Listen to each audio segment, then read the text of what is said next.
The man's name was not important. He lived in a town that was not famous. He saw something in the sky on a Tuesday evening, and by Wednesday morning, the local paper had printed his story, and by Thursday, the national news had picked it up, and by Friday, a dozen other people in 3 neighboring counties had seen something similar. None of them knew each other. None of them were lying. They were all describing the same thing, a silent metallic disc, hovering at treetop height, perfectly still, then gone. The hoax had not survived because the deceiver was brilliant. It survived because the audience needed it to be true, and that need was indistinguishable from reason. In the 1830s, the moon was reported to be inhabited by winged men and unicorns, and the New York Sun sold every copy it could print. In the 1720s, a fossilized dragon was displayed in a German museum, and the leading naturalists of Europe traveled to see it, measured it, published papers on its anatomy. In the 1970s, a lost tribe of Stone Age people was discovered in the Philippine rainforest, and the world wept with joy at their innocence. In 1903, a French physicist announced the discovery of a new ray that could cure disease and photograph the human soul, and the French Academy of Sciences voted to give him a prize. In 1910, a group of young men in blackface boarded the flagship of the British Royal Navy, pretending to be the Emperor of Abyssinia and his entourage, and was saluted by the Admiral of the fleet. In 1969, the world's leading chemists announced that water could exist in a new, polymerized form with radically different properties, and laboratories in a dozen countries began trying to reproduce the results. None of these people were stupid. The scientists who examined the dragon fossil were among the most educated men in Europe. The chemists who believed in Polywater were Nobel laureates. The anthropologists who celebrated the Tasaday were respected academics. The conditions were the trap. A world that desperately wanted to believe that somewhere, somehow, the universe was stranger and more wonderful than they had been taught. A world that had been told over and over that everything had already been discovered, that the age of wonder was over, that the frontiers were closed. The most dangerous lies are the ones we tell ourselves first. The hoax does not need a deceiver. It needs a silence, a hunger, a moment when the evidence of the senses is overruled by the evidence of the heart. And then it needs nothing else. The belief does the rest. The question is not who was fooled. The question is, why is the desire to believe so hard to resist? The British Museum in 1865 was a cathedral of objects. Its galleries displayed the material remains of every continent, arranged in glass cases that promised order and understanding. A visitor could walk from Assyrian reliefs to Benin bronzes to Aztec masks in a single afternoon, and the distance between cultures was measured in footsteps. The museum did not ask where each object had come from, it asked only whether the object was worthy of preservation. The late 19th century was the golden age of the ethnographic museum, and the appetite for pre-Columbian artifacts was insatiable. The British Museum, the Smithsonian Institution, and the newly opened Trocadero in Paris were locked in an undeclared competition for prestige objects. Provenance was rarely verifiable. The market rewarded the spectacular over the documented, and the spectacular was what the dealers provided. Into this world came a dealer named Eugene Boban. He had spent years in Mexico City, running a shop that sold antiquities to European collectors. Boban understood his customers. He knew that what they wanted was not merely authentic artifacts, but authentic mysteries, objects that spoke of a civilization more sophisticated than the European imagination had previously allowed. And he knew that the most powerful mystery was the one that could be held in 2 hands. In the spring of 1878, Boban arrived in Paris with a new acquisition. The Trocadero Museum had just opened its doors, and its director Alphonse Pinart was cataloguing objects when Boban presented him with a human skull carved from a single piece of rock crystal. Pinart turned it in his hands beneath the gaslight. The craftsmanship was extraordinary. The jaw was separate, carved to articulate. The eye sockets were polished to a depth that caught the light.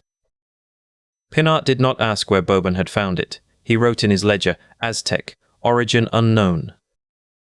That phrase, origin unknown, would travel with the skull for the next 100 years. The specific hunger that the crystal skulls exploited was the Victorian fantasy of a lost civilization. This was the era of Heinrich Schliemann, who had dug into the hill at Hisarlik and claimed to have found the city of Priam. This was the era of Ignatius Donnelly, whose 1882 bestseller Atlantis, the Antediluvian World, argued that a sophisticated civilization had existed before recorded history and had been destroyed in a single cataclysmic night. The idea that the Aztec or Maya had achieved something beyond what European archaeology could explain was not fringe thinking. It was the Romantic mainstream. The Victorians believed in progress, but they also believed in loss. They believed that somewhere in the deep past human beings had possessed knowledge that had been forgotten, knowledge of astronomy, of engineering, of the soul. The crystal skulls seemed to prove this. They were too beautiful to be primitive. They were too precise to be accidental. They must have been made by a people who understood something that modern science had yet to recover. In 1886, a second crystal skull appeared on the London market. It was purchased by Tiffany & Company in New York, who sold it to a collector named George H. Sisson. Sisson lent it to the American Museum of Natural History, where it was displayed as an authentic Aztec relic. The skull was photographed, described in scholarly journals, and admired by thousands of visitors. No one asked the obvious question: if the Aztec had made such objects, why had no Spanish chronicler ever mentioned them? Why had no other crystal skull been found in any archaeological excavation? The question was not asked because the answer was uncomfortable. The market for antiquities in the late 19th century was built on trust, and trust was built on desire. The museums wanted spectacular objects. The collectors wanted objects that conferred status. The dealers wanted objects that sold, and the public wanted objects that confirmed their belief in a romantic, mysterious past. Every party in this transaction had a reason not to ask difficult questions. By the turn of the century, at least 5 crystal skulls were circulating in museums and private collections around the world. The most famous was the one that arrived at the British Museum in 1898, purchased from the dealer George S.S. Sisson for an undisclosed sum. The British Museum catalogue entry read, "Crystal Skull, Aztec, Mexico." Date uncertain. The uncertainty was buried in the fine print. In 1936, a man named F.A. Mitchell Hedges appeared at a British Museum lecture carrying a crystal skull of his own. Mitchell Hedges was an adventurer and a writer, a man who had spent decades searching for the lost city of Atlantis in the jungles of Central America. He claimed that his daughter Anna had discovered the skull in 1924 at the Maya site of Luba Antun in Belize, buried beneath an altar. The skull was exquisite, larger than the others, more detailed, with a jaw that moved and eye sockets that caught the light in a way that seemed almost alive. Mitchell Hedges told a story that was impossible to verify. He said that the skull had been placed beneath the altar for 400 years. He said that the Maya elders had confirmed its authenticity. He said that the skull possessed supernatural powers, that it could heal the sick, that it could reveal the future, that it had been used by priests to focus their spiritual energy. The story grew with each telling. The Mitchell Hedges skull became the most famous crystal skull in the world. It appeared in books about unexplained mysteries, in documentaries about the paranormal, in the mythology of the New Age movement that was beginning to take shape. It was photographed, measured, and studied by amateur researchers who concluded that it could not possibly have been carved by human hands. The tool marks were too fine. The crystal was too hard. The precision was too great. It must have been made by extraterrestrials, or by Atlanteans, or by a lost race of superhuman craftsmen. The believers were not stupid. They were people who had been told by authoritative sources, museums, books, television documentaries, that the skulls were authentic. They were people who had held a crystal skull in their hands and felt something they could not explain. They were people who had been raised in a culture that had been telling them for 100 years that the past was full of mysteries that science had not yet solved. The conditions that made belief possible were not created by the believers. They were created by the dealers, the museums, and the scholars who had chosen not to ask the question. In 1996, the British Museum finally asked the question. A team of scientists led by curator Margaret Sachs examined the British Museum's crystal skull under a scanning electron microscope. What they found was devastating. The tool marks on the skull were not made by Aztec stone tools. They were made by modern rotary grinding wheels, the kind used in European jewelry workshops in the late 19th century. The skull had been carved with a carborundum abrasive, a material that did not exist before 1893. The tests continued. The Smithsonian Institution tested its own crystal skull and found the same tool marks. The Musée du Quai Branly tested the Trocadero skull and found the same tool marks. Every crystal skull that had been tested, every single one, had been carved with modern tools. The skulls were not Aztec. They were not Maya. They were not Atlantean. They were not extraterrestrial. They were European. They had been made in workshops in Germany and France in the 1860s and 1870s, carved from Brazilian crystal, and sold to museums and collectors as authentic pre-Columbian artifacts. The question that remained was not who made them. The question was whether Eugene Boban knew what he was selling. The dealers who supplied the skulls to Boban were never identified. The workshops that carved them were never named. The transaction that brought the first skull to Paris in 1878 was never fully documented. Boban died in 1908, taking his secrets with him. The crystal skulls remain in museums today. The labels have been changed. The dates have been corrected. The skulls are now described as 19th century carvings, probably of European origin, possibly made for the antiquities market. They sit in the same cases where they once inspired wonder, and visitors still pause before them. The skulls are still beautiful. The craftsmanship is still extraordinary. The only thing that has changed is the story. What does it mean to believe in an object? The crystal skulls were never what they claimed to be, but they were always what people needed them to be. They were proof of a lost civilization. They were evidence of extraterrestrial contact. They were a mystery that science could not solve, and when science did solve the mystery, the skulls did not disappear. They did not shatter. They did not reveal themselves as worthless.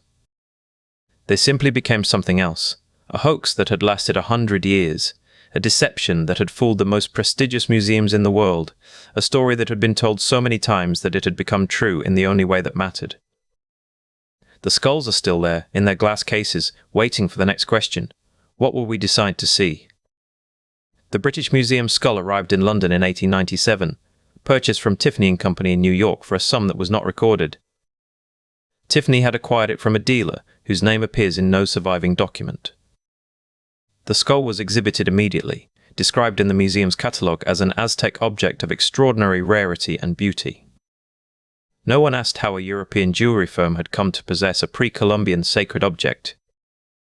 In the Victorian era, provenance was not a science but a courtesy. The question of origin was not asked because the market did not require it.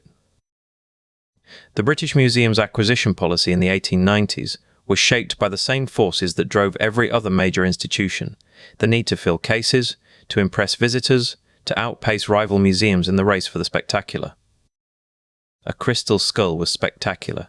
That was enough. The skull that would become the most famous of all, the Mitchell-Hedges skull, followed a different path into the world. F.A. Mitchell-Hedges was an adventurer, a writer, and a man whose relationship with truth was flexible. He had spent decades searching for Atlantis, for sunken treasure, for the kind of discovery that would make his name immortal. In 1924, he led an expedition to Lubantun, a Maya site in Belize that had been discovered only the year before. He was accompanied by his adopted daughter Anna, then 16 years old. The story Anna would later tell was precise. On her 17th birthday, she was exploring beneath a fallen altar when her hand touched something smooth. She cleared away the debris and found a human skull carved from a single piece of rock crystal, perfectly polished, with a detachable jawbone. She claimed that the Maya priests who had buried it there centuries earlier must have placed it as a final offering before the city was abandoned. The only problem with this story is that no one heard it until 1954. The skull itself did not appear in any of Mitchell-Hedges' earlier writings about the Lubantun expedition. No photograph of Anna holding the skull at the site exists. No expedition member ever mentioned it. The skull first surfaced publicly in 1943 when F.A. Mitchell-Hedges purchased it at a Sotheby's auction in London. The auction catalogue described it as a crystal skull of unspecified origin, consigned by the estate of a London collector. Mitchell-Hedges paid £400 for the skull. He never told his daughter that he had bought it at auction. Instead, he allowed her to believe, encouraged her to believe, that she had found it with her own hands.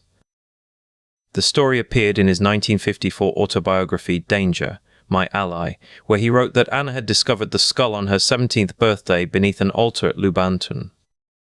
He did not mention Sotheby's, he did not mention the £400, he simply let the legend stand. The skull did not become famous immediately. It sat in Mitchell Hedges' collection for nearly 2 decades, known only to a small circle of esoteric enthusiasts. Then, in 1970, the magazine Fate published an article describing the skull as possessing supernatural properties, the ability to induce visions, to heal the sick, to project an aura of mystical energy. The article was written by a journalist who had spent an afternoon with Anna Mitchell Hedges, now in her 60s, still telling the story of her 17th birthday. The article changed everything. The skull was suddenly in demand. Television crews arrived at Anna's home. Psychics examined the skull and reported feeling powerful energies. A computer programmer named Frank Dorland spent 6 years studying the skull and concluded that it had been carved without metal tools over a period of 300 years by generations of Aztec craftsmen who had worn out their lives in service to the object. He wrote a book. The book became a bestseller. Dorland's claims were specific and testable. He said the skull had been carved against a natural crystal grain, a feat that should have shattered the stone. He said no tool marks were visible under magnification. He said the jawbone was carved from the same piece of crystal as the skull, a technical impossibility for pre-Columbian lapidaries. He said the skull was evidence of a lost technology, a forgotten science, a civilization that had understood the properties of crystal in ways modern physics could not explain. The believers were not stupid. They were people who had looked at an object of extraordinary craftsmanship and asked a reasonable question: who could have made this? The answer that satisfied them, a lost civilization, extraterrestrial contact, supernatural forces, was not an answer born of ignorance. It was born of wonder. The skull was so beautiful, so precise, so mysterious that the ordinary explanation seemed inadequate. The ordinary explanation was that a German gem cutter in Idar Oberstein had made it in the 1870s, using rotary wheel tools and corundum abrasive, and that a French dealer had sold it as an Aztec artifact because that was what the market demanded. Idar Oberstein was the center of the world's crystal carving industry in the 19th century. The town's lapidaries had been cutting and polishing gemstones for generations, and their skill was unmatched. They could carve crystal into any shape, any thickness, any degree of polish. They could produce objects of such refinement that the naked eye could not distinguish their work from the work of ancient craftsmen. And they did produce such objects, in quantity, for the antiquities market. The question that remained unanswered for a century was whether the crystal skulls had been carved with modern tools. The naked eye could not see the evidence. The human hand could not feel it. The skulls were too well polished, too perfectly finished, to reveal their secrets to ordinary observation. It took a scanning electron microscope in 1996 to settle the question. The British Museum skull was tested by Margaret Sachs, a scientist at the museum's research laboratory. She examined the surface under high magnification and found characteristic marks left by rotary wheel tools, the kind used in European lapidary workshops, the kind unknown in pre-Columbian Mesoamerica. The polishing grooves were parallel and uniform, the signature of a machine-driven wheel. An Aztec or Maya craftsman working with stone and sand would have left irregular, multi-directional scratches. The skull had been made in Europe. The Mitchell Hedges skull was tested in 2007 by a team of researchers at the Smithsonian Institution. They found the same evidence: parallel polishing grooves, rotary tool marks, the unmistakable signature of 19th century European craftsmanship. The skull had been carved in Germany, probably in Idar Oberstein, probably in the 1870s, probably by the same workshop that produced the British Museum skull, and the Trocadero skull and the other crystal skulls that had appeared on the market in the same period. The skulls were not Aztec, they were not Maya, they were not evidence of a lost civilization. They were not objects of supernatural power. They were products of the 19th century antiquities market, manufactured to satisfy a demand that had been created by the very institutions that now displayed them. The museums had wanted spectacular objects. The dealers had provided them. The collectors had paid for them. And the public had believed in them, because belief was the only currency that mattered.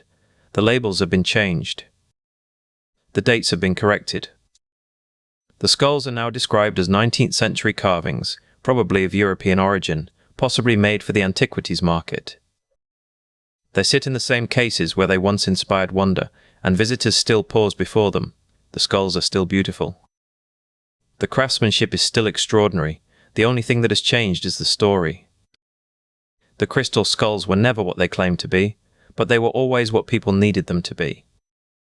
They were proof of a lost civilization. They were evidence of extraterrestrial contact.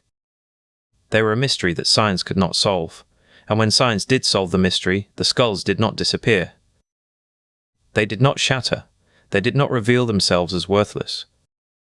They simply became something else, a hoax that had lasted 100 years, a deception that had fooled the most prestigious museums in the world, a story that had been told so many times that it had become true in the only way that mattered.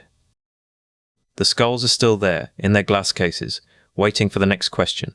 What will we decide to see?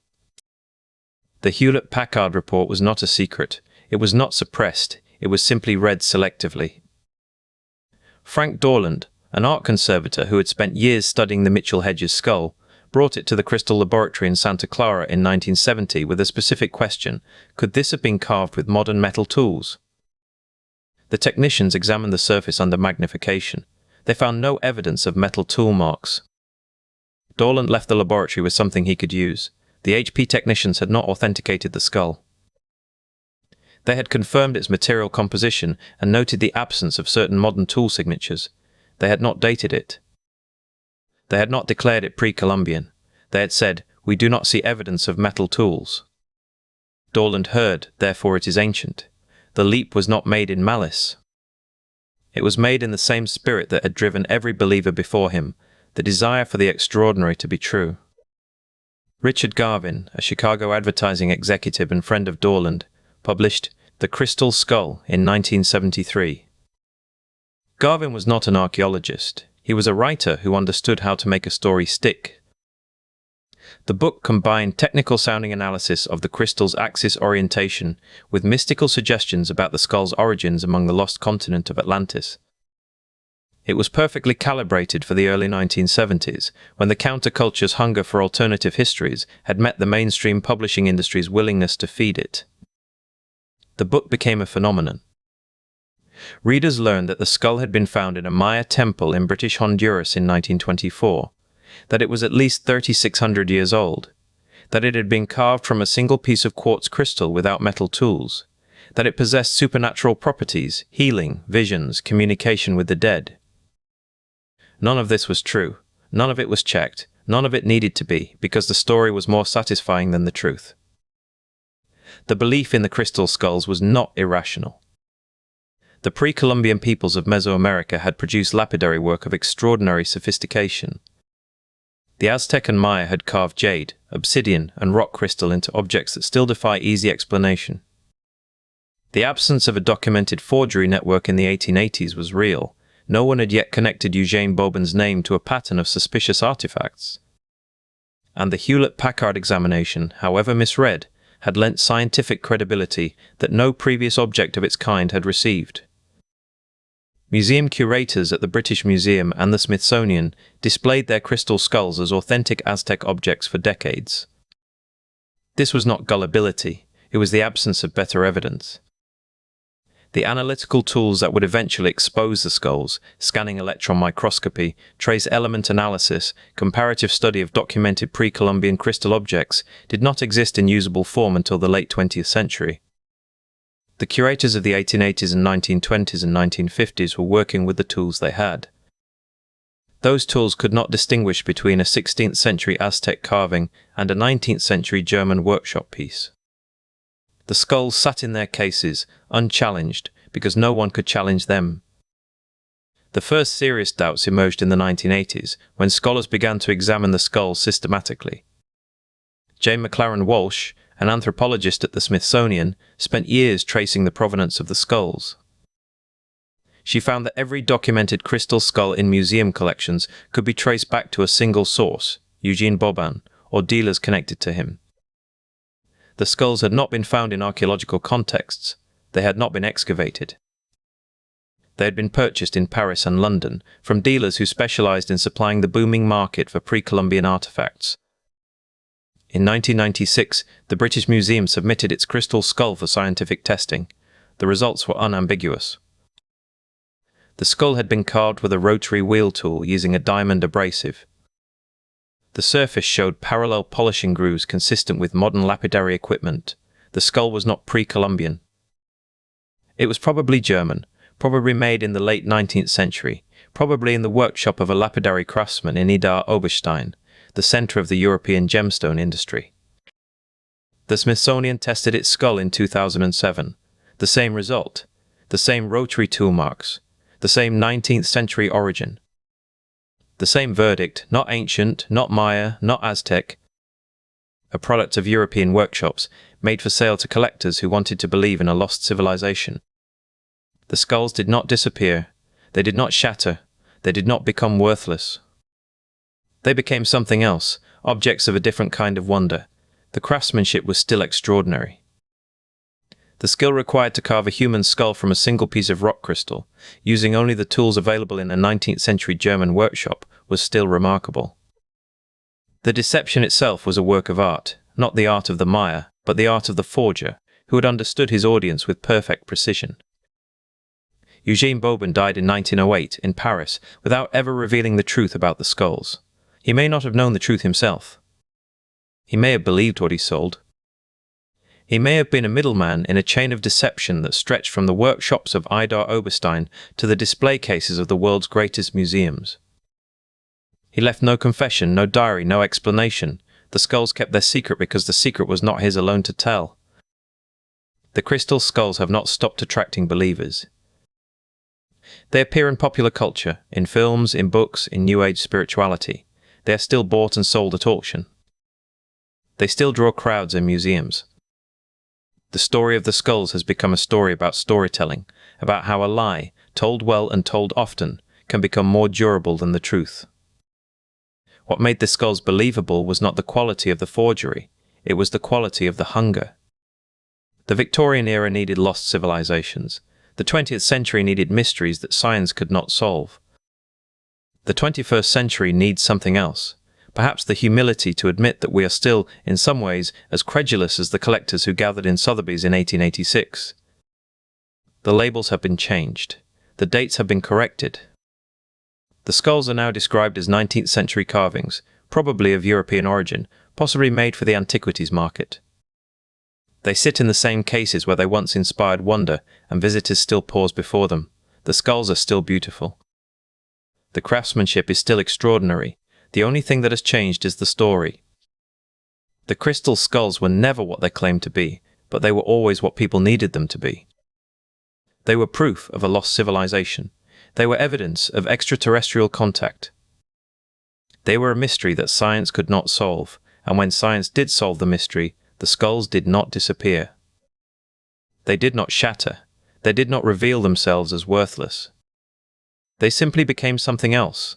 A hoax that had lasted 100 years, a deception that had fooled the most prestigious museums in the world, a story that had been told so many times that it had become true in the only way that mattered. The skulls are still there, in their glass cases, waiting for the next question. What will we decide to see? The first serious institutional doubt arrived not from a skeptic, but from an anthropologist who simply looked too closely. Jane Walsh worked at the Smithsonian Institution, and in the late 1990s she was tasked with examining the museum's own crystal skull, donated anonymously in 1992 with a note claiming it was Aztec. She noticed something that had escaped previous observers. The surface geometry of the skull was too precise. The curves were too uniform. The symmetry was too perfect. Stone tools, even in the hands of the most skilled pre-Columbian craftsmen, leave characteristic irregularities, microfractures, uneven abrasion, the subtle signature of human force applied to stone. The Smithsonian skull showed none of these. Its surface was smooth in a way that suggested machinery. Walsh initiated a formal scientific investigation. She contacted colleagues at the British Museum who had their own crystal skull and their own quiet doubts. The two institutions began to share notes. The collaboration was cautious at first. No museum wanted to announce that its prized possession was a fake, but the evidence was accumulating in a direction that could not be ignored. In 1996, the British Museum submitted its skull to Margaret Sachs of the museum's Department of Scientific Research. Sachs used scanning electron microscopy, a technique that magnifies surfaces to the point where individual tool marks become visible. The results were unambiguous. The surface of the skull showed rotary wheel polishing marks. These were consistent with 19th century European lapidary equipment, specifically the kind of wheel and corundum technique used in Idar Oberstein, the German center of gemstone carving. There were no marks consistent with hand-worked stone tools, none. The skull had been carved with a rotating wheel, probably powered by a foot treadle, likely in a workshop in Germany or Austria, sometime in the mid-1800s. The British Museum quietly updated its catalogue entry. The skull was no longer described as Aztec. It became a 19th century carving of unknown origin, probably made for the antiquities market. No press release was issued. No announcement was made. The change appeared in the database, and only those who checked would notice. In 2008, the Smithsonian published Walsh's comprehensive study in the Journal of Archaeological Science. Analysis of the Smithsonian skull using electron microscopy and X-ray crystallography confirmed European manufacture. The crystal was identified as Brazilian quartz, a material that would not have been available to pre-Columbian Mesoamerican carvers who worked with local rock crystal sources. The skull had been carved from stone that came from a continent the Aztecs never knew existed. The Mitchell-Hedges skull, the most famous of them all, was examined by the same methods in 2008. A team including Walsh, the British Museum's Margaret Sachs, and independent researchers subjected it to the same battery of tests. The results were the same. The Mitchell-Hedges skull too showed wheel tool marks. It too was carved from Brazilian quartz. It too was a product of European craftsmanship, probably from the same workshop, possibly from the same hand. The Sotheby's auction record from 1943 was also located and published. It proved that Frederick Mitchell-Hedges had purchased the skull in London, not excavated it in Belize. The story of the jungle temple, the Mayan priest, the girl who found it on her 17th birthday, all of it was fiction, constructed after the fact to give a purchased object a provenance it had never possessed. The debunking was not a single dramatic moment. There was no press conference, no front-page headline, no moment of public reckoning. It was an accumulation of technical evidence over roughly a decade, culminating in a 2008 report that few people outside archaeology ever read. The crystal skulls did not shatter. They did not disappear. They simply became something else. The labels had already been changed before the 2008 report. The dates had been corrected. The skulls were now described as 19th century carvings, probably of European origin, possibly made for the antiquities market. They sat in the same cases where they once inspired wonder, and visitors still paused before them. The skulls were still beautiful. The craftsmanship was still extraordinary. The only thing that had changed was the story. What the episode reveals is the peculiar longevity of a beautiful object. The scientific debunking did not end the belief. It simply pushed it underground, where it merged with other traditions about ancient wisdom and hidden knowledge. The skulls are still sold in New Mexico gift shops. They still appear in documentaries about mysteries of the ancient world. They still anchor a subculture of belief that the 2008 Indiana Jones film both mocked and inadvertently revived. The psychological insight is about the aesthetics of mystery. The skulls are beautiful. They are technically impressive. They feel like they should mean something. The human mind, confronted with an object of apparent craftsmanship and unknown origin, generates meaning automatically. It cannot help it. The question, what was this for, is almost impossible not to answer, and the answers we generate reveal what we want to be true about the past, that it was more spiritual, more unified, more knowing than the present. The crystal skulls were never what they claimed to be, but they were always what people needed them to be. They were proof of a lost civilization. They were evidence of extraterrestrial contact. They were a mystery that science could not solve, and when science did solve the mystery, the skulls did not disappear. They did not shatter. They did not reveal themselves as worthless. They simply became something else, a hoax that had lasted 100 years, a deception that had fooled the most prestigious museums in the world, a story that had been told so many times that it had become true in the only way that mattered. The skulls are still there, in their glass cases, waiting for the next question, but the question is no longer about them. It is about us. The skulls are mirrors, and what they reflect is not the face of an ancient priest or a space traveler, but the shape of our own desire. We wanted a past that was more mysterious than the one we had. We wanted evidence that the world was not fully explained. We wanted proof that there were still secrets worth finding. And the skulls gave us exactly what we wanted, for exactly as long as we needed it. If the skulls had been found in a verifiable archaeological context, would we have been more careful about what we projected onto them, or would the projection have been even stronger? In the summer of 1835, New York City was a city of ink and noise. Printing presses clattered through the night on Nassau Street, and newsboys shouted the headlines of a dozen competing papers into the humid August air.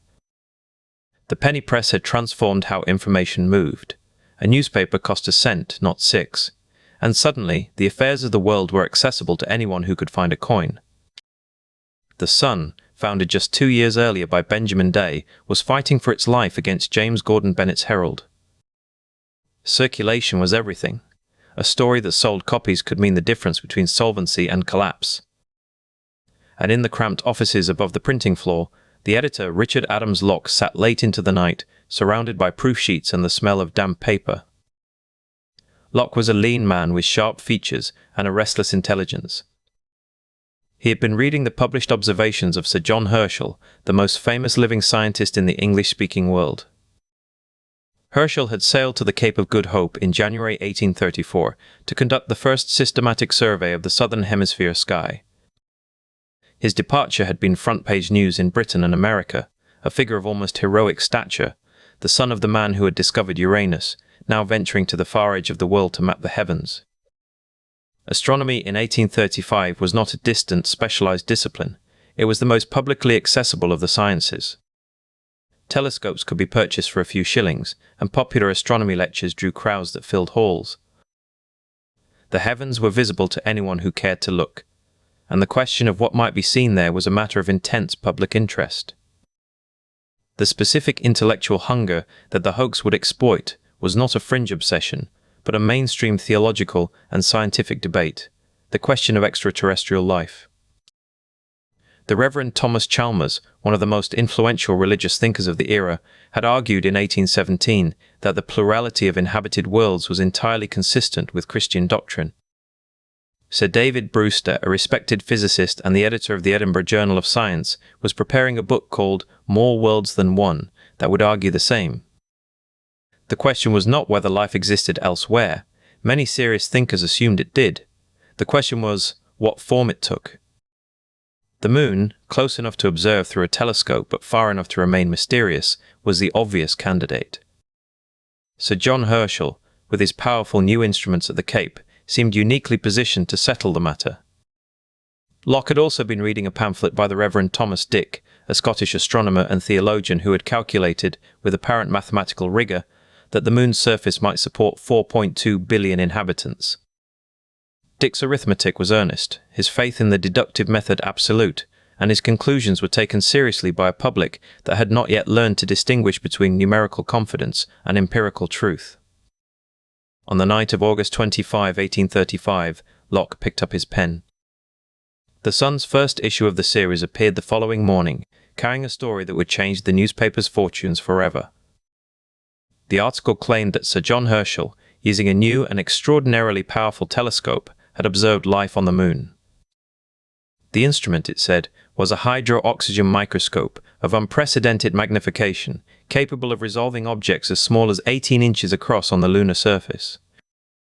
Herschel had supposedly discovered forests, oceans, and strange animals, a lunar landscape teeming with life.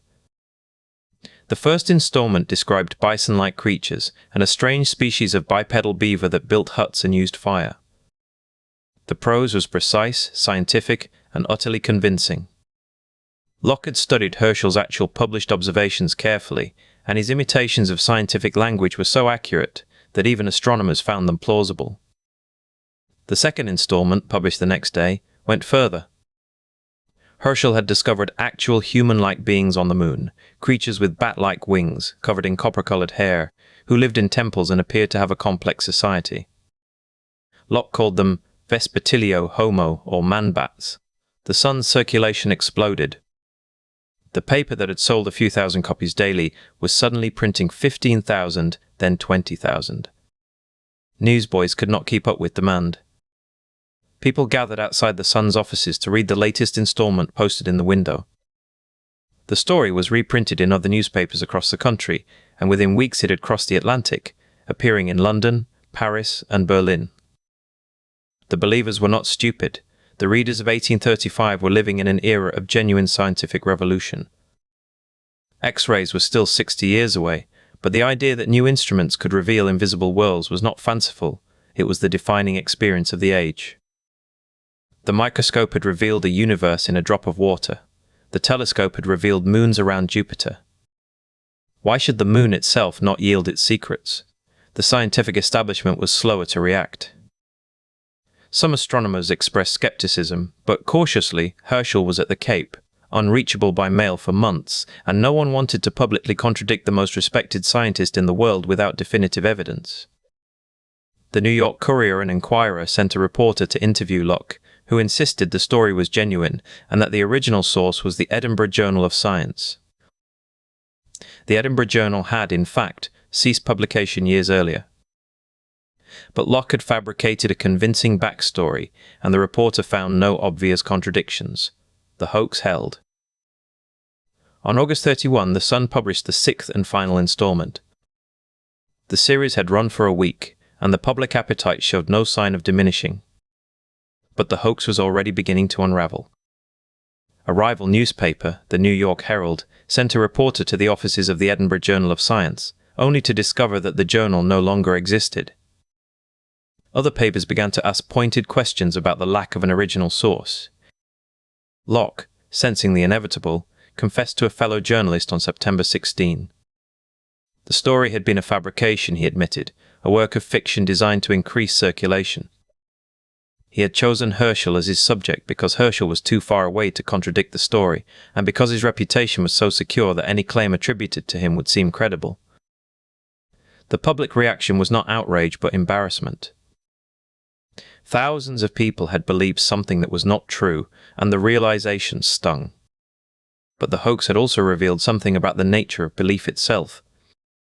The story had been plausible not because readers were gullible, but because the conditions for belief were already in place. The scientific questions were real.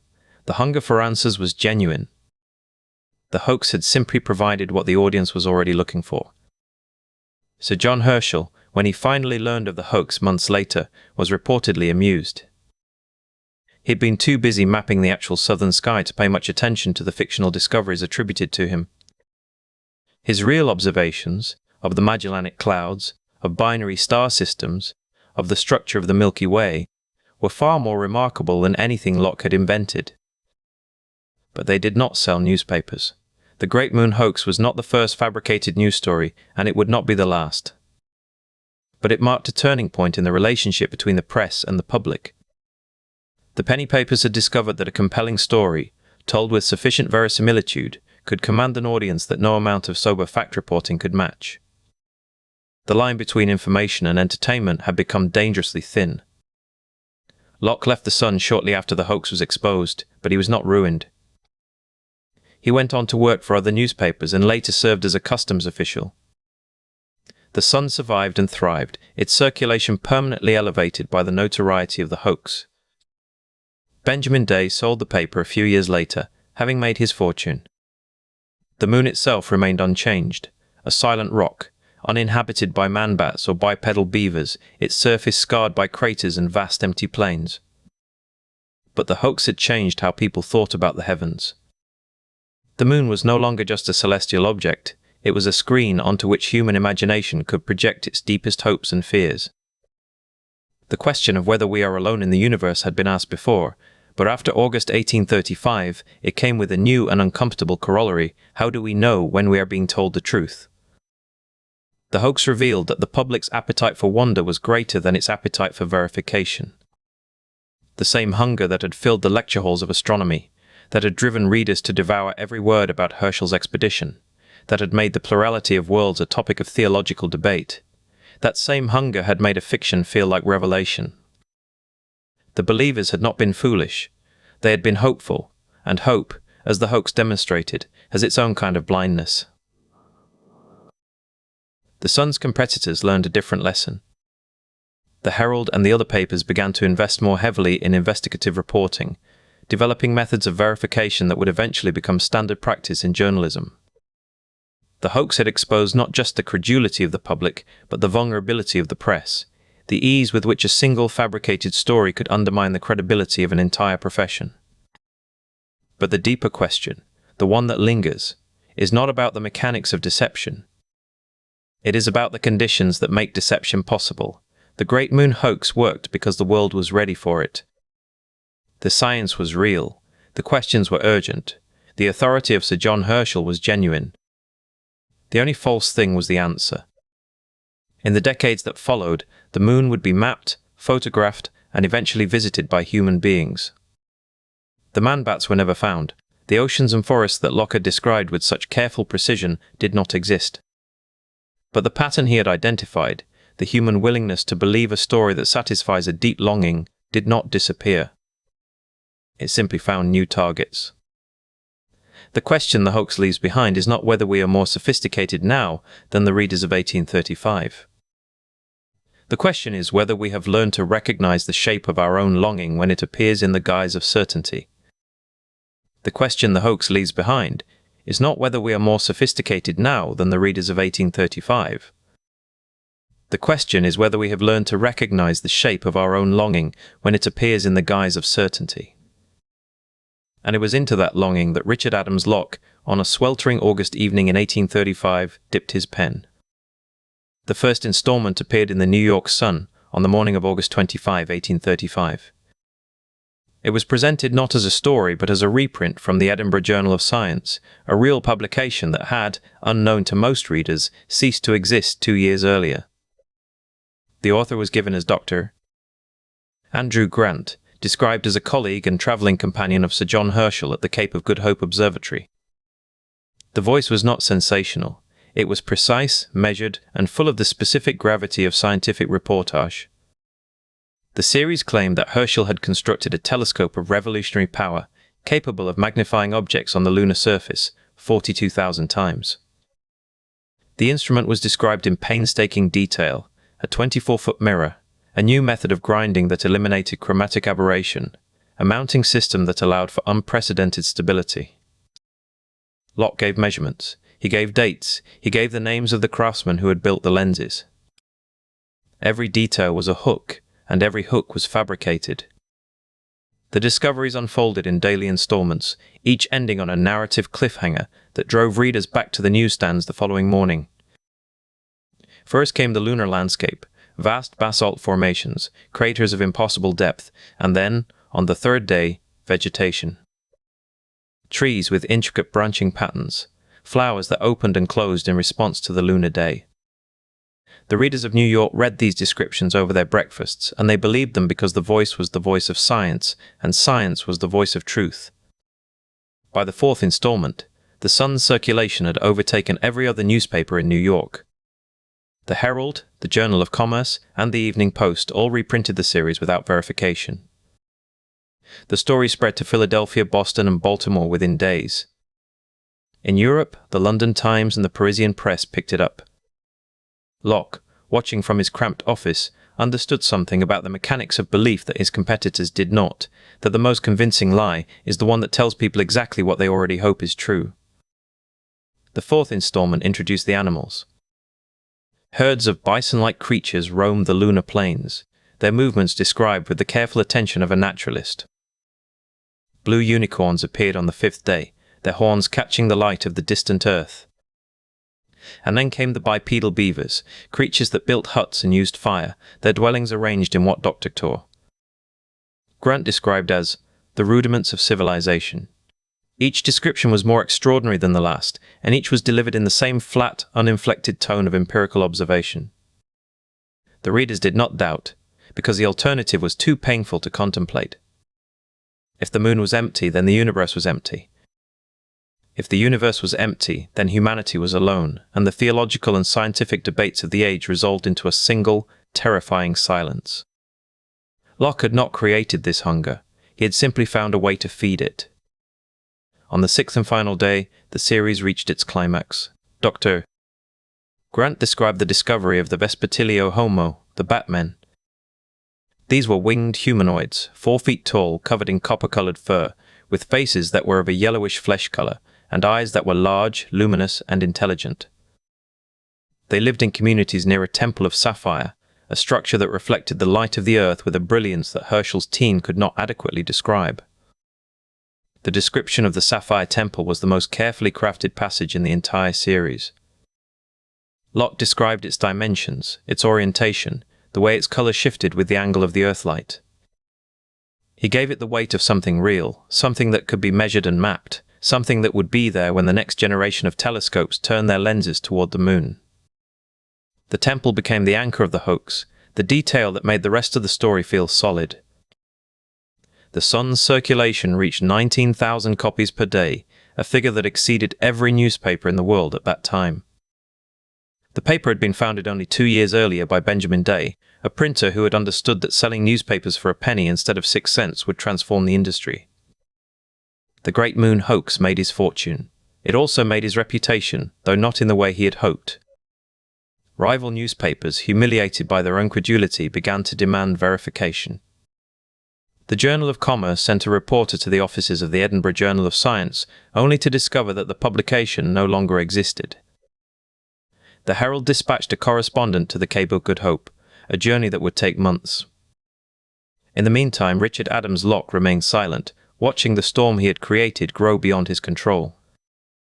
On September 16, 1835, the Sun published a brief notice acknowledging that the series might have been a fabrication. The admission was buried in a column of small type, and many readers missed it. Those who did read it felt a peculiar combination of anger and embarrassment, the anger of having been deceived, the embarrassment of having believed so eagerly. But the anger was directed not at Locke, but at the world that had made his deception possible. Sir John Herschel, when news of the hoax finally reached him at the Cape of Good Hope months later, was reportedly amused. He wrote to a friend that he had been the innocent cause of so much excitement, and expressed mild surprise that anyone had believed the story. But he also noted, with the detachment of a man who understood the machinery of fame, that his own name had been the essential ingredient. Without his authority, the hoax would have been a curiosity. With it, the hoax became a phenomenon. Richard Adams Locke never admitted to writing the series. He claimed, unconvincingly, that he had merely reprinted what he believed to be a genuine scientific article. But the evidence of his authorship was overwhelming, and his career, while it continued, was marked by a permanent asterisk. He had written the most successful newspaper hoax of the 19th century, and he would never write anything that mattered as much again. The Great Moon Hoax did not end the public appetite for astronomical wonders. It did not make readers more skeptical. What it did was more subtle and more lasting. It taught a generation of newspaper editors that a good story, well told, was worth more than the truth. And it taught a generation of readers that the truth, when it arrived, would never be as satisfying as the story they had already believed. The moon remained silent. The telescopes improved, and the craters and mountains of the lunar surface were mapped with increasing precision, but no forests, no oceans, no temples of sapphire were ever found. The Batmen, if they had ever existed, had left no trace. The universe, as it turned out, was far more empty than the Victorians had hoped. But the longing that Locke had exploited did not disappear. It simply found new targets. The question is not whether we are more sophisticated than the readers of 1835. The question is whether we have learned to recognize the shape of our own longing when it appears in the guise of certainty, or whether we are still, in every generation, waiting for the next installment. The Yale delegation arrived in New York on a Wednesday afternoon in late August 1835, carrying letters of introduction and a seriousness of purpose that the Sun's staff had not anticipated. Professor Denison Olmsted, the chairman of natural philosophy at Yale and one of America's most respected astronomers, had made the journey specifically to examine the original articles from the Edinburgh Journal of Science. He was not a man given to credulity. He had spent years studying the aurora borealis, measuring magnetic declination, and mapping the trajectory of meteors. If the lunar discoveries were genuine, he wanted to see the evidence with his own eyes. The Sun's editor Richard Adams Locke received word of Olmsted's arrival with the calm of a man who had already prepared for this moment. The original articles, he explained to the Yale delegation, were in the possession of a colleague who had taken them to Philadelphia for a few days. He was deeply sorry. He would forward them as soon as they returned. The delegation waited. The days passed. No articles arrived. Eventually, Olmsted left New York without having seen a single page of the supposed source material. He did not publicly endorse the hoax, but neither did he publicly denounce it. He simply returned to New Haven and resumed his work, leaving behind a silence that the Sun's editors interpreted as permission. The New York Times, then only 4 years old and still finding its voice, treated the lunar story with a caution that bordered on complicity. Its editors did not call the articles false. They did not call them true. They reprinted summaries of the Sun's reports with careful editorial qualifications. If the account is to be believed, that left the door open for either verdict. The Journal of Commerce went further, sending a reporter to the Sun's offices with a request to reprint the original Edinburgh Journal articles in full. This was the moment that nearly broke the hoax. The Sun had no such articles to show. The reporter was told that the copies were being used by another newspaper, that they would be available soon, that perhaps he could come back tomorrow. He came back 3 times. On the 3rd visit, he was given a polite but firm refusal. The Mercantile Advertiser, meanwhile, declared the discoveries probable and possible in an editorial that ran alongside a column on the price of cotton. The belief was rational. This is the point that must be understood if the hoax is to be more than a joke. Sir John Herschel was genuinely at the Cape of Good Hope, conducting the most ambitious astronomical survey of the southern hemisphere ever attempted. His departure in January 1834 had been reported in every major newspaper in Britain and America. His father William had discovered Uranus. His aunt Caroline had discovered 8 comets. The family name was synonymous with celestial observation. When the Sun reported that Herschel had made extraordinary discoveries, the readers who believed were not fools. They were people who knew that Herschel was capable of making extraordinary discoveries. The Edinburgh Journal of Science had been a real publication, edited by the respected geologist David Brewster, and its final issue had appeared in 1832. The fact that it no longer existed was not widely known in America. The technical language of Locke's articles was accurate enough that non-specialists could not fault it. He had read Herschel's actual published observations. He had studied the work of the Reverend Thomas Dick, who had calculated the moon's population with mathematical precision.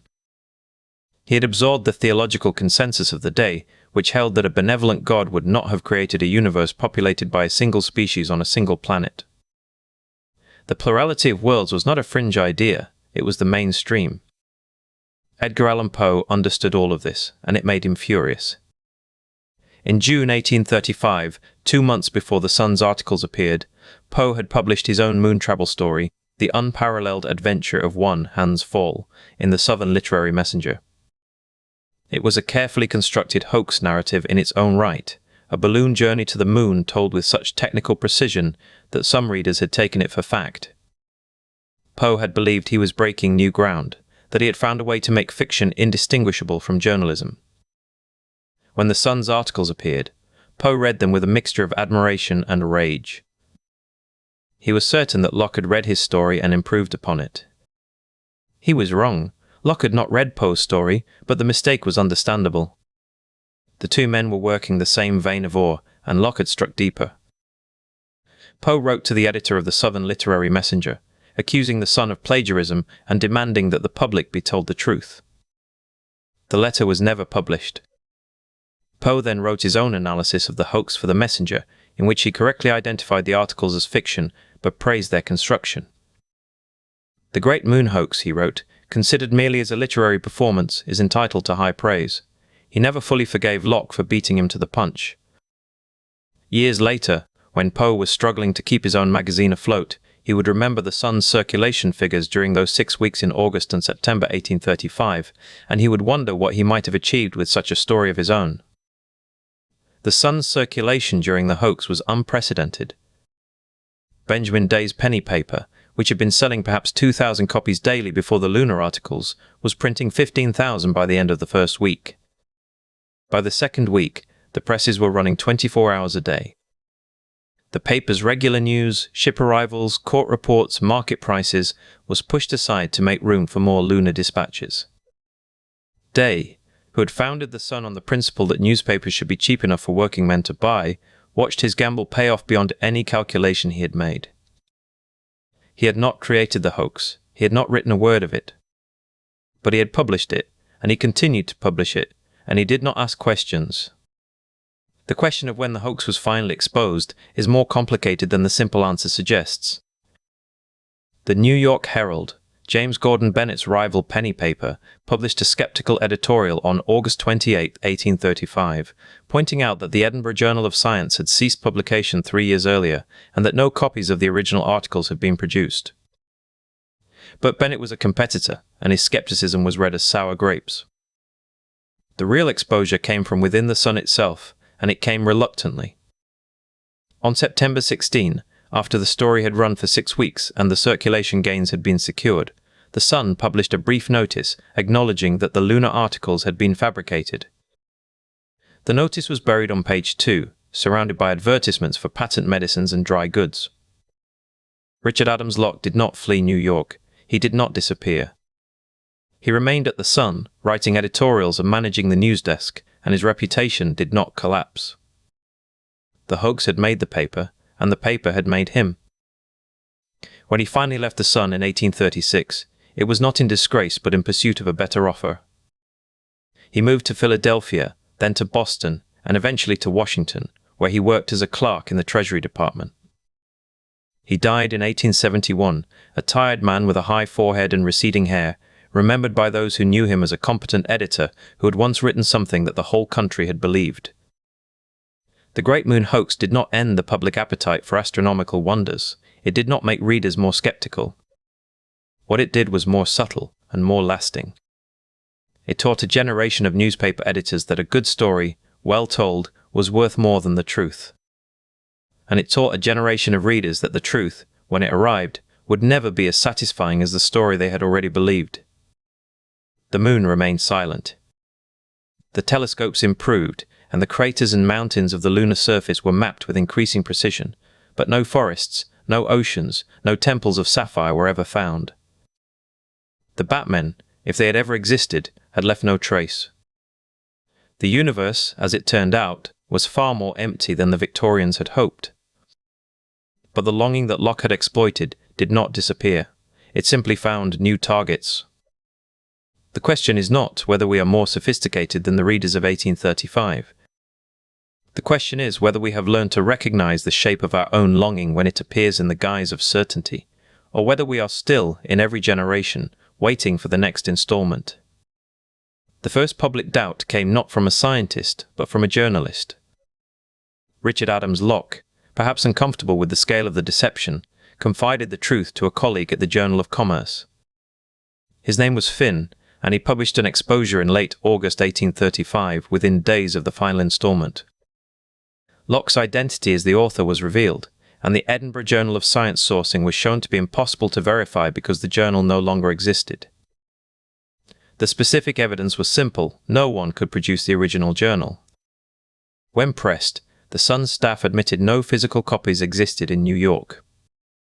The Edinburgh Journal of Science was confirmed to have ceased publication in 1833. The fictional Dr. I. Andrew Grant could not be located. Sir John Herschel himself, when news eventually reached him in South Africa, was reportedly amused rather than angry. He noted that some of the lunar observations described were more interesting than his real ones.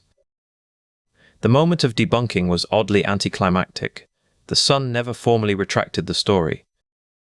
Locke eventually acknowledged authorship in an 1840 pamphlet, but framed the series as a satire rather than a deliberate fraud. The paper's circulation did not collapse. It remained the highest circulation paper in New York. Many readers, when told the story was fiction, expressed not outrage but disappointment. A delegation of Baptist missionaries who had reportedly been planning a fundraising drive to convert the lunar Batmen quietly abandoned the project. The Great Moon Hoax is the founding document of modern media sensationalism. It demonstrated, in 1835, that a story does not need to be true to be believed if it is told in the right register, attributed to the right authority, and timed to arrive when the audience is already hoping it is true. The penny press, cheap, mass circulation, competitive, had created the conditions for the hoax, and the hoax in turn accelerated the penny press's dominance. The Sun's circulation gains were permanent. The psychological insight is about the relationship between prestige and credulity. Herschel's real fame was the hoax's most important ingredient. Locke did not invent a fictional scientist. He borrowed the reputation of a real one. The readers of 1835 were not fooled by bad writing or implausible claims. They were persuaded by the appearance of legitimate authority. This is the mechanism of almost every scientific hoax that follows, not the fabrication of evidence, but the borrowing of credibility. The question it leaves open is uncomfortable. When we consume science news today, filtered through journalists, attributed to researchers we cannot contact, published in formats designed to hold our attention, how different is our situation from a New York reader in 1835 holding a copy of The Sun? The telescope has improved. The telescopes have mapped the craters, but the longing has not changed. The longing for a universe that is inhabited, that is meaningful, that contains wonders beyond our imagining. The Batmen were not the last creatures invented to fill the silence of the cosmos. They were simply the first to be mass-produced. The same mechanism that made them believable in 1835 would later produce canals on Mars, the face on Mars, and 1,000 other signs of intelligence that turned out to be shadows, rocks, and the projection of human hope onto an indifferent universe. Locke died in 1871, a tired man with a high forehead and receding hair, remembered by those who knew him as a competent editor who had once written something that the whole country had believed.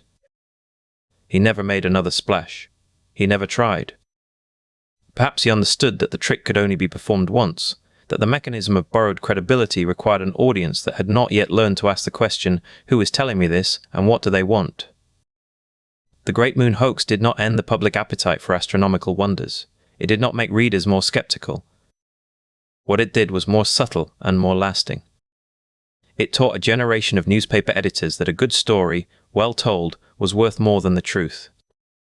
And it taught a generation of readers that the truth, when it arrived, would never be as satisfying as the story they had already believed. The moon remained silent. The telescopes improved, and the craters and mountains of the lunar surface were mapped with increasing precision, but no forests, no oceans, no temples of sapphire were ever found. The Batmen, if they had ever existed, had left no trace. The universe, as it turned out, was far more empty than the Victorians had hoped. But the longing that Locke had exploited did not disappear. It simply found new targets. The question is not whether we are more sophisticated than the readers of 1835. The question is whether we have learned to recognize the shape of our own longing when it appears in the guise of certainty, or whether we are still, in every generation, waiting for the next installment. The next chapter takes us to a rainforest in the Philippines, where another kind of longing would find its object. A people without war, a discovery that seemed to answer the deepest questions of the age. A story that the world needed to be true, and a question that would take decades to answer: who exactly was telling it? The mechanism was the same. The longing was the same.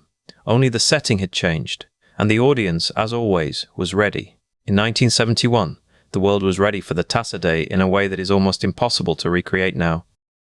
The first Earth Day had been held just 14 months earlier, a demonstration so large and so sudden that it had shocked the political establishment into acknowledging a movement that had, until then, felt like a fringe concern of conservationists and back-to-the-land hippies. The Vietnam War was still grinding through its 7th year, and the My Lai massacre had been confirmed by a military inquiry in November 1969, the photographs of murdered civilians published in Life magazine a month later. The faith that Western technological civilization was a force for good had taken a wound that would not heal.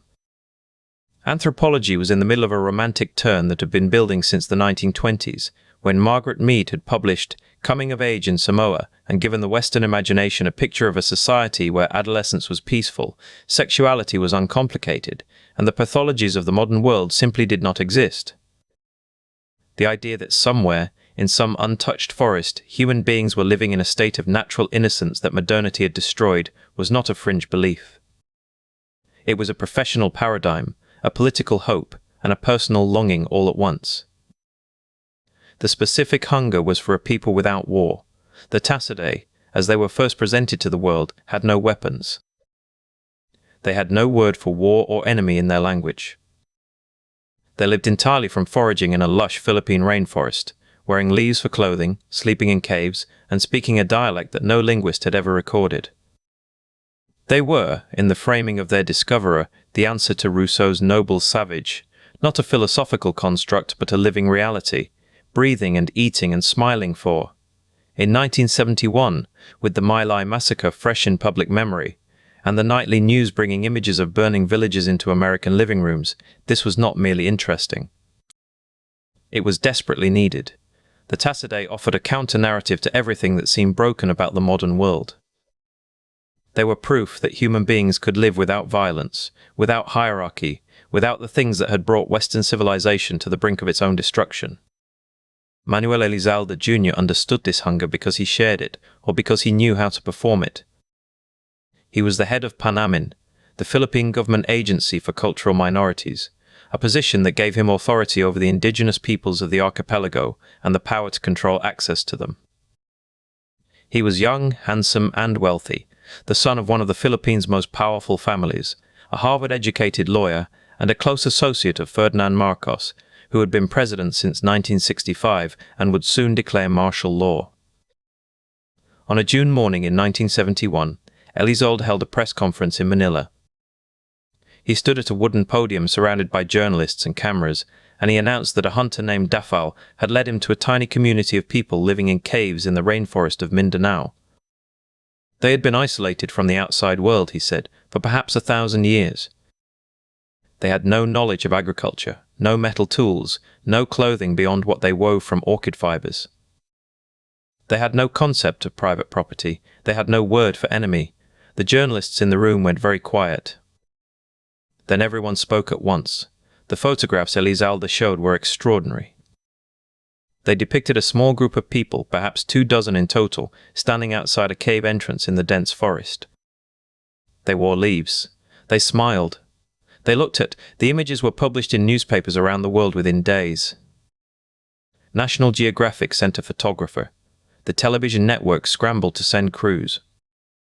The Tasaday became, almost overnight, the most famous indigenous people on Earth. What the journalists did not ask, in that first rush of excitement, was how Elizalde had found them. Dafal was a Tiboli hunter who had been working for Elizalde, but the details of the encounter were vague. Elizalde had flown by helicopter into a remote valley in South Cotabato province, an area that was not, strictly speaking, unexplored. Logging companies had been operating in the region for years. But the Tasaday had been living in a cluster of caves at the base of a limestone ridge, and they had, according to Elizalde, never encountered an outsider before. The scientific community responded with a mixture of excitement and caution. The National Museum of the Philippines sent a team of anthropologists to verify the discovery. They returned with reports that confirmed the basic facts. The Tasaday were a small group of cave-dwelling foragers who appeared to have no contact with the outside world. But the museum's own researchers noted something that the press coverage did not emphasize. The Tasaday had metal tools. They had pottery. They had items that suggested recent contact with lowland farming communities. These observations were published in academic journals. They were not widely reported. The hunger for the Tasaday story was too powerful to be dampened by scholarly caveats.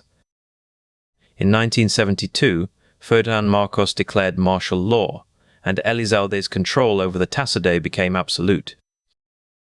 He declared the area a protected reserve. He banned all unapproved visits. He became the sole gatekeeper to the most famous indigenous community on the planet, and he used that position to control the narrative with precision. Only journalists and scientists who agreed with his framing were allowed access. Anyone who asked difficult questions was denied permission to visit. The Tasaday became a political asset. Marcos used them to demonstrate that his regime protected the Philippines' indigenous heritage, that the country was not just a developing nation, but a custodian of something precious and ancient. Elizalde appeared on American television, in the pages of National Geographic, in documentary films produced by the Philippine government. He was photographed walking through the jungle with the Tasaday, his arm around their shoulders, a benevolent protector of a fragile paradise. For 15 years, the story held. The Tasaday were taught basic English phrases for the visitors. They were given tools and clothing that were removed before journalists arrived. They were told to wear leaves. They were told to smile. They were told, by the man who had discovered them, how to be the people the world needed them to be. And then, in 1986, Ferdinand Marcos was overthrown. The People Power Revolution swept him out of the presidential palace and into exile in Hawaii. And Manuel Elizalde Jr., his patron gone, his protection withdrawn, fled the Philippines with millions of dollars in Panaman funds. He left behind the Tasaday, the caves. The journalists who arrived in the weeks after Elizalde's flight found something very different from the story they had been told. The Tasaday were still there, living in the same caves, wearing the same leaves. But they were also wearing t-shirts under the leaves. They had transistor radios. They spoke Cebuano, the regional language of the lowlands. They knew about money. They knew about Marcos. They knew that the world outside the forest had been watching them, and they had been performing. The controversy that followed was bitter and unresolved. Some anthropologists insisted that the Tasaday were genuine, that they had been isolated for centuries and had only recently been contaminated by contact. Others argued that the entire story was a fabrication, a hoax orchestrated by Elizalde for political and financial gain, with the Tasaday as willing or unwilling participants. The truth, as it so often is, lay somewhere in the uncomfortable middle. What is certain is that Elizalde controlled the narrative. What is certain is that the Tasaday were not living in the Stone Age when they were discovered. They had metal, they had pottery, they had contact with the outside world. What is certain is that the world wanted to believe in them so badly that it ignored the evidence that contradicted the story. The metal tools were explained away as recent gifts. The pottery was dismissed as an anomaly. The Tasaday themselves were silenced by a language barrier that Elizalde controlled. The question that lingers is not whether the Tasaday were a hoax. The question is whether they were a hoax, or whether they were a people who learned, very quickly, what the world wanted them to be, and decided that survival meant giving it to them. The Tasaday were presented as a community of approximately 26 people living in 3 cave mouths in the rainforest of South Cotabato, Mindanao, in the southern Philippines. They wore orchid leaf clothing, ate wild yams, grubs, and small crabs from the stream, had no metal, no agriculture, and no knowledge of the outside world. Elizalde claimed they had been contacted for the first time by Defal, a local hunter, and that they represented a Stone Age culture surviving intact into the 20th century. The method of the alleged hoax, and the controversy is genuine, with serious scholars on both sides, was, according to later investigators, that the Tasaday were in fact members of the local Manobo and Tiboli agricultural communities who had been persuaded or coerced by Elizalde to dress in leaves, move into the caves, and perform primitiveness for visiting journalists and anthropologists. The motivation on Elizalde's part was plausibly political. The Tasaday story justified the creation of a protected reserve on land that also happened to be coveted for logging, and it gave the Marcos regime an international public relations triumph at a moment when its human rights record was under scrutiny. The Tasaday were first presented to the world through a controlled series of media visits. Elizalde managed access absolutely. Journalists and scientists were flown in by helicopter, accompanied by Panaman officials, and their visits were brief and supervised. National Geographic published a major feature in 1972. A CBS documentary aired in the United States. The anthropologist Kenneth McLeish visited and wrote admiringly, "The access was real, the control of that access was total." The visitors came, saw what they had been brought to see, and left. They did not stay long enough to learn the language. They did not ask to speak to the Tasaday without interpreters. They did not notice, because they were not looking for it, that the leaf skirts were freshly tied, that the caves showed no signs of long-term habitation, that the children were not malnourished in the way Stone Age foragers should have been. The anthropologist who came closest to seeing the truth was a young Filipino researcher named Rogel Rara. In 1972, she spent several weeks with the Tasaday, longer than anyone else had been permitted. She noticed that the women wore their leaf skirts tied in a way that was common among Tiboli women, not the way a truly isolated people would have developed independently. She noticed that the children knew games played by lowland children. She noticed that the Tasaday word for rice was the same as the Tiboli word for rice. She wrote her observations in a report. Elizalde refused to allow it to be published. She was denied further access to the Tasaday. Her report did not surface publicly for more than a decade, and by then the damage was done. The narrative had been set. The world had already fallen in love with the Stone Age people who had no word for war. The hunger that the Tasaday satisfied was not a small hunger. It was a hunger for proof that the world had not always been this way, that somewhere, in some forgotten pocket of the planet, human beings had found a way to live without violence, without hierarchy, without the corruption that seemed to define modern life. The Vietnam War was still being fought. The photographs of My Lai were still being published. The environmental movement had just declared an emergency. The Tasaday arrived like a message from a parallel world, a world where humanity had chosen differently. And the journalists who covered them were not stupid. The editors who published their stories were not corrupt. The anthropologists who believed them were not fools. They were people who wanted something to be true, and who found that the evidence, when examined briefly and through a controlled lens, could be made to fit the desire. The Tasaday were not a hoax in the sense that someone faked a photograph or planted an artifact. They were a hoax in a deeper sense, a story that was allowed to be true because it was too beautiful to challenge. The collapse of the Tasaday story began in 1986, when Ferdinand Marcos was overthrown by the People Power Revolution and fled to Hawaii. Elizalde, who had been Marcos's close associate, also fled the country. The protected reserve was no longer protected. Loggers moved in, and journalists, for the first time, were able to visit the Tasaday without Panaman supervision. In April 1986, a Swiss journalist named Oswald Eiten walked into the Tasaday area without permission. He found the caves empty. He walked to a nearby Manobo village and asked where the Tasaday were. The villagers laughed.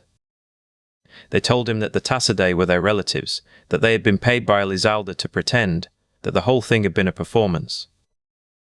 Eiten walked back into the forest and found the Tasaday, now wearing t-shirts and shorts, living in a bamboo house near the village.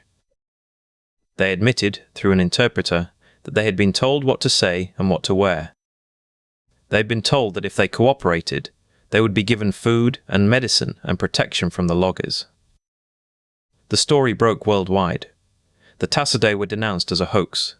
The anthropologists who had believed them were humiliated. Elizalde, from exile, denied everything. The Tasaday themselves, caught between the story they had told and the truth they now lived, gave conflicting accounts. Some said they had been forced. Some said they had been willing participants. Some said they had been Tasaday all along, and that the outside world had corrupted them. The controversy did not resolve. It settled into a stalemate. Some anthropologists continued to insist that the Tasaday were genuine, that the 1986 revelations were themselves a hoax, that Elizalde's enemies had fabricated the evidence to destroy him. Other anthropologists argued that the Tasaday were clearly a fabrication from the beginning, that the evidence had always been there, and that the professional community had failed to see it because they did not want to see it. The truth, as it so often is, was neither simple nor satisfying. The Tasaday were not a pure Stone Age culture. They were not a pure fabrication. They were a small group of Manobo and Tiboli people who had been living in the forest, some of them in relative isolation, some of them with regular contact with lowland communities. Elizalde had found them, seen their potential, and shaped them into a story that the world was ready to consume. He had given them scripts, costumes, and a performance schedule. They had performed, and the world had applauded. What is certain is that Elizalde controlled the narrative. What is certain is that the Tasaday were not living in the Stone Age when they were discovered. They had metal, they had pottery, they had contact with the outside world. What is certain is that the world wanted to believe in them so badly that it ignored the evidence that contradicted the story. The metal tools were explained away as recent gifts. The pottery was dismissed as an anomaly. The Tasaday themselves were silenced by a language barrier that Elizalde controlled. The question that lingers is not whether the Tasaday were a hoax. The question is whether they were a hoax, or whether they were a people who learned, very quickly, what the world wanted them to be, and decided that survival meant giving it to them. And if that is true, if the Tasaday were not deceivers but survivors, not performers but people who understood the power of a story before their discoverers did, then who, in the end, was the more sophisticated? The anthropologists who believed, or the people who knew exactly what they were being asked to become? Carol Moloney was not a dupe. She was a linguist from Stanford, trained at Yale, and her analysis of the Tasaday language was published in the journal Anthropological Linguistics. She spent weeks with the community, recording vocabulary, noting grammatical structures, and comparing what she heard with other Philippine languages. Her conclusion was careful and qualified. The Tasaday language appeared to be a dialect of Cotabato Manobo, but with enough distinctive features to suggest a long period of isolation. The rate of lexical change, she calculated, was consistent with a separation of several centuries. This was not the work of a credulous amateur. This was a professional judgment rendered with the tools of a discipline that had, in other contexts, proven remarkably accurate. The problem was that Moloney's data came from Elizalde. She was not permitted to conduct independent fieldwork. The Tasaday were not available for extended interviews without Panamin supervision. The language she recorded was the language they spoke when government officials were present, when cameras were running, when the world was watching. Later critics, including the linguist Lawrence Reed, would argue that a community genuinely isolated for 1,000 years would show far deeper divergence, that the Tasaday dialect was too close to surrounding Manobo dialects to represent true isolation. But in 1971, with data scarce and access restricted, Moloney's analysis stood as legitimate scholarship. Frank Lynch arrived with a different kind of authority. He was a Jesuit anthropologist at the Ateneo de Manila University, a specialist in Philippine cultural minorities, a man who had spent decades working with the Ifugao, the Bontoc, and other indigenous groups. He was not easily impressed. He had seen government manipulation of indigenous communities before. He had watched the Marcos regime use cultural preservation as a political tool. And yet, after his visit to the Tasaday caves, he wrote a report affirming their authenticity. The material culture was consistent. The cave dwellings showed long-term habitation. The people seemed genuinely unfamiliar with the outside world. Zeus Salazar, the Filipino historian, was more guarded. He did not call the discovery fraudulent, but he noted the absence of archaeological evidence for long-term occupation of the caves. He pointed out that no midden deposits had been found, no accumulated layers of ash and bone that would indicate generations of continuous habitation. He asked a question that no one in the press conference had asked: where were the bones of the ancestors? If the Tasaday had lived in these caves for centuries, where were the graves?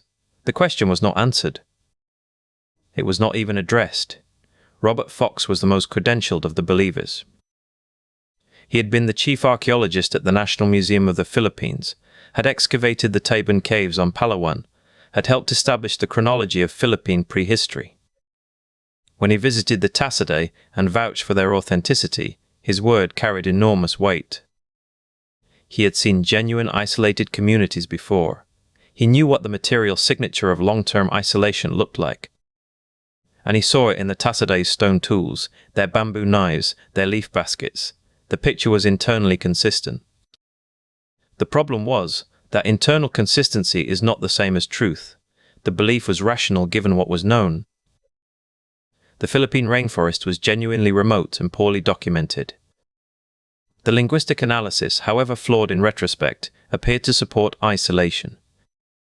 The material culture was consistent with a foraging lifestyle, and the access restrictions, while suspicious, were explained at the time as necessary to protect a vulnerable people from exploitation.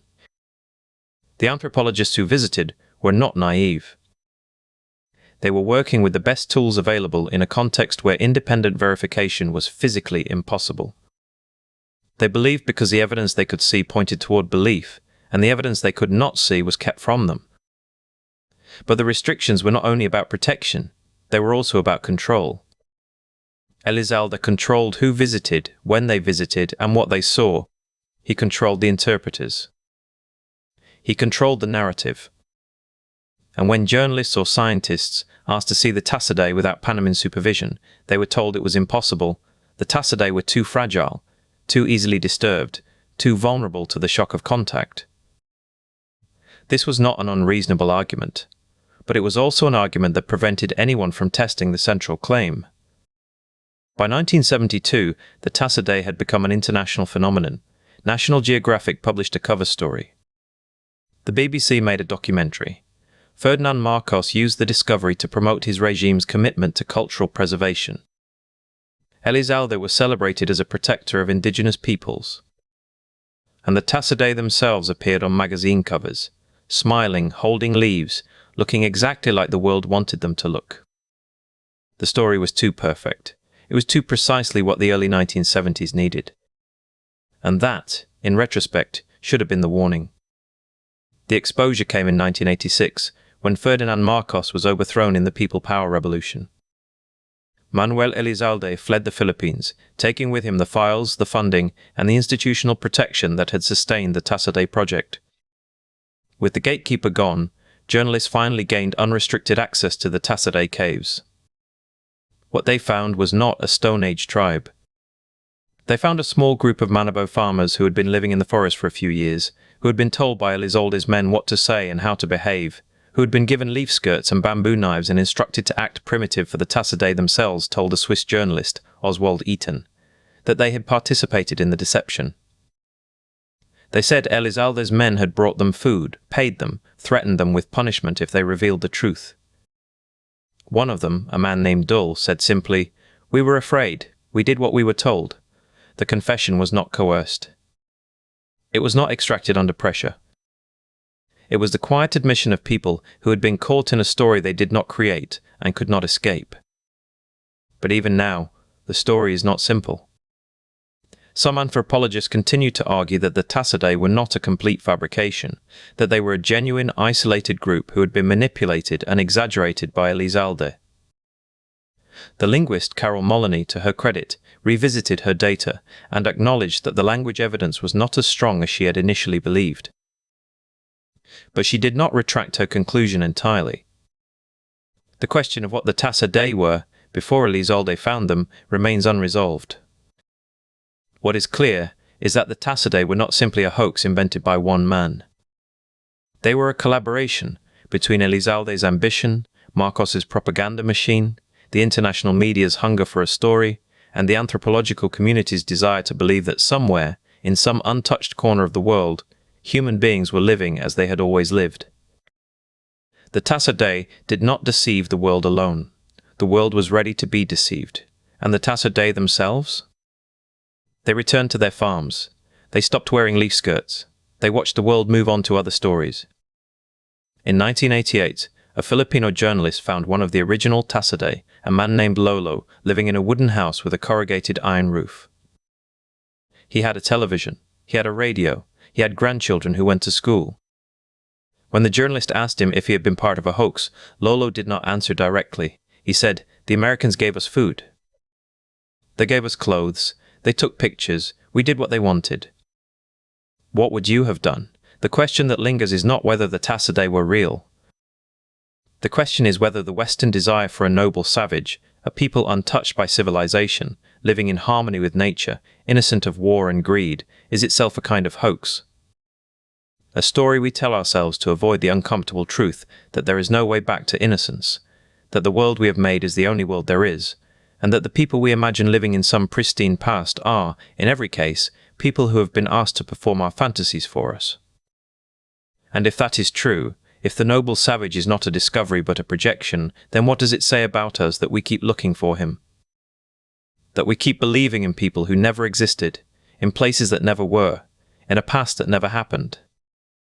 The Tasaday are gone now, scattered into the ordinary complexity of modern life, but the hunger that created them is still here, and it is waiting for the next story. What will it be? The question that lingers is not whether the Tasaday were real. The question is whether the Western desire for a noble savage, a people untouched by civilization, living in harmony with nature, innocent of war and greed, is itself a kind of hoax. A story we tell ourselves to avoid the uncomfortable truth that there is no way back to innocence, that the world we have made is the only world there is, and that the people we imagine living in some pristine past are, in every case, people who have been asked to perform our fantasies for us. And if that is true, if the noble savage is not a discovery but a projection, then what does it say about us that we keep looking for him? That we keep believing in people who never existed, in places that never were, in a past that never happened. The Tasaday are gone now, scattered into the ordinary complexity of modern life, but the hunger that created them is still here, and it is waiting for the next story. What will it be? The first doubt arrived not from an anthropologist but from a Swiss journalist named Oswald Eyton. In 1986, Ferdinand Marcos had been deposed and had fled to Hawaii. Manuel Elizalde Jr., the architect of the Tasaday story, had vanished to Costa Rica with millions of dollars from the Panamin Trust. The protected reserve, once guarded by armed men, was suddenly open. Eyton walked in without permission. What he found was not a Stone Age tribe. He found people living in wooden houses with corrugated iron roofs. He found children wearing t-shirts and shorts. He found fields of sweet potatoes and cassava, agriculture, not foraging. When he asked the Tasaday about the cave-dwelling period, some of them told him directly they had been instructed by Elizalde to wear leaves and pretend to be cave people when outsiders visited. They had been paid in rice, in salt, in tobacco. Eyton's report was published in a Swiss newspaper and then picked up internationally. The story that had captivated the world for 15 years began to unravel in a matter of weeks. The specific evidence against the Tasaday narrative was, on its surface, devastating. There was no archaeological evidence of long-term cave habitation, no deep layers of ash from cooking fires, no discarded tools, no broken bones from meals eaten over generations. The caves were pristine, as though no one had ever lived in them. The Tasaday's own testimony, when examined closely, was contradictory. Some community members said they had been pressured by local politicians to deny authenticity. Others maintained that their forest foraging life had been real, that the performance had been a separate layer imposed by Elizalde for the hunter de Fal, who had allegedly discovered the Tasaday in 1971, turned out to have long-standing trade relationships with people in the area. He had known about them for years. The discovery was not a discovery at all. The moment of formal academic engagement came at a 1988 symposium in Zagreb, where anthropologists gathered to debate the evidence. The room was divided. Some argued that the entire thing was a fabrication, a political performance orchestrated by Elizalde to secure funding and influence under the Marcos regime. Others, including the anthropologist Thomas Headland, who had conducted extensive fieldwork in the Philippines, took a more nuanced position. Headland concluded that the Tasaday were genuine forest foragers who had been coached and misrepresented, but not entirely fabricated. The symposium did not resolve the controversy. It remains unresolved to this day. The journalist Robin Hemley, who spent years investigating the story for his 2003 book Invented Eden, concluded that the performance element was undeniable, but that the full truth was irretrievably obscured by politics, poverty, and the incentives of all parties involved. The Tasaday had become symbols, and symbols do not need to be true, they only need to be useful. The Tasaday controversy changed anthropological practice in specific ways. It accelerated the shift away from romantic primitivism, the idea that somewhere, in some untouched corner of the world, human beings were living in a state of natural innocence. The discipline had been moving in this direction since the 1960s, but the Tasaday episode made the danger of projection impossible to ignore. Anthropologists began to ask harder questions about who controlled access to indigenous communities and why. The controversy also contributed to a broader crisis of confidence in fieldwork anthropology in the 1980s. In 1983, the anthropologist Derek Freeman had published a devastating critique of Margaret Mead's work in Samoa, arguing that her portrait of a sexually liberated Pacific paradise was a romantic fantasy that ignored the reality of Samoan culture. 2 years later came the Tasaday exposure. The discipline that had built its reputation on the authority of the field worker, the one who had been there, who had seen with their own eyes, was suddenly confronted with the possibility that seeing was not believing. It was interpreting. The psychological insight at the heart of the Tasaday story is about the politics of innocence. The Tasaday were not just a scientific discovery, they were a moral argument. Believing in them meant believing that human beings were capable of living without war, without hierarchy, without environmental destruction. It meant that the Vietnam War, the atomic bomb, the industrial destruction of the planet, these were not inevitable expressions of human nature. They were choices. And if the Tasaday could live differently, then so could we. Disbelieving the Tasaday was, for many people, not just a scientific position, but a political one. It meant admitting that the noble savage was always a projection, always a mirror held up to Western guilt rather than a window onto another reality. It meant accepting that there is no way back to innocence, that the world we have made is the only world there is, and that the people we imagine living in some pristine past are, in every case, people who have been asked to perform our fantasies for us. The question the Tasaday leaves open is not whether they were real. The question is what we owe the actual people who lived through that process. The men and women who were costumed and managed and photographed and doubted. Whose identity was used as a symbol for causes they did not choose, whose testimony has been doubted ever since. Lolo, who wore leaves and posed for pictures and did what Elizalde asked, survived. He built a house with a television antenna. He watched himself on the news. He watched the world argue about whether he had ever existed. The Tasaday are not a hoax in the simple sense. They are a story about what happens when a culture's need for innocence collides with the messy reality of other people's lives. The believers were not stupid. The conditions that made belief possible, the environmental movement, the disillusionment with technological civilization, the desperate hope that somewhere, somehow, human beings were living in peace, were real and legitimate. The hoaxes were not simply villains. Elizalde was a product of his time and his power, a man who understood that the world would pay for a story it needed to hear. And the Tasaday themselves were not simply victims. They were people who made choices in circumstances that were not of their making. They wore leaves. They posed for pictures. They did what they were asked. And when the world stopped paying attention, they went back to farming, to building houses, to raising children who would grow up with cell phones and televisions, and the memory of a time when strangers came from across the ocean to stare at them. The hunger that created the Tasaday is still here. It is the hunger for a story that tells us we are not as bad as we fear. That there is a way out of the mess we have made. That somewhere, in some untouched forest, human beings are living the way we were meant to live. It is a beautiful hunger. It is also a dangerous one, because it makes us vulnerable to anyone who promises to show us what we want to see.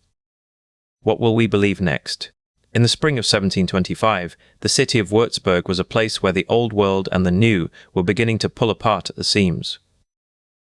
The university, founded in 1402, was one of the great centers of Catholic learning in the Holy Roman Empire, and its faculty were expected to reconcile the authority of the Church with the increasingly unruly evidence emerging from the earth.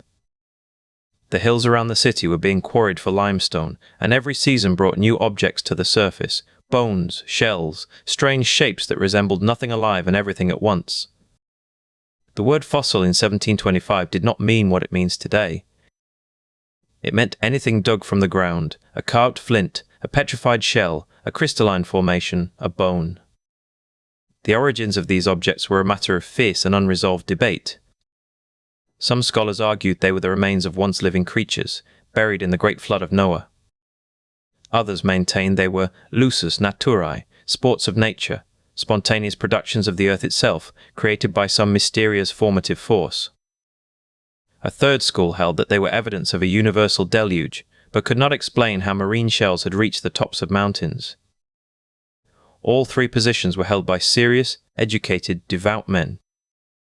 Into this uncertainty stepped Johann Bartholomew Adam Beringer, the senior professor of natural history at the University of Würzburg, a physician of high standing, a man whose reputation rested on his ability to read the natural world as a text that confirmed the truth of Scripture.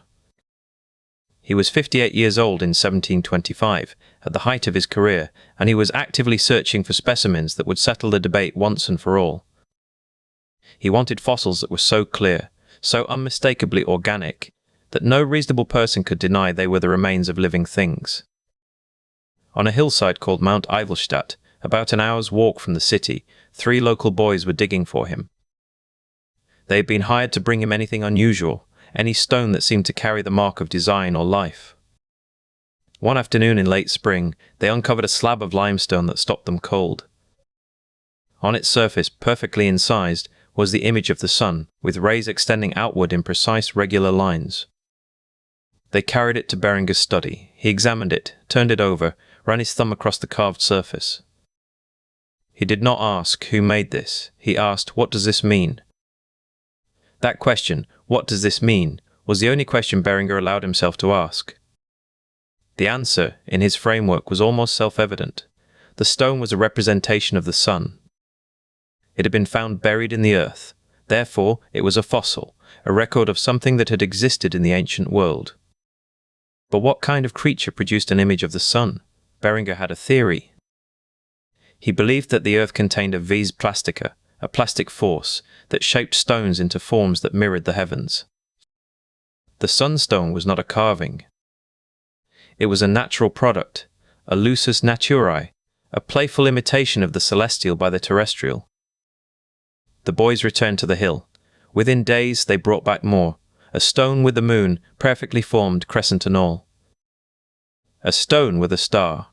A stone with a comet, its tail streaming across the limestone surface. Beringer was exhilarated. He began to write a book, to be called Lithographiae Würzburgensis, the stone writings of Würzburg. He commissioned an engraver to make plates of each specimen. He wrote to colleagues across Germany describing his discoveries. He did not pause to wonder why the hills of Franconia, of all places, should be producing such a perfect catalogue of the heavenly bodies.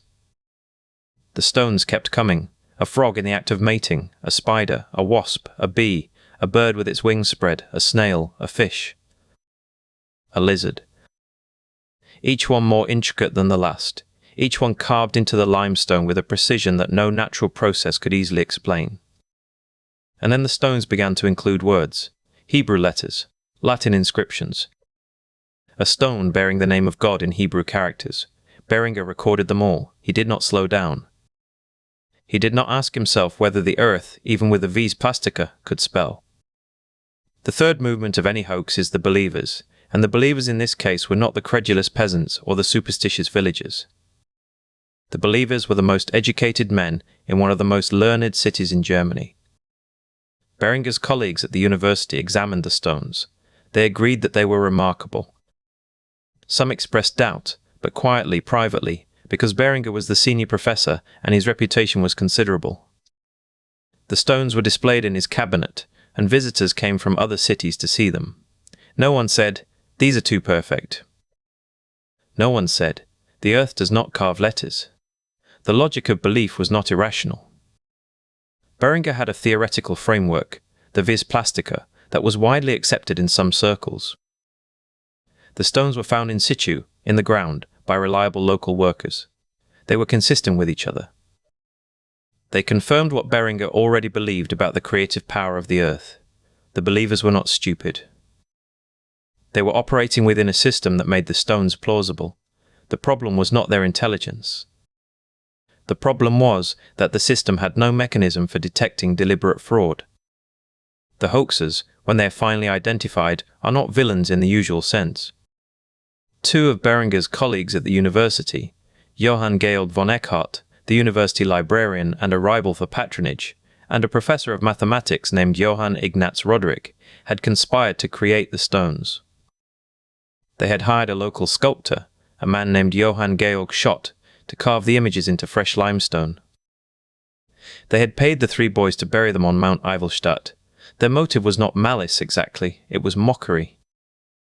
They wanted to demonstrate that Beringer's theories were so credulous, so eager for confirmation, that he would believe anything found in the ground. The exposure came in stages. The first crack appeared when one of the stones was found to contain a fragment of a carved wooden figure, a piece of a crucifix, unmistakably modern.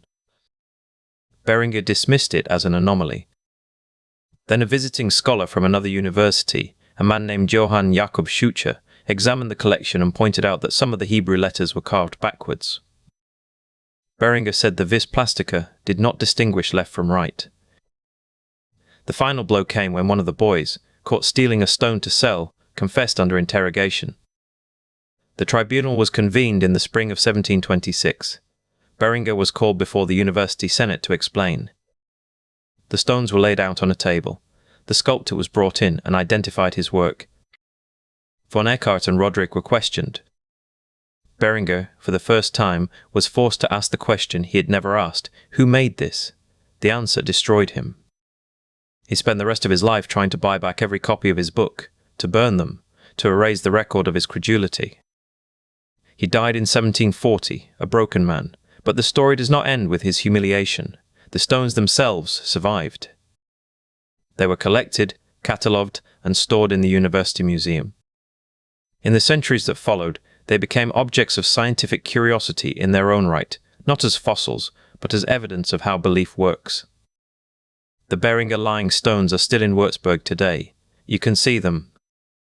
They look exactly like what they are, carvings in limestone, made by human hands, buried in the earth to deceive. The legacy of the Beringer hoax is not a lesson about the stupidity of the past. It is a lesson about the structure of scientific belief. Beringer was not a fool. He was a man who had a theory, and who found exactly the evidence he was looking for. The hoax worked not because he was gullible, but because his framework had no room for the possibility that someone would go to such elaborate lengths to lie. The hoaxers understood something that Beringer did not, that the most effective deception is not the one that contradicts belief, but the one that confirms it. Every hoax in this series has a moment when the hoaxer reveals themselves, or when the evidence becomes undeniable, or when the believers are forced to confront what they have accepted. But the Beringer hoax has a different kind of ending. It ends with a question that does not go away. If a man as learned as Beringer could be so thoroughly deceived by stones that were carved in plain sight, by a sculptor who was not even trying to hide his work, then what are we, in our own time, failing to question? The stones are still there. The question is still open. The stones kept coming.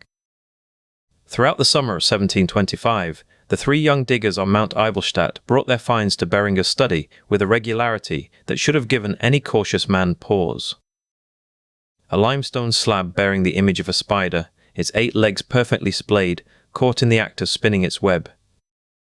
Another showing a frog, its limbs arranged as if in mid-leap. A third with a lizard, tail curled, scales individually incised. Beringer catalogued each one with the meticulous care of a man who believed he was building a monument to natural history. He did not notice what the stones had in common. Every creature was depicted alive, intact, and in perfect anatomical detail. There were no broken bones, no partial specimens, no evidence of the crushing pressure or mineral replacement that would have been required for genuine fossilization. The stones were too clean, too complete, too much like illustrations. By autumn, the diggers had uncovered over 400 stones. The variety was astonishing. Insects of every kind, plants with their root systems intact, fish with every scale visible, birds with individual feathers delineated. Beringer began to notice patterns. Certain species appeared repeatedly, always in the same posture, always at the same scale. He did not interpret this as evidence of a single hand repeating the same designs. He interpreted it as evidence that nature, in its creative play, favored certain forms. The framework was so firmly established that contradictory evidence was absorbed into it, rather than challenging it. Then the diggers found something that changed everything: a stone bearing letters. Not random scratches or mineral formations, recognizable characters in a script Beringer recognized as Hebrew. He turned the stone over. The letters were not a name he knew. He consulted a colleague from the theology faculty, who translated them, the Tetragrammaton, the sacred name of God as revealed to Moses. YHWH. Beringer was not a superstitious man. He was a scientist of his age, but the implications were staggering. If nature had carved the name of God into stone, then the natural world was not merely a creation, it was a revelation, a text, a direct communication from the divine. The Hebrew stones were followed by Arabic characters, then what appeared to be Babylonian cuneiform. Beringer wrote excited letters to colleagues across the German-speaking world. He was not merely discovering fossils. He was discovering that the earth itself had been inscribed with divine language. The stones seemed to confirm everything he had argued for years, that the natural world was a coherent system of signs, that the flood had not simply destroyed but had also preserved, that the hand of God was visible to those who knew how to look.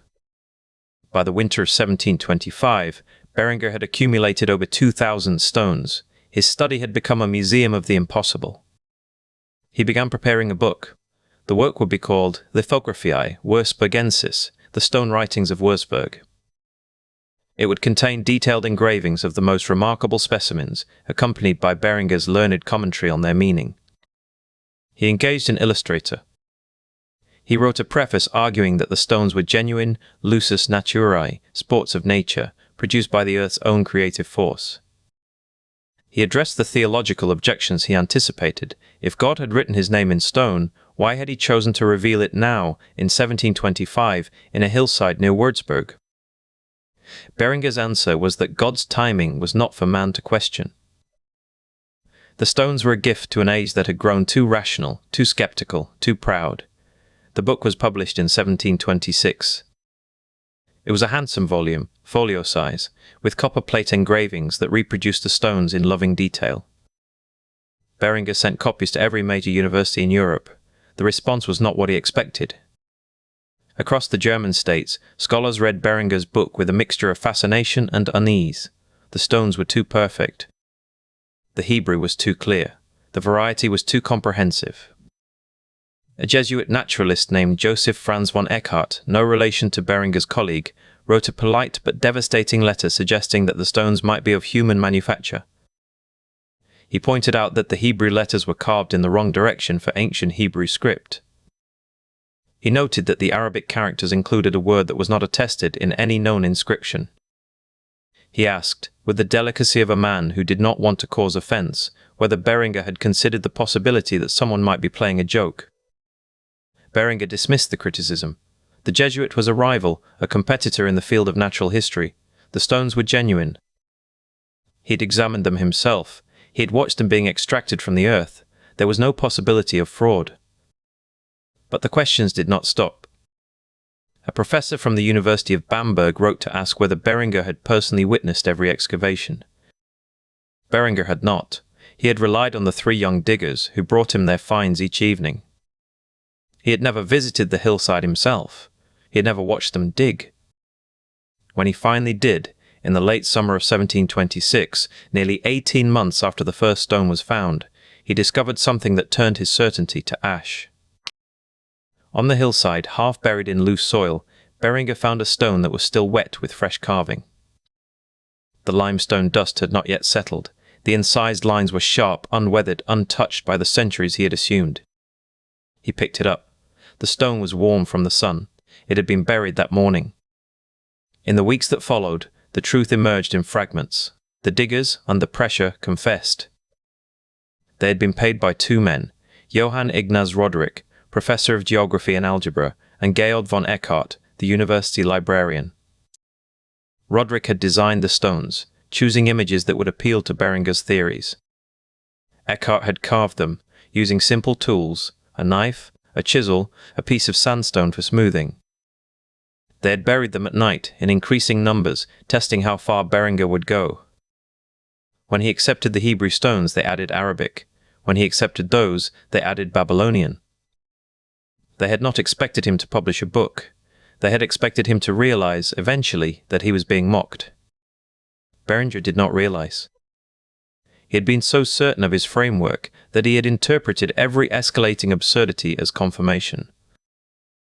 The hoaxers had understood something fundamental about belief, that the more extraordinary the evidence, the more committed the believer becomes. Each new stone was a test, and Beringer passed everyone. The scandal broke in the winter of 1726. Beringer attempted to suppress the remaining copies of his book. He bought back as many as he could and burned them. But copies had already reached Leipzig, Vienna, Paris, London. The damage was not to the book, but to the man. Beringer's reputation never recovered. He died in 1740, a figure of ridicule in the very circles where he had once been respected. Roderick and Eckhart escaped serious punishment. The university preferred to let the matter fade. Roderick continued to teach. Eckhart kept his position as librarian. They had not intended to destroy Beringer. They had intended to humiliate him, to teach him a lesson about intellectual humility. The lesson had been taught. The cost had been higher than they expected. The stones that remain, a few hundred of the original 2,000, are kept in museums in Würzburg and Oxford. They are labelled as forgeries. They are studied not as geological specimens but as objects in the history of deception. And yet they continue to ask a question that no amount of labelling can answer. If Beringer could be fooled by stones carved in plain sight, by men who were not even trying to hide their hand, then what are we, in our own time, failing to question? The stones are still there. The question is still open. The stones that remain sit in museum cases, arranged on velvet, labelled as forgeries. But the question of how Beringer could have believed so thoroughly is not answered by the label. It is answered by the world he inhabited. In 1725, the word fossil did not mean what it means today. It meant anything dug from the earth, a shell, a bone, a crystalline formation, a stone that looked like a frog. The category was broad because the mechanism of formation was unknown. The leading theory, defended by serious men, was that the earth itself possessed a creative force, a vis plastica, that could spontaneously generate forms. The sun on Beringer's stone could be a lusus naturae, a sport of nature, produced by the same mysterious energy that made crystals grow in geometric shapes and clouds form in the image of animals. Beringer's diggers brought him stones from a specific hillside, Mount Ivelstadt, a location he knew well. The limestone was local. The strata were undisturbed. The carvings were found in situ, or so the diggers reported. Beringer had no reason to doubt their word.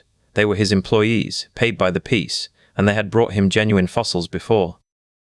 The system of trust that governed his operation was the same system that governed every naturalist's operation in Europe. You hired local men. You paid them for what they found. You examined the evidence. You drew conclusions.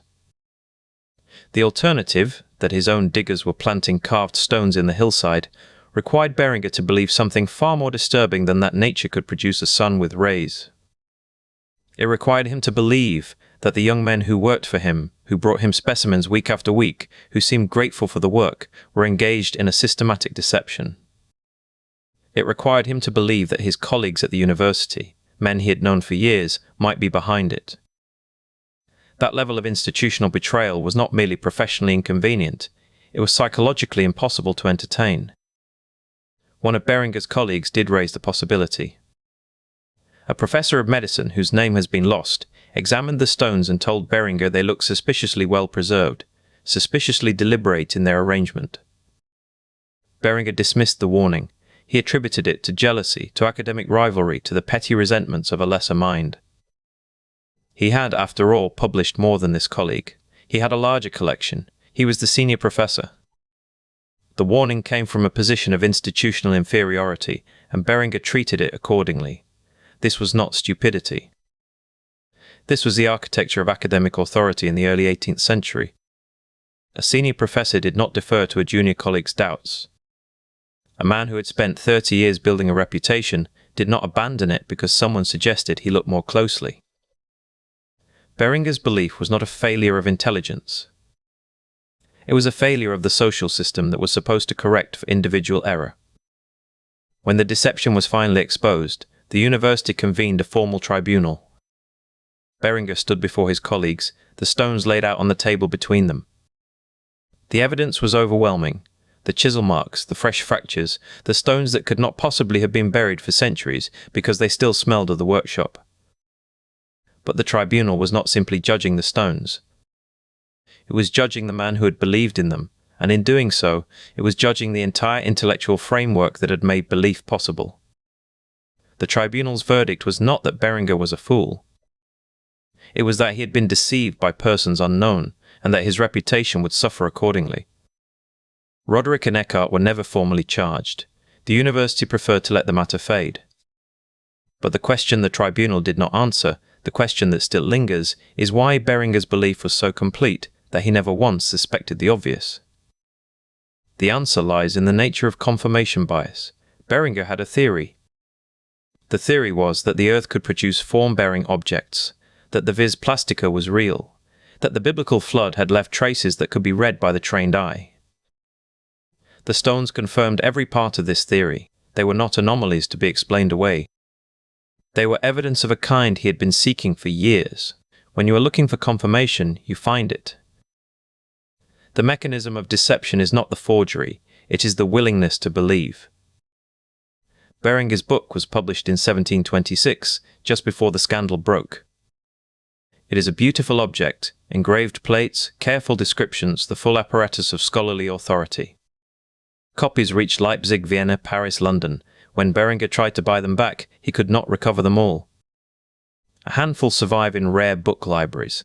They are catalogued not as works of natural history, but as curiosities of deception. The irony is that Beringer's method was sound. He described the stones with precision. He compared them to known specimens. He cited authorities. He did everything a scholar was supposed to do. The problem was not his method. The problem was his starting assumption. The historian of science, Melvin John, who reconstructed the Beringer affair in 1963, noted something crucial. Beringer's error was not that he believed too easily. It was that he did not ask the question, who benefits? The stones benefited Beringer. They confirmed his theories. They enhanced his reputation. They made him the center of attention in the natural history community. The question of who might want to produce such stones, and why, never occurred to him. He was too busy enjoying the confirmation. Roderick and Eckhart, the men who carved the stones, have left almost nothing in the historical record. They did not write memoirs. They did not confess. They did not explain their motives. What we know of them comes from the testimony of others, from the fragments of evidence that survived the tribunal. They were not master criminals. They were not geniuses of deception. They were ordinary men who saw an opportunity to humiliate a colleague they found arrogant, and they took it. The hoax was not elaborate. It was simple. It worked because the man they deceived was already deceiving himself. The stones themselves are not impressive forgeries. They are crude, obvious, the work of amateurs. The chisel marks are visible to the naked eye. The carving is shallow, the detail imprecise. A child could see that these were made by human hands. But Beringer could not see it, because seeing it would have required him to question everything he believed about the world, about his colleagues, about himself. The human mind protects itself from such questions. It builds defenses. The defenses are called theories. The legacy of the Beringer affair is not a cautionary tale about gullibility. It is a case study in the epistemology of belief. Beringer was not stupid. He was not careless. He was a man who had spent his entire career learning to interpret the natural world, and the stones told him exactly what he wanted to hear. The mechanism of deception is not the forgery, it is the willingness to believe. The stones that remain are kept in museums in Würzburg and Oxford. They are labelled as forgeries. They are studied as objects in the history of deception. But they continue to ask a question that no amount of labelling can answer. If Beringer could be fooled by stones carved in plain sight, by men who were not even trying to hide their hand, then what are we, in our own time, failing to question? The stones are still there. The question is still open. The question is still open. And then, in the summer of 1726, the stones themselves began to answer it. According to the most widely circulated account, though historians dispute its precise details, Beringer uncovered among the later finds a stone bearing his own name. The word Beringer was cut into the limestone in clear, deliberate letters. It was not an ancient inscription. It was not a fossil. It was a signature. The moment Beringer saw it, the entire edifice of belief collapsed. The stones were not messages from the deep past. They were messages about him. Whether this specific stone was the trigger or whether doubts had been accumulating for weeks, Beringer did not hesitate. He initiated legal proceedings against the two men who had supplied him with the stones, J. Ignaz Roderick, professor of geography and mathematics at the University of Würzburg, and Georg von Eckhart, the university librarian and a historian of some standing. These were not strangers. These were colleagues. These were men Beringer had trusted with his reputation. The trial was swift. Roderick and von Eckhart confessed. They had hired the three young diggers, local boys who had originally brought Beringer his first specimens, to carve the stones and plant them on the hillside of Mount Eivelstadt. The carving had been crude. The boys had used simple iron tools. The designs had been copied from books and from Beringer's own published theories. The entire operation had cost a few thalers and a bottle of wine. The motive, as the court established, was not financial gain. Roderick and von Eckhart had not sold the stones. They had not profited from Beringer's book. They had acted out of professional malice, a calculated desire to humiliate a rival whose theories they found intellectually contemptible. Beringer, in their view, had become too certain of his own interpretations, too willing to see evidence where none existed, too invested in a framework that could not accommodate contradiction. The hoax was a correction, a cruel one, but a correction nonetheless. Beringer spent the remainder of his personal fortune attempting to buy back and destroy every copy of his published book, Lithographiae Würzburgensis, which had been released in 1726 to immediate scholarly interest. He died 3 years later, in 1729, a broken man. His reputation, which had been among the most distinguished in German natural history, was destroyed. The stones that had once promised to confirm his theories were now displayed in cabinets as objects of ridicule, not evidence of the ancient world, but evidence of a single man's catastrophic blindness. The Beringer lying stones became, almost immediately, a cautionary tale in the history of science, one of the earliest documented cases of academic fraud, and one of the few in which the motive was not personal gain but professional malice. The story was retold throughout the 18th and 19th centuries in lectures, textbooks, and philosophical treatises. It was cited by David Hume in his essay, Of Miracles, as an example of how human testimony could be corrupted by desire. It was used by Voltaire as a weapon against religious credulity. It was invoked by every generation of scientists who needed a warning against the dangers of fitting evidence to theory rather than theory to evidence. But the psychological insight of the Beringer affair is more subtle than the cautionary tale suggests. Beringer was not a fool. He was a man who had built a career on a particular framework for understanding the natural world, a framework that reconciled observation with scripture, that explained fossils as the remains of the biblical flood, that gave order and meaning to the chaotic evidence of the earth. The stones arrived at exactly the moment when that framework needed spectacular confirmation. The fabricators understood this. They did not create a plausible hoax. They created an irresistible one, calibrated to the exact shape of their victim's desire. The diggers testified that they had been surprised by how little effort the hoax required. They carved the stones in the evenings, by firelight, using designs drawn from Beringer's own publications. They planted them in the morning and waited. Beringer found them within hours. He never asked where they had come from. He never examined the edges of the carvings closely. He never considered that the boys who brought him the stones might have a motive beyond honest labor. The mechanism of deception was not the forgery, it was the willingness to believe. The question that lingers, 3 centuries later, is not about Beringer's gullibility. It is about the structure of belief itself. Roderick and von Eckhart intended to humiliate their colleague, and they succeeded. But they also, inadvertently, produced one of the most useful demonstrations in the history of scientific methodology, the danger of finding exactly what you are looking for. The stones proved nothing about the ancient world. They proved everything about the human capacity to see what we need to see. The stones that remain are kept in museums in Würzburg and Oxford. They are labeled as forgeries. They are studied as objects in the history of deception. But they continue to ask a question that no amount of labeling can answer. If Beringer could be fooled by stones carved in plain sight, by men who were not even trying to hide their hand, then what are we, in our own time, failing to question? The stones are still there. The question is still open. And the next chapter of this story begins in a London drawing room, where a group of young artists and writers are planning a joke that will expose a different kind of stone, the granite certainty of the British Empire itself. Was the lesson worth the cruelty of its delivery? In February 1910, the HMS Dreadnought lay at anchor in Portland Harbour, a machine so advanced that its name had become a category. It had been launched 4 years earlier, and in those 4 years it had rendered every battleship that preceded it obsolete. Its 10 12-inch guns, its steam turbine engines that could push it to 21 knots, its armour belt that could withstand anything its predecessors could fire, it was not merely the most powerful warship afloat. It was the physical embodiment of an idea, that Britain ruled the waves because Britain had earned the right to rule them through industrial genius, naval tradition, and the unspoken assumption that the world's greatest empire would naturally possess the world's greatest navy.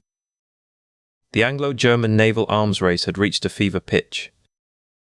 The previous year, the British public had been mobilized by the campaign slogan, "We want 8 and we won't wait," demanding 8 new dreadnoughts to match German construction. The newspapers ran daily tallies of keels laid in Kiel and Portsmouth. The Royal Navy was not merely a military force, it was the institution that held the empire together, the guarantee that no foreign power could threaten the home islands. Its flagship was surrounded by ceremony, by security, and by the absolute confidence of an institution that had not been seriously challenged since Trafalgar. That confidence had a specific texture in Edwardian England. It was a texture of deference, the assumption that rank, uniform and title commanded immediate respect without question. A man in a naval officer's uniform could walk into almost any building in Britain and be treated as though he belonged there. A man in a foreign prince's robes would be treated with even greater ceremony. The hoax that was about to unfold would depend on this social machinery operating exactly as designed. The hunger that the hoax exploited was not a desire to believe something false. It was a desire to puncture something pompous. The Edwardian class system was beginning to crack. The suffragette movement was active, chaining themselves to railings and hunger striking in Holloway Prison. The Labour Party had just won its first significant parliamentary presence. A generation of young intellectuals centred on Cambridge and Bloomsbury were developing a systematic contempt for Victorian imperial self-seriousness. They were not trying to fool the Navy. They were trying to expose that the Navy's deference was a machine that could be operated by anyone who knew the right codes. The architect of the plan was Horace de Vere Cole, a practical joker of independent means and considerable social ambition. Cole had already established a reputation for elaborate pranks. He had once walked down Bond Street dressed as a sheikh, selling imaginary tickets to a non-existent event. But the Dreadnought Hoax would be his masterpiece. In early February 1910, he gathered his accomplices in a drawing room in Bloomsbury, the painter Duncan Grant, the writer Virginia Stephen, not yet Virginia Woolf, her brother Adrian Stephen, and 3 others. Cole explained his plan with the seriousness of a military strategist. The plan was to impersonate a delegation of Abyssinian princes. Cole had already sent a telegram to the Dreadnought's commander, signed with the name of a Foreign Office official, announcing that the princes would be visiting the flagship. The telegram had been accepted without question. The group would travel to Weymouth, board a naval launch, and be received on the deck of the most powerful warship in the world. Cole had acquired costumes, robes, turbans, dark makeup, and a set of theatrical jewellery. He had also prepared a language, a stream of nonsense syllables that he claimed was Amharic, the language of the Abyssinian court. The others were trying not to laugh, but they were also listening. Virginia Stephen, who would later write about the experience, noted that Cole's confidence was absolute. He did not consider the possibility that the plan might fail.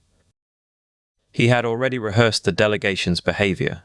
The princes would speak only through an interpreter, Adrian Stephen, whose Swahili was non-existent, but whose bearing was aristocratic.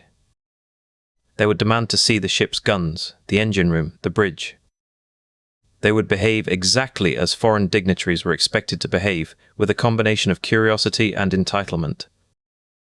On the morning of February 7, 1910, the delegation assembled at Paddington Station. Cole had hired a private railway carriage. The costumes were packed in suitcases. The makeup was applied in the train's lavatory. By the time they reached Weymouth, they were no longer a group of Bloomsbury intellectuals. They were the Emperor of Abyssinia's personal representatives, travelling to inspect the flagship of the Royal Navy. At Weymouth docks, a naval launch was waiting. The officers on duty had been informed of the delegation's arrival. They saluted. They offered assistance. They did not ask for identification. They did not question why the Abyssinian princes spoke no English and communicated through an interpreter whose Amharic was gibberish. They did not notice that one of the princes, Duncan Grant, was wearing his robes inside out. The machine of deference was operating perfectly. The launch carried them across Portland Harbor. The Dreadnought grew larger as they approached, a grey steel mountain rising from the water. On deck, the ship's company had been assembled in full-dress uniform. Commander William Fisher stood at the head of the reception party, his medals polished, his bearing impeccable. He had been told to expect a royal visit. He had prepared a tour of the ship. He had no reason to suspect that the men stepping onto his deck were anything other than what they appeared to be. The delegation walked down the gangway. Cole led the procession, his face dark with makeup, his turban slightly askew. Adrian Stephen followed, speaking loudly in his invented language. The naval officers bowed. The ship's band played the British national anthem, then a tune that someone had identified as the Abyssinian national anthem, though no one present had ever heard it before. The princes inspected the guard of honor. They nodded gravely. They did not smile. Commander Fisher personally led the tour. He showed them the 12-inch guns, explaining the range and the rate of fire. The princes nodded. He showed them the engine room, the steam turbines that could push the ship to 21 knots. The princes nodded again. He showed them the bridge, the navigation room, the captain's quarters. At each stop, Adrian Stephen translated the commander's explanations into his invented language, and the princes responded with grave approval. The tour lasted nearly 2 hours. At no point did anyone ask the princes to remove their gloves, which would have revealed pale English hands beneath the dark makeup. At no point did anyone question why the interpreter's language was inconsistent.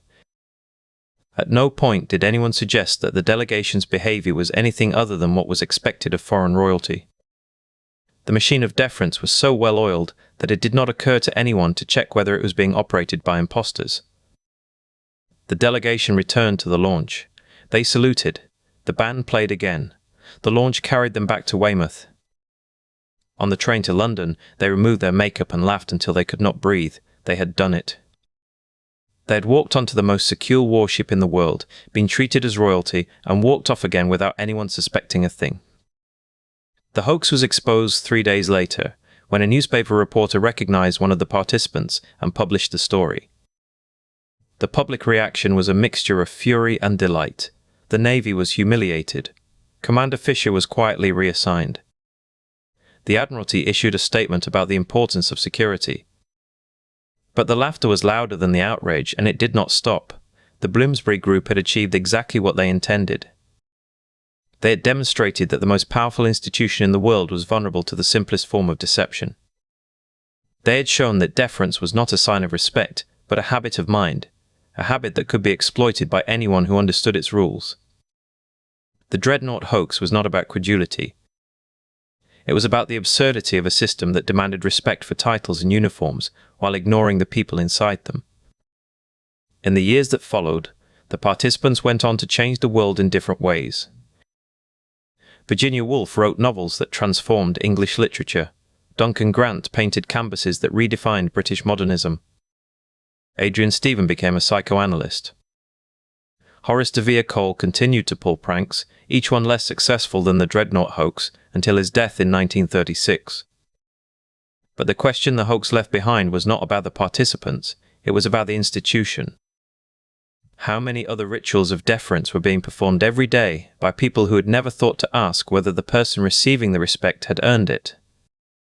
How many other acts of authority were being accepted without question, simply because the uniform was correct and the ceremony was familiar. The Dreadnought hoax lasted 2 hours. Its effects lasted much longer. It planted a question in the public mind that would grow slowly over the decades. If the most powerful warship in the world could be fooled by a group of actors, what else in the Empire was being taken on trust? The telegram arrived at Weymouth on the morning of February 7, 1910, a crisp winter Tuesday. It was addressed to the commanding officer of HMS Dreadnought, and it bore the signature of Sir Charles Hardinge, Permanent Under-Secretary of State for Foreign Affairs. The message was brief and official.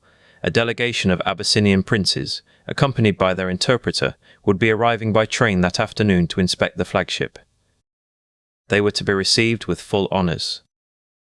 The telegram was a forgery, written by Horace de Vere Cole in his Bloomsbury drawing room 2 days earlier.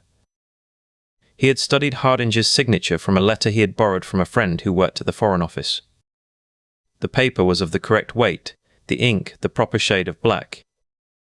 He had posted it himself from a post office in central London, timing its arrival to give the Navy just enough notice to prepare, but not enough to verify. The Navy, upon receiving the telegram, did what the Navy always did when the Foreign Office sent instructions. They obeyed. The idea of telephoning Whitehall to confirm the authenticity of a message from the Permanent Under-Secretary would have been unthinkable, a breach of protocol so profound it bordered on insubordination. The machinery of deference began to turn. At Paddington Station, the delegation assembled. Horace de Vere Cole had arranged everything with the precision of a theatre director. The costumes had been rented from a theatrical costumier in Covent Garden. Silk turbans, embroidered robes, sashes of gold and crimson. The makeup was stage grease paint, applied thickly to darken their faces. False beards were glued on with spirit gum. Each man carried a small cushion strapped to his back, to create the impression of African royal posture. Virginia Stephen, the only woman in the group, was disguised as a prince. She wore a false beard and a turban, and her face was painted the same shade as the others. She was tall for a woman of her era, and in the flowing robe she passed without question.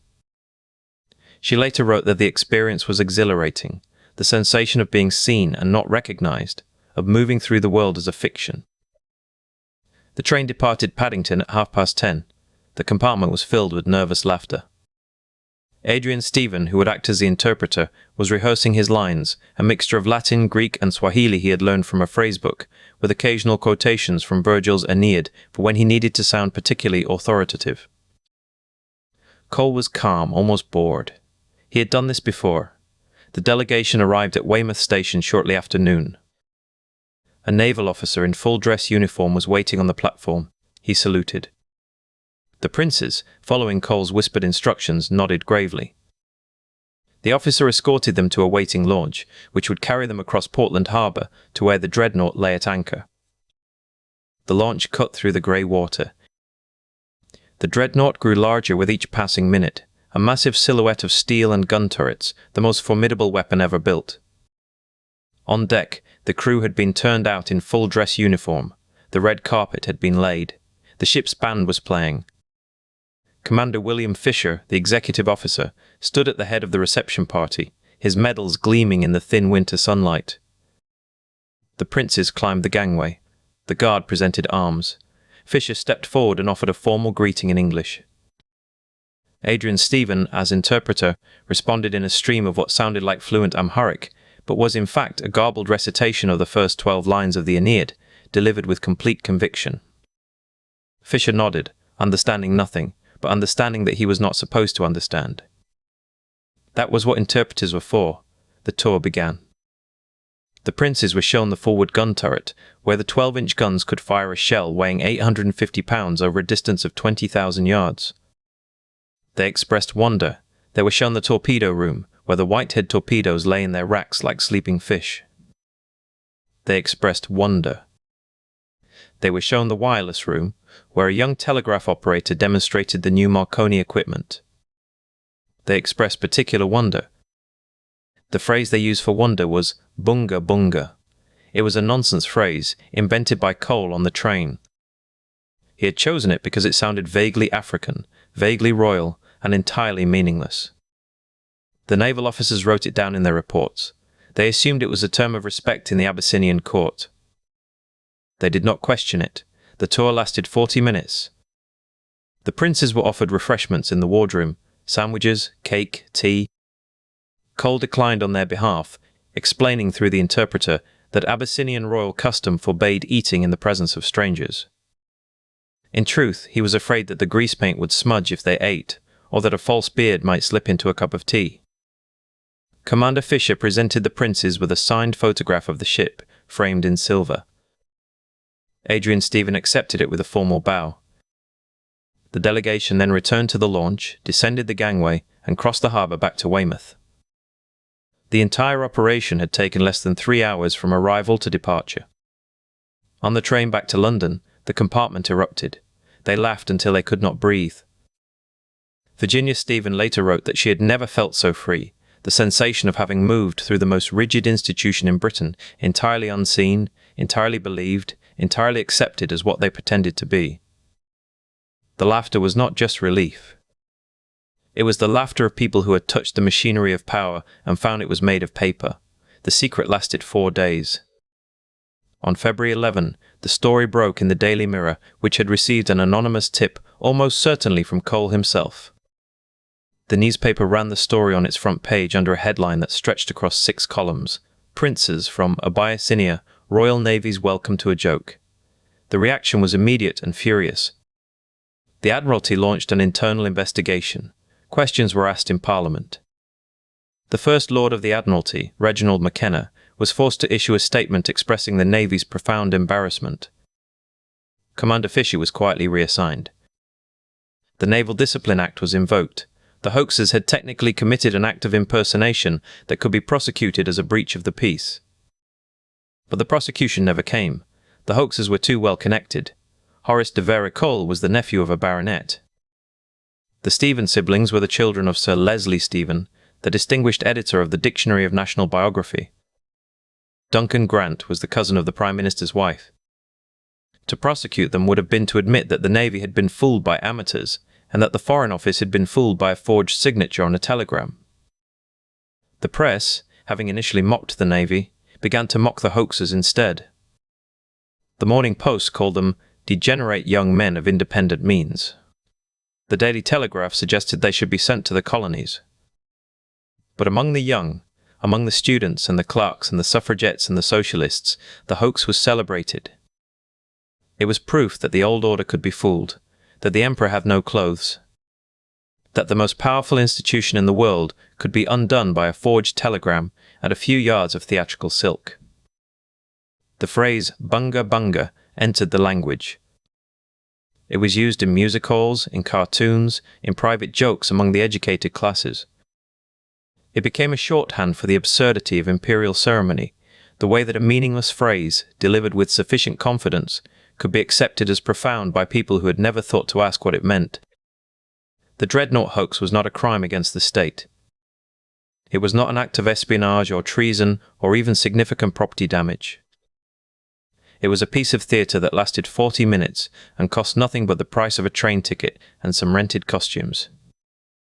But it revealed something that the Edwardian establishment had spent decades trying to conceal, that the entire structure of British authority was held together not by force or wisdom or divine right, but by the willingness of people to obey a telegram signed by a name they had never verified. In the years that followed, the participants went on to change the world in different ways. Virginia Woolf wrote novels that transformed English literature. Duncan Grant painted canvases that redefined British modernism. Adrian Stephen became a psychoanalyst. Horace de Vere-Cole continued to pull pranks, each one less successful than the Dreadnought Hoax, until his death in 1936. But the question the hoax left behind was not about the participants, it was about the institution. How many other rituals of deference were being performed every day, by people who had never thought to ask whether the person receiving the respect had earned it? How many other acts of authority were being accepted without question, simply because the uniform was correct and the ceremony was familiar? The Dreadnought Hoax lasted 2 hours. Its effects lasted much longer. It planted a question in the public mind that would grow slowly over the decades. If the most powerful warship in the world could be fooled by a group of actors, what else in the Empire was being taken on trust? The commander of the Dreadnought, William Fisher, stood at the head of his reception party. He had been informed by telegram that a delegation of Abyssinian princes would be arriving for a tour of the flagship. The telegram bore the name of Charles Hardinge, a senior official of the Foreign Office. Fisher did not question it. He had no reason to. In the world of the Royal Navy in 1910, a telegram from the Foreign Office was not a request. It was an order. The delegation arrived at Weymouth on the morning of February 10. They had travelled from London by train, carrying their costumes in suitcases. Horace de Vera, Cole had arranged everything with the precision of a military operation: the telegram, the costumes, the interpreter, a young man named Anthony Buxton who spoke a stream of nonsense syllables that he claimed was Amharic. The group included Virginia Stephen, her brother Adrian, Duncan Grant, and 3 others. They were all in their 20s, all connected to the Bloomsbury Group, and all committed to the idea that the rituals of Edwardian authority were a performance that deserved to be exposed. The moment they stepped onto the gangway, they crossed a line. They were no longer actors in a drawing room. They were inside the most heavily guarded vessel in the British Empire. The sailors who helped them aboard did not know they were helping a joke. They were following orders. The officers who saluted them did not know they were saluting a painter, a novelist, and a man who had once been expelled from Cambridge for setting fire to a chair. They were following protocol. Admiral Sir William May, Commander-in-Chief of the Home Fleet, was on board the Dreadnought that morning. He had come to meet the delegation personally. The most senior officer in the Royal Navy, a man who had spent 40 years rising through the ranks, stood on his own flagship and received a group of young people in costume as though they were genuine foreign dignitaries. He shook their hands. He welcomed them to his ship. The tour lasted 2 hours. The delegation was shown the enormous 12-inch guns, the engine room, the bridge. They were offered tea and biscuits in the Admiral's quarters. Virginia Stephen, who had met William Fisher socially, who was his cousin, stood 3 feet from him, and he did not recognize her. The makeup was good, but that was not the reason. The reason was that no officer on that ship had considered the possibility that the telegram might be false. The question was not whether the delegation was genuine. The question was whether anyone would dare to pretend. The delegation left the ship at midday. They returned to Weymouth, changed out of their costumes, and took the train back to London. On the journey, they laughed. They knew they had done something remarkable, but they did not yet know how remarkable it would prove to be. The story broke in the Daily Mail on February 12. The headline was restrained by modern standards, "Prank on the Navy," but the implications were immediate and devastating. The Admiralty launched an inquiry. Charles Hardinge, whose name had been forged on the telegram, was reportedly furious. The Navy's security, the pride of the British Empire, had been breached by a group of amateurs with theatrical costumes and a forged telegram. The inquiry was conducted in private, but its findings leaked. The Navy had not been fooled by sophisticated technology or elaborate deception. It had been fooled by the simplest mechanism in the world: deference. No one had questioned the telegram because it was bad manners to question a telegram from the Foreign Office. No one had questioned the delegation because it was unthinkable that anyone would impersonate foreign royalty. The security of the most powerful warship in the world depended entirely on the assumption that everyone who arrived with the right paperwork and the right uniform was telling the truth. The believers were not stupid. The officers of the Dreadnought were some of the most capable men in the world. They had trained for years. They had fought in wars. They understood the machinery of naval warfare better than anyone alive. But they had never been trained to ask the question that the hoax required: what if the person in front of you is not who they appear to be? That question was not part of the curriculum. It was not part of the culture. The belief was rational given what was known. The telegram was correctly formatted. The party arrived on schedule. Their interpreter spoke with apparent fluency in an unfamiliar language. The idea that 6 young English people would travel to Weymouth in theatrical costume to board the most secure vessel in the Royal Navy was, by any reasonable assessment, not a scenario that needed to be defended against. The Navy's security was not designed for this kind of attack. It was designed for an attack from outside, from a foreign navy, from spies, from saboteurs. It was not designed for an attack from inside the assumptions of the class system. The hoaxers understood something that the Navy did not. They understood that the Edwardian world was held together by a web of unspoken agreements. You did not question a telegram from the Foreign Office. You did not question a delegation from a foreign power. You did not question the uniform, the accent, the bearing. You accepted what was presented to you because the alternative, suspicion, rudeness, social chaos, was worse. The hoax did not exploit a failure of intelligence. It exploited a failure of imagination. The Admiralty's response was revealing. They did not change their security procedures. They did not introduce identity checks or verification protocols. Instead, they attempted to suppress the story. They pressured newspapers not to run follow-up pieces. They refused to comment on the inquiry. They treated the hoax not as a security breach, but as a social embarrassment. The problem was not that the Navy had been fooled. The problem was that the Navy had been seen being fooled. Horace de Vere, Cole, was delighted. He had achieved exactly what he set out to achieve. He had exposed the pomposity of the Navy, the rigidity of Edwardian society, the absurdity of a system in which a man with the right accent and the right costume could walk into the most secure building in the empire and be treated as a prince. He had not broken any laws. The hoax was technically a prank, not a crime, but he had broken something else. He had broken the assumption of invulnerability. For Virginia Stephen, the hoax was a revelation. She had spent her life inside the system that the hoax had exposed. She knew its rules intimately. She knew that the deference she received as a woman of a certain class was as arbitrary as the deference the fake princes had received. She knew that the world was held together by performance. The Dreadnought Hoax did not teach her this, it confirmed it. And she would spend the rest of her life writing about what that meant. The Dreadnought was decommissioned in 1919, 9 years after the hoax. It had been obsolete by the end of the First World War, overtaken by faster, more heavily armed ships. But the question it left behind was not about the ship, it was about the system that had been so easily fooled. How many other rituals of deference were being performed every day by people who had never thought to ask whether the person receiving the respect had earned it? How many other acts of authority were being accepted without question, simply because the uniform was correct and the ceremony was familiar? The Dreadnought Hoax lasted 2 hours. Its effects lasted much longer. It planted a question in the public mind that would grow slowly over the decades. If the most powerful warship in the world could be fooled by a group of actors, what else in the empire was being taken on trust?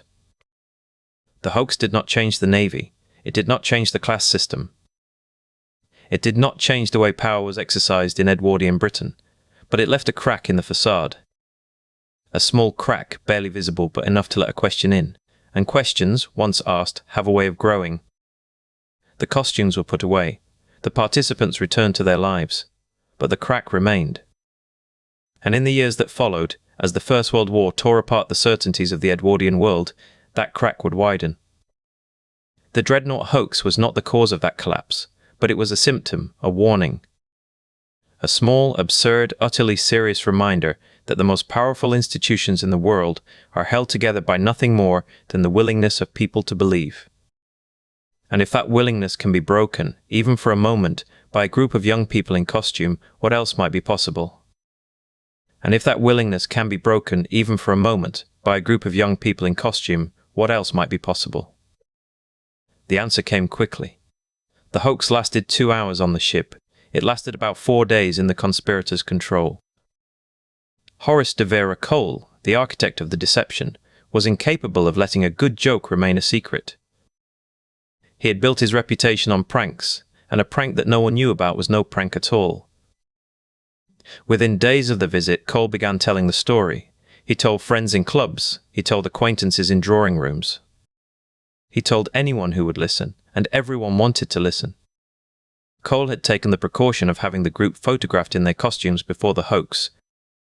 He had a professional photographer waiting in a studio off the Strand, and the entire delegation, princes, interpreter, Foreign Office official, sat for their portraits in full regalia before they ever set foot on the train to Weymouth. When Cole decided to go public, he took those photographs to the Daily Mirror. The newspaper published them on February 12, 1910, with a full account of the deception. The story became an immediate sensation. The Admiralty was placed in an impossible position. The hoaxers had committed a clear breach of naval security. They had impersonated a foreign delegation. They had gained access to the most sensitive warship in the British fleet. Under any normal circumstances, prosecution would have been swift and severe. But prosecuting the hoaxers would require the Admiralty to stand in open court and admit, under oath, that the flagship of the Royal Navy had been boarded by 6 people in fancy dress following a forged telegram that no one had thought to verify. The Navy chose silence. Not prosecution, not public censure, but a private arrangement. 2 of the male hoaxers, Cole and Adrian Stephen, were summoned to a meeting with naval officers. They were symbolically caned, a ritual humiliation that both parties agreed to keep out of the newspapers. Virginia Stephen was not touched. Caning a woman was considered improper, even as punishment for boarding a battleship under false pretenses. The Navy's response, in the end, was constrained by the very codes of propriety the hoax had exposed. The moment of public exposure was the Mirror's front page. The photograph of the 6 conspirators in full Abyssinian regalia was devastating precisely because it was funny. There was no dignified way for the Navy to respond. To be angry was to admit that the deception mattered. To laugh was to admit that the institution could be fooled. The Navy chose neither. It chose silence. But silence, in the face of a photograph, is not a defense. The Dreadnought hoax did not change the Royal Navy's security procedures in any documented way. There is no Admiralty memorandum from February 1910 instructing officers to verify telegrams. There is no new protocol for receiving foreign delegations. The institution absorbed the embarrassment and continued as before. But something had shifted, not in the Navy, but in the culture that surrounded it. The hoax became one of the founding myths of the Bloomsbury Group. Virginia Woolf, who had played the role of an Abyssinian prince with a false beard and grease paint, would later write about the experience with a mixture of amusement and contempt for the world the hoax had exposed. For the Bloomsbury intellectuals, the Dreadnought hoax was not a prank, it was evidence. Evidence that the entire apparatus of imperial authority, the battleships, the uniforms, the telegrams, the salutes, rested on nothing more than the willingness of everyone involved to pretend it was real. The psychological insight of the hoax is not about the gullibility of the Navy officers. The officers who received the fake Abyssinian princes were not stupid. They were operating within a social system in which questioning official communications was itself a form of insubordination. To ask, "Is this telegram genuine?"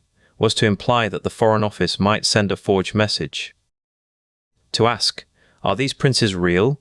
was to imply that the Navy's own procedures for verification had failed. The system had no mechanism for the question, "What if this is false?" because asking that question was, within the system, more transgressive than the deception it would have prevented. The hoax did not exploit a cognitive weakness, it exploited a social one. The officers who saluted the fake princes were not failing to think. They were thinking within a framework that defined deference as duty and suspicion as rudeness. The system worked exactly as it was designed to work. The problem was that the system was designed to trust, and trust, in the wrong hands, becomes vulnerability. The Dreadnought hoax is usually told as a comedy. The Navy is the butt of the joke. 6 young people in grease paint and borrowed robes outwitted the most powerful military institution in the world, and the joke is on the admirals who could not tell a prince from a painter. But the same social mechanism that made the Navy vulnerable to 6 people in costume also made it possible for the Navy to function at all. Deference is not a bug in the system. It is the system. Every institution that relies on hierarchy and protocol is built on the same assumption, that the people who present themselves as authorized to give orders are, in fact, authorized to give orders. That assumption is what makes organizations possible. It is also what makes them exploitable. The Dreadnought hoax did not reveal a flaw in the Royal Navy. It revealed a feature of all hierarchical systems. The Hoaxes understood this. Not all of them consciously, but Cole did. He had spent his life studying the rituals of Edwardian society, and he knew that the system was held together by 1,000 small acts of deference that no one questioned. He did not need to defeat the system. He only needed to enter it, and the system would do the rest. The question the Dreadnought Hoax leaves open is not about the Navy. It is not even about the Edwardian class system. It is about the nature of institutional trust itself. Every organization that depends on hierarchy and protocol, every army, every government, every corporation, every university, is vulnerable to the same basic deception. Present yourself as authorized, and the system will treat you as authorized. The system has no way to distinguish between legitimate authority and convincing performance. The Dreadnought Hoax was a joke. But the mechanism it exposed is not funny. It is the mechanism by which power is exercised in every hierarchical society. It is the mechanism by which orders are given and obeyed. It is the mechanism by which wars are started and empires are maintained. And it is the mechanism by which a group of young people in costume can walk onto the most powerful warship in the world and be treated as princes. The Hoaxes went home. The Navy went back to its routines. The newspapers moved on to the next sensation. But the question remained, and it has never been answered. If the most powerful institution in the world can be fooled by a forged telegram and a few yards of silk, what does that say about the nature of power itself? The Dreadnought Hoax is a story about a joke, but it is also a story about the sociology of belief. The officers who received the fake princes believed because their system required them to believe. The Hoaxes performed because their system rewarded the puncturing of pomposity. And the public laughed because the joke confirmed what they already suspected, that the great institutions of the empire were not as solid as they appeared. The hoax did not change the world, but it changed the way some people saw the world. It planted a seed of skepticism that would grow slowly over the decades. It suggested that the most impressive facades might be hollow. It suggested that the most serious institutions might be performing seriousness rather than embodying it. It suggested that the emperor, if not entirely naked, might at least be wearing borrowed clothes. And here is the question that lingers, a century later, as we watch our own institutions perform their rituals of authority. Is the deference that enables institutions also the deference that makes them deceivable? And is there any way to have one without the other? In the winter of 1903, the laboratory of Professor René Blondlot in Nancy, France, was a cathedral of precision. Gaslight hissed softly against glass retorts, and the air held the faint metallic tang of mercury and brass. The room was arranged with the Cartesian rigor that defined French physics at its most confident, every instrument aligned, every surface clean, every experiment designed to eliminate the subjective. Blondlot was not a man given to error. He was a corresponding member of the Académie des Sciences, a professor whose work in electromagnetism had earned him genuine respect across Europe. When he turned his attention to the polarization of X-rays, he was following a line of inquiry that seemed both obvious and promising. The discovery of X-rays by Wilhelm Röntgen in 1895 had opened a door into an invisible world, and the decade that followed had revealed one astonishing radiation after another. Marie Curie had isolated radium in 1898. J.J. Thomson had identified the electron in 1897. The universe, it seemed, was filled with forces that had always been present but had gone undetected. The message of the preceding decade was unambiguous. The invisible was real, and science was only beginning to catalogue its contents. In this atmosphere, the idea that another new ray might exist was not merely plausible, it was expected. The question was not whether such discoveries would continue, but who would make them. And that question carried a particular weight in France. French physics had been eclipsed in the 1890s. Röntgen was German. Thomson was British.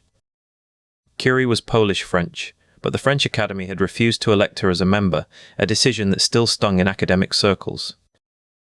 When Blondlot, working in his quiet laboratory in Nancy, noticed something unexpected in his X-ray polarization experiment, he was not looking for national redemption.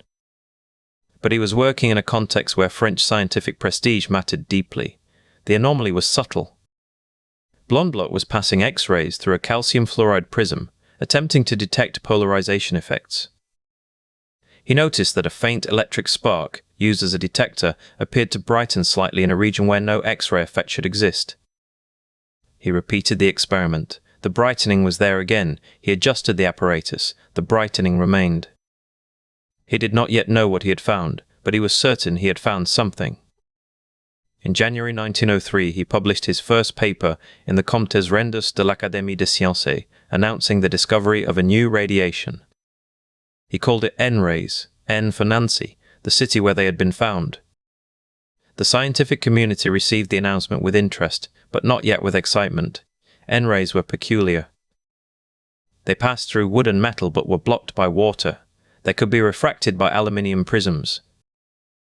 And they could only be detected by the human eye, specifically by observing changes in the brightness of a faint electric spark or a phosphorescent screen.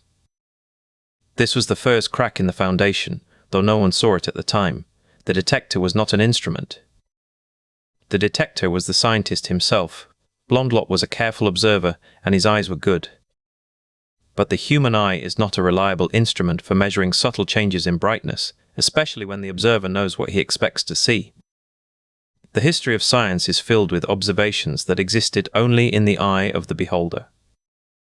Nevertheless, the papers multiplied. Between 1903 and 1904, Blondlot and his collaborators published over 100 papers on Nrays in the Comptes Rendus. Other French scientists began to confirm the results.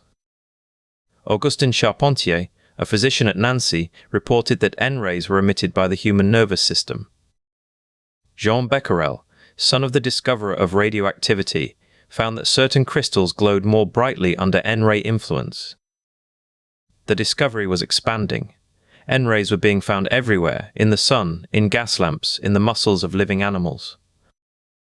The Académie des Sciences awarded Blondlot its prestigious Prix Leconte in 1904, a prize of 50,000 francs.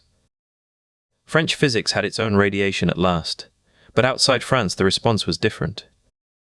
British and German physicists could not replicate the results. Their sparks did not brighten. Their phosphorescent screens did not glow. They wrote letters to the editors of scientific journals, expressing polite puzzlement. Blondlot responded by explaining that N-rays were delicate, easily disturbed, and required great sensitivity to detect. The impasse might have continued indefinitely, a quiet dispute between national scientific traditions, unresolved and eventually forgotten. But in the summer of 1904, an American physicist named Robert Wood arrived in Nancy. Wood was a professor at Johns Hopkins University, a man known for his sharp intelligence and his impatience with carelessness. He was also a skilled magician and a student of optical illusions. Wood had been invited to see Blondlot's experiments for himself. Blondlot received him warmly, proud to demonstrate the discovery that had brought France back to the forefront of physics.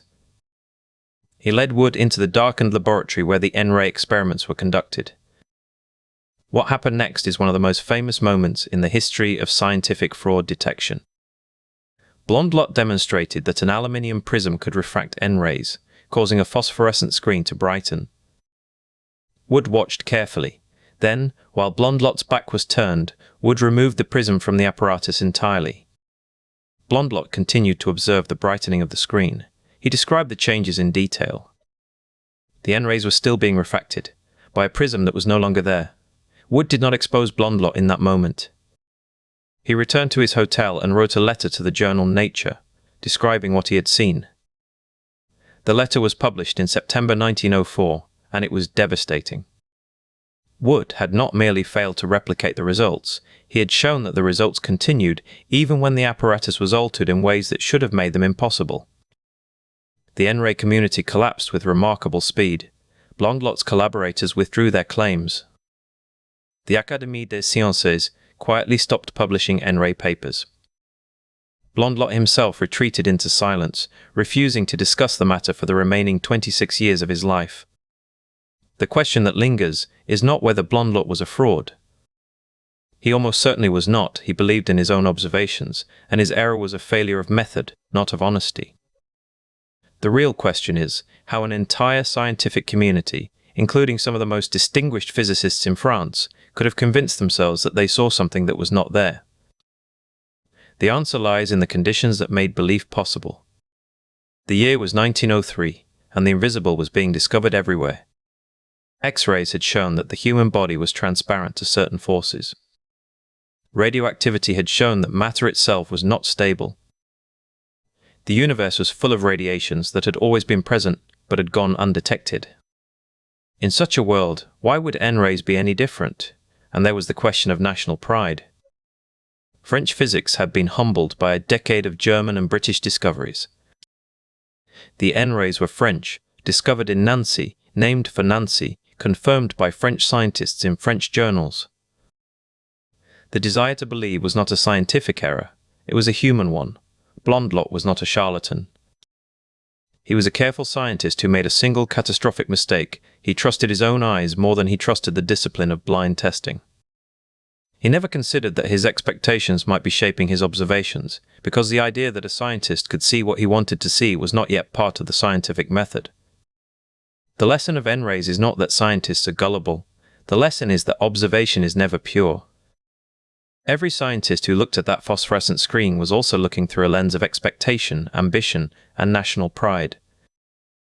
The spark that brightened in Nancy did not exist in Baltimore or Berlin, but it was real enough in the minds of those who saw it.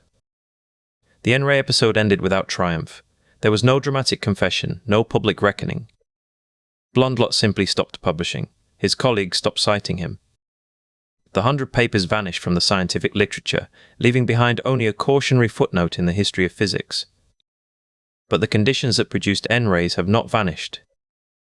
The desire to discover, the pressure of national competition, the difficulty of seeing what we do not expect to see, these are not problems that can be solved by better instruments.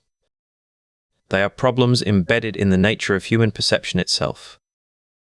Every scientist who enters a darkened room to observe a faint signal is, in some sense, standing in Blondlot's laboratory. The instruments have changed. The theories have changed. But the observer remains human, and the human eye still sees what it expects to see. What other discoveries, currently celebrated in the journals of our own time, will one day be recognized as Nrays, not because anyone lied, but because everyone believed? The 100 papers that followed Blondlot's initial announcement were not the work of frauds. They were the work of serious men who had convinced themselves they were seeing something real, and who then described what they saw with the precise formal language of scientific certainty. In Nancy, Professor Augustin Charpentier published a series of papers demonstrating that Nrays were emitted by the human brain and nervous system, that the living body, in other words, was itself a source of this invisible radiation. He placed a subject in a darkened room, exposed a phosphorescent screen near their head, and reported that the screen grew brighter. The subject did not need to be conscious. The brain, Charpentier argued, radiated Nrays constantly, and the rays could be detected even when the subject was asleep or under anesthesia. The implications were staggering. If the human brain emitted a detectable radiation, then the mind was not merely an abstract phenomenon but a physical source of energy, measurable, recordable, perhaps even transmissible. French newspapers reported the discovery with patriotic pride. Here, at last, was a French contribution to the new physics that surpassed anything coming from Germany or England. The Académie des Sciences, which had initially been cautious, began to publish Nray papers with increasing frequency. The Comptes Rendus, the official journal of the Academy, devoted page after page to new observations. Nrays could be stored in a steel box and released later. They could be focused through an aluminium prism. They could be blocked by lead. They could be refracted, reflected, polarized, all the properties that a genuine radiation should possess. And still, no one outside France could replicate the results. German physicists, British physicists, American physicists all reported failure. They set up identical apparatus. They used the same phosphorescent screens. They darkened their rooms until they could see nothing at all. And then they saw nothing, no brightening, no Nrays. The French response was not to question the existence of Nrays, but to question the competence of foreign observers. The rays were subtle, the French argued. They required a trained eye, a patient disposition, a certain sensitivity in the observer. The Germans, with their heavy-handed methods, were simply not subtle enough to detect them. The British, with their empiricist arrogance, did not believe what they could not measure with their coarse instruments. This explanation, that the failure to observe was itself evidence of incompetence, was not, in the history of science, unprecedented. It was the same argument that had been used by believers in phlogiston, by believers in the ether, by believers in any phenomenon that could not survive the scrutiny of independent replication. The scientific method, at its core, is a system designed to prevent exactly this kind of collective self-deception. But the system only works when the community is willing to apply it. In the spring of 1904, the American physicist Robert W. Wood, a man known for his skeptical intelligence and his willingness to test claims with practical experiments, arrived in Nancy. He had been invited by the journal Nature to investigate Blondlot's claims. Wood was not hostile. He was, by temperament, curious. He wanted to see for himself. Blondlot received Wood with courtesy. He showed him the apparatus, the darkened room, the phosphorescent screen. He demonstrated the effect, the brightening of the screen when Nrays were present. Wood watched. He saw the screen brighten, exactly as Blondlot had described, and he noticed something that Blondlot had not. In the course of the demonstration, Wood performed an experiment of his own. While Blondlot's back was turned, Wood removed the aluminium prism from the apparatus, the prism that was supposedly focusing the Nrays onto the screen. He placed it in his pocket. Then he asked Blondlot to continue the demonstration. Blondlot, unaware that the prism had been removed, observed the screen and reported that it was brightening exactly as before. Wood did not reveal what he had done. He waited. He watched Blondlot continue to observe effects that could not, physically, be occurring. The screen was brightening, but the cause was not Nrays. The cause was expectation, suggestion, the power of a trained mind to see what it has been trained to see. Wood wrote his account for Nature. He described the experiment with the prism. He did not accuse Blondlot of fraud. He did not need to. The facts spoke for themselves. The Nray effect existed only when the observer believed the apparatus was complete. Remove the crucial component, and the effect persisted, because the effect was in the observer's nervous system, not in the radiation. The response in France was defensive, then confused, then silent. Blondlot attempted to defend his work, but the defense was weak. He could not explain why the effect persisted without the prism. He could not produce a measurement that did not depend on human observation. He could not, in the end, answer the simplest question: if Nrays are real, why can no one else see them? Within 2 years, the Nray literature had ceased. The 40 French scientists who had published confirmations did not retract their papers. They simply stopped writing about Nrays. The topic became embarrassing, then invisible. The Académie des Sciences never formally repudiated the work. It was easier, perhaps, to let the whole episode. Blondlot himself continued to work. He published on other topics. He attended conferences, but he never again claimed to have discovered a new radiation. His colleagues, in private, spoke of him with a mixture of pity and embarrassment. He had been a good physicist. He had done serious work. And then he had seen something that was not there, and he had spent the rest of his career living with the consequences. The Nray episode is often described as a cautionary tale about the dangers of wishful thinking in science. But this interpretation, though true, is incomplete. The deeper lesson is about the difficulty of seeing clearly when everyone around you is seeing the same thing. Blondlot was not a fool. He was a respected physicist who made an error that, under the pressure of national pride and personal ambition, he could not correct. The error was not in his instruments. It was in the nature of human perception itself. The scientific method is built on the assumption that observation can be made objective, that with enough care, enough repetition, enough control, the human eye can be made to see what is actually there, rather than what it expects to see. But the Nray episode suggests a more troubling possibility, that the human eye and the human mind behind it can never be fully separated from the act of observation. What does it mean, for any of us, to be certain that we have seen something real, when the evidence for that reality depends on our own willingness to believe? The belief in Nrays was not the work of a single deluded man.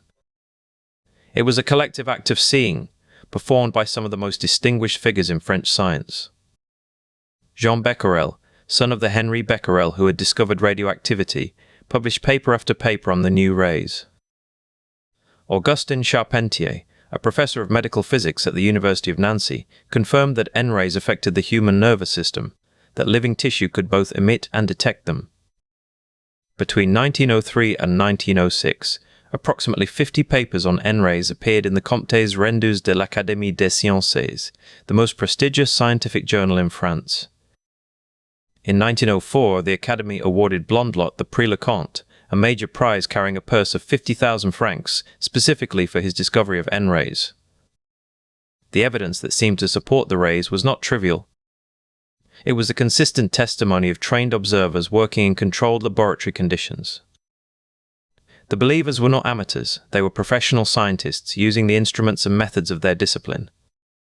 They had followed the standard procedures, they had repeated the experiments, they had varied the conditions, they had published their results for peer review. The problem was not in the method, but in the detection itself. The Nray was detected by looking at a faint phosphorescent screen in a completely dark room and judging whether it became brighter or dimmer. This is a task at which the human visual system is demonstrably unreliable, especially when the observer knows what result is expected. A series of experiments in the 1990s would later demonstrate this effect with devastating clarity. Researchers showed test subjects a faint light source and told them it would sometimes become brighter. The subjects consistently reported seeing the brightness increase, even when the light source had not changed at all. The expectation of a signal was sufficient to produce the perception of one. This is not a failure of character. It is a feature of human neurobiology. The brain does not passively receive visual information. It actively constructs a model of the world and then adjusts that model based on sensory input. When the input is ambiguous, a faint glow in a dark room, the model dominates. The belief in Nrays was rational given what was known at the time. The context of the discovery was entirely legitimate. A real laboratory, a real physicist, a real anomaly in an X-ray experiment. The confirmations came from independent researchers at different institutions. The theoretical framework, that invisible radiations existed and could affect matter in subtle ways, had been validated repeatedly in the preceding decade. X-rays, radioactivity, the electron, cathode rays, the universe had been shown to contain forces that could not be seen directly, but could be measured through their effects. The error was not in the reasoning but in the measurement instrument, which was the eye itself. The turning point came in the summer of 1904, when a young American physicist named Robert Wood arrived in Nancy. Wood was a professor at Johns Hopkins University, a man known for his sharp intelligence and his impatience with sloppy experimental work. He had been invited by the editors of the British journal Nature to investigate the Nray claims at first hand. He arrived at Blondlot's laboratory on a warm July afternoon, and Blondlot received him with the courtesy due to a visiting colleague. Blondlot showed Wood his apparatus. He demonstrated the Nray source, a heated wire enclosed in an iron tube. He showed Wood the phosphorescent screen, the calcium fluoride prism, the aluminium lens. He explained that the rays could be refracted, reflected, and polarized, just like ordinary light, but that they were invisible to the unaided eye. Only their effect on the screen could be observed. Wood listened politely. He asked if he could see the experiments for himself.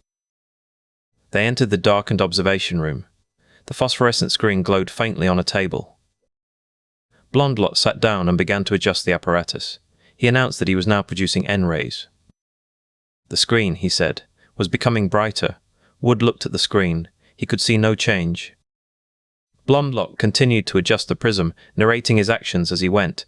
Now the rays were being refracted. Now they were focused on the screen. Now the brightness was increasing. Wood saw nothing. Then Wood did something that would become legendary in the history of scientific fraud detection. While Blondlot was speaking, Wood reached out in the darkness and removed the aluminium prism from the apparatus. The prism was essential. Without it, the Nrays could not be refracted onto the screen. Blondlot continued to describe the effects he was seeing. The screen, he said, was now brighter. The Nrays were clearly present. Wood replaced the prism silently. He did not say a word. He repeated the test. He removed the prism again. Blondlot, unaware, continued to report the same effects. The screen was brightening. The Nrays were behaving exactly as expected. Wood had his answer. The phenomenon did not exist. It was a product of suggestion, of expectation, of the human mind's extraordinary ability to see what it wants to see in the absence of objective evidence. Wood published his findings in Nature in September 1904. The article was devastating, not because it was harsh in tone, but because it was so precise, so matter-of-fact. He described exactly what he had done and what he had observed. He did not accuse Blondlot of fraud. He simply reported that the experiments could not be replicated when the observer did not know what to expect. The implication was clear. The Nrays were not a physical phenomenon, but a psychological one. The response from the French scientific community was immediate and defensive. The Comtes Renders continued to publish Nray papers for another 2 years. Blondlot himself refused to accept Wood's conclusion. He insisted that Wood had not followed the correct procedures, that he had not allowed his eyes to adapt to the darkness, that he had not understood the delicacy of the apparatus. But the damage was done. Other laboratories tried to replicate the results and failed. The papers stopped appearing. By 1906, the Nray was dead. Blondlot lived for another 25 years. He never publicly admitted his error. He continued to believe in Nrays until his death in 1930, a conviction that isolated him from the scientific community that had once celebrated him. He published no more significant work. His reputation, once secure, became a cautionary tale. But the tragedy was not that he was wrong. The tragedy was that he could not see that he was wrong, and that an entire institution had helped him remain blind. The Nray episode is often described as a cautionary tale about the dangers of wishful thinking in science. But this interpretation, though true, is incomplete. The deeper lesson is about the difficulty of seeing clearly when everyone around you is seeing the same thing. Blondlot was not a fool. He was a respected physicist who made an error that, under the pressure of national pride and personal ambition, he could not correct. The error was not in his instruments. It was in the nature of human perception itself. The scientific method is built on the assumption that observation can be made objective, that with enough care, enough repetition, enough control, the human eye can be made to see what is actually there, rather than what it expects to see. But the Nray episode suggests a more troubling possibility, that the human eye and the human mind behind it can never be fully separated from the act of observation. What does it mean for any of us to be certain that we have seen something real, when the evidence for that reality depends on our own willingness to believe? The question is not merely historical. It is not merely scientific.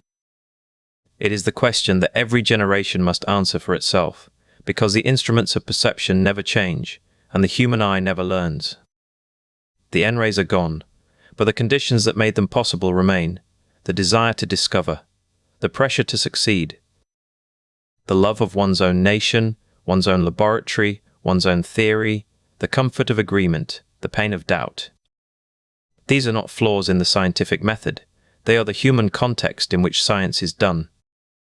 And they will produce another Nray, somewhere, sometime, as surely as the earth will turn. The question is not whether it will happen again. The question is whether we will recognize it when it does, or whether we, like Blondlot, will see only what we expect to see and call it evidence. The exposure came not from within the French Academy, but from across the Atlantic, carried by a man who trusted his hands more than his eyes. Robert Wood was a physicist at Johns Hopkins University, a master of experimental trickery who had built his reputation on the kind of precise, irreverent observation that punctured comfortable theories. He had read the Nray papers with growing unease. In his own laboratory, the effects refused to appear. The apparatus was correct. The procedure was correct. The results were absent. In September 1904, at the request of the journal Nature, Wood travelled to Nancy to see for himself. The laboratory was dark when he arrived. Blondlot's assistant was already seated before the phosphorescent screen, the aluminium prism positioned on its mount, the faint glow of the spark source barely visible in the gloom. Blondlot stood nearby, directing the demonstration with the calm assurance of a man who had performed this experiment hundreds of times. The assistant reported the expected effects: a brightening when the prism was aligned, a dimming when it was moved aside. The observations were consistent. The pattern was clear. Wood watched in silence. Then he acted. While Blondlot and his assistant were focused on the screen, Wood reached into the apparatus and removed the aluminium prism. He slipped it into his pocket. The assistant, still watching the screen, continued to report the same brightening and dimming, exactly as before, as if the prism was still in place. Wood then took a wooden file from the bench, a piece of material that should have blocked Nrays entirely, and substituted it for the missing prism. The assistant reported no change. The observations continued, unbroken, as though the apparatus were still functioning, as though the laws of physics had not been violated in plain sight. The Nrays were not there. They had never been there. What the assistant was reporting was not a physical phenomenon, but the shape of his own expectation. Wood published his findings in Nature later that month. His letter was short, precise, and devastating. He described exactly what he had done: the removal of the prism, the substitution of the file, the continued reports of observation. He did not accuse Blondlot of fraud. He did not need to. The data spoke for itself. The response in France was immediate and defensive. Several French scientists accused Wood of having disrupted the apparatus improperly, of having moved too quickly, of having failed to understand the subtlety of the phenomenon. The Académie des Sciences continued to publish Nray papers for another 2 years. But the international scientific community had already made its judgment. The Nrays were dead.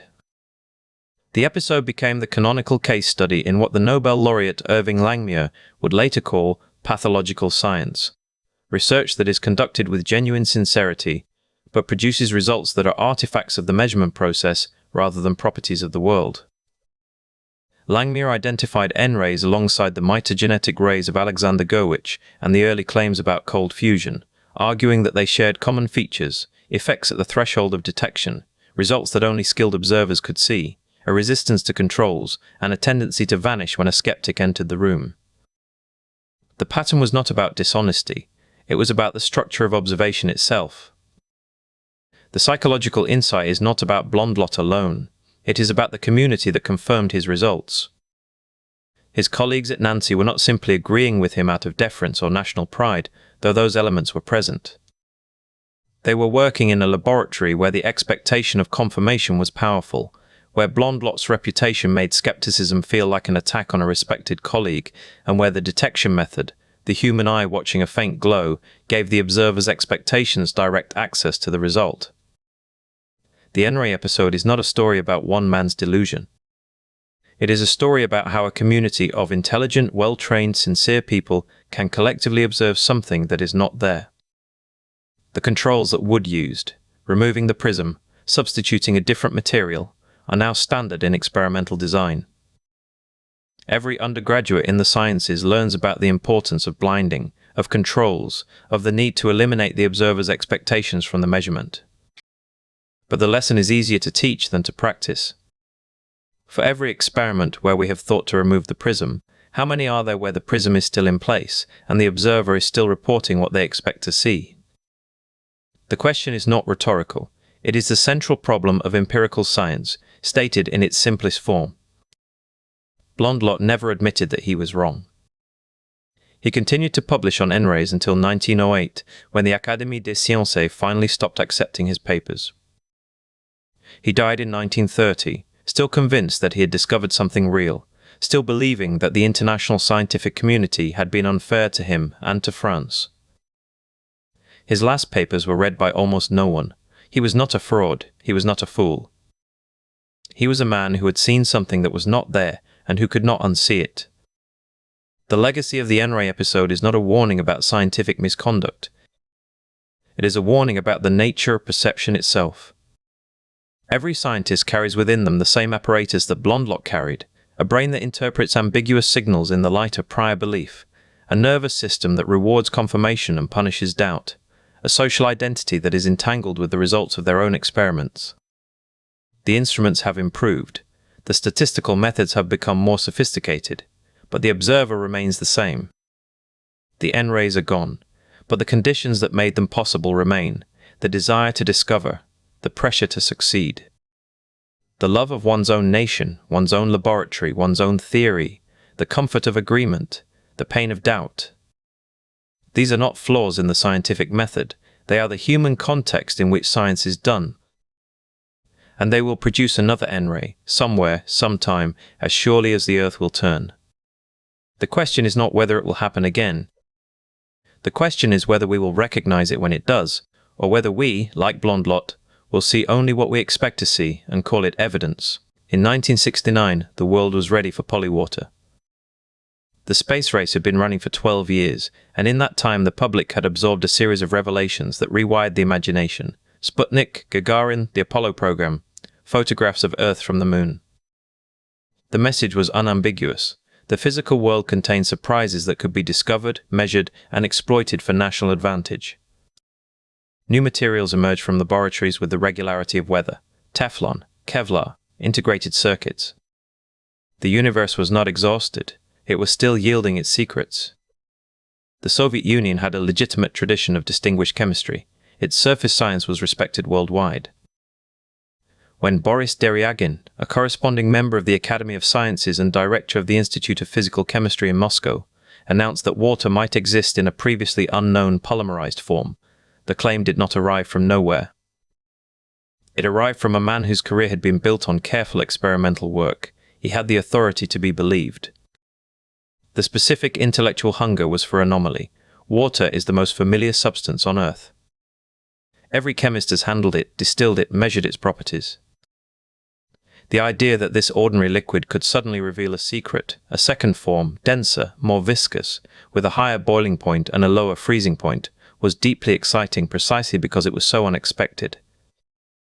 If water could do this, what else might be hiding in plain sight? The discovery seemed to promise that the most ordinary things contained undiscovered depths. The story began in 1962 in the provincial city of Kostroma, northeast of Moscow. A chemist named Nikolai Fedyakin was working with water in very narrow glass capillary tubes, measuring its behavior under conditions of extreme confinement. He noticed something strange.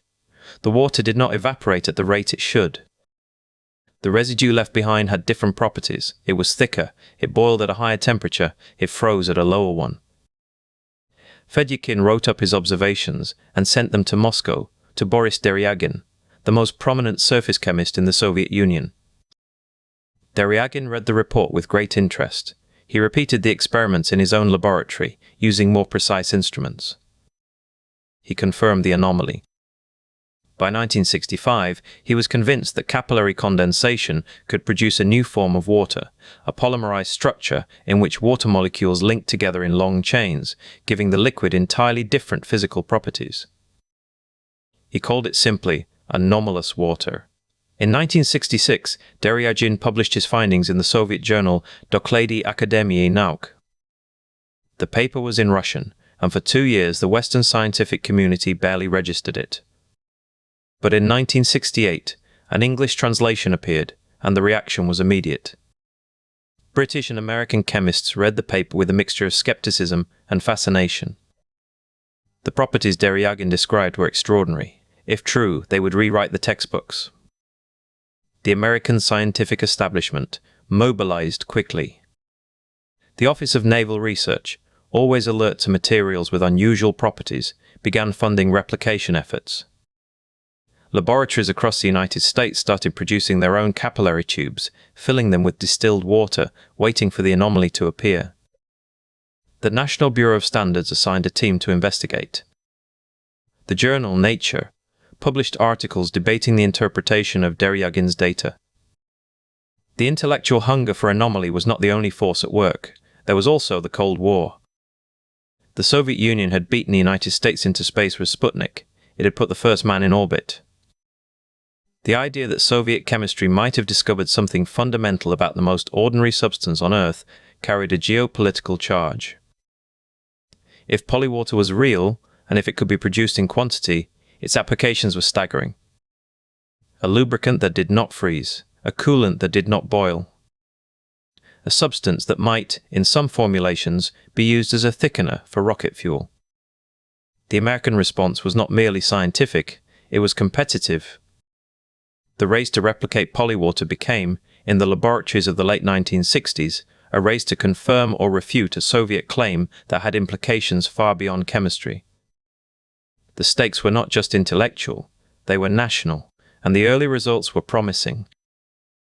Laboratory after laboratory reported that they had produced anomalous water. The properties matched Deryagin's descriptions. The scientific literature filled with papers confirming the existence of polywater. By 1970, it was an accepted phenomenon, discussed in textbooks, taught in graduate courses, funded by multiple government agencies. The believers were not stupid. Their logic was sound. The data showed what it showed. But there was a problem that no one had yet confronted directly. The volumes produced were vanishingly small. A typical experiment yielded a few microliters, a droplet barely visible to the naked eye. The properties of this droplet were measured, but the measurements pushed against the limits of available instrumentation. Raman spectroscopy, infrared spectroscopy, nuclear magnetic resonance, each technique suggested something anomalous, but none could produce a definitive structural model. The skeptics began to ask questions. What if the anomaly was not in the water itself, but in something that had been introduced into the water? What if the capillary tubes were leaching impurities, silica, sodium, potassium, that altered the properties of the liquid? What if the entire phenomenon was an artifact of contamination? The question was not new. It had been raised quietly at conferences, in the margins of conversations, but it had never been tested systematically. The experiments were too difficult, the volumes too small, the instruments too imprecise. Polywater existed in a space where the evidence for it was always just beyond the threshold of certainty. In 1971, a young chemist at Bell Laboratories named Denis Rousseau decided to test the contamination hypothesis directly. He did not set out to debunk polywater, he simply wanted to know what it was. He took the standard recipe, distilled water in a clean capillary tube, and added a step that no one had tried before. He analyzed the residue left behind after the water evaporated, using a technique called mass spectrometry. What he found was not a polymer of water.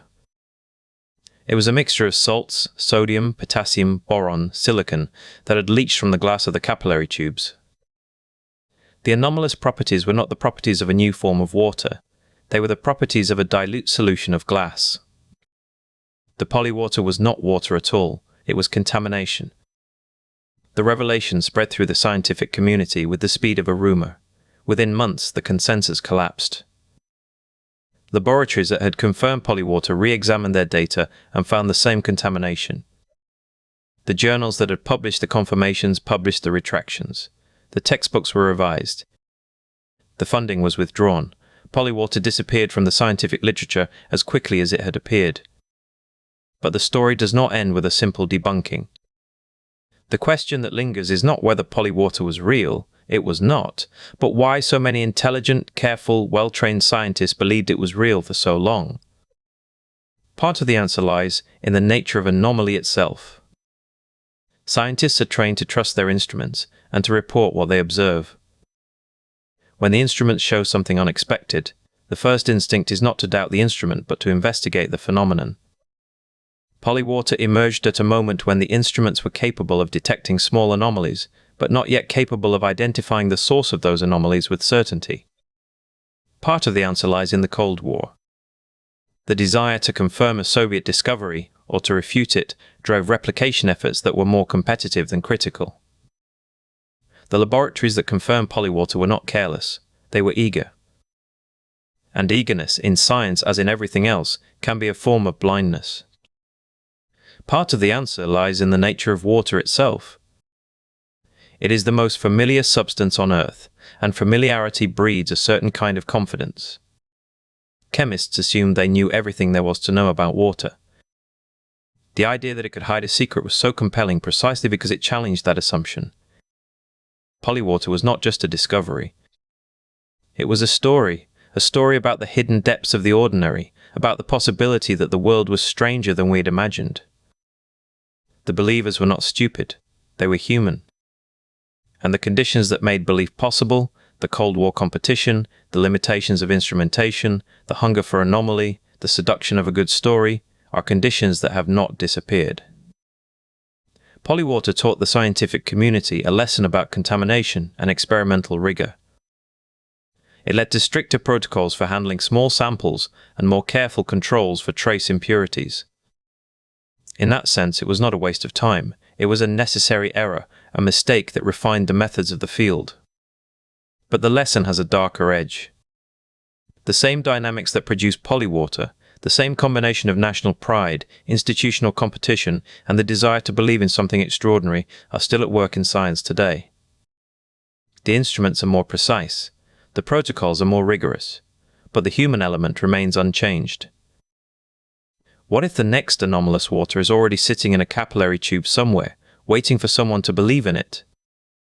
What if the next Polywater is not a substance at all, but a signal, a particle, a statistical anomaly that will be confirmed by a dozen laboratories before anyone thinks to ask whether the glass itself is speaking?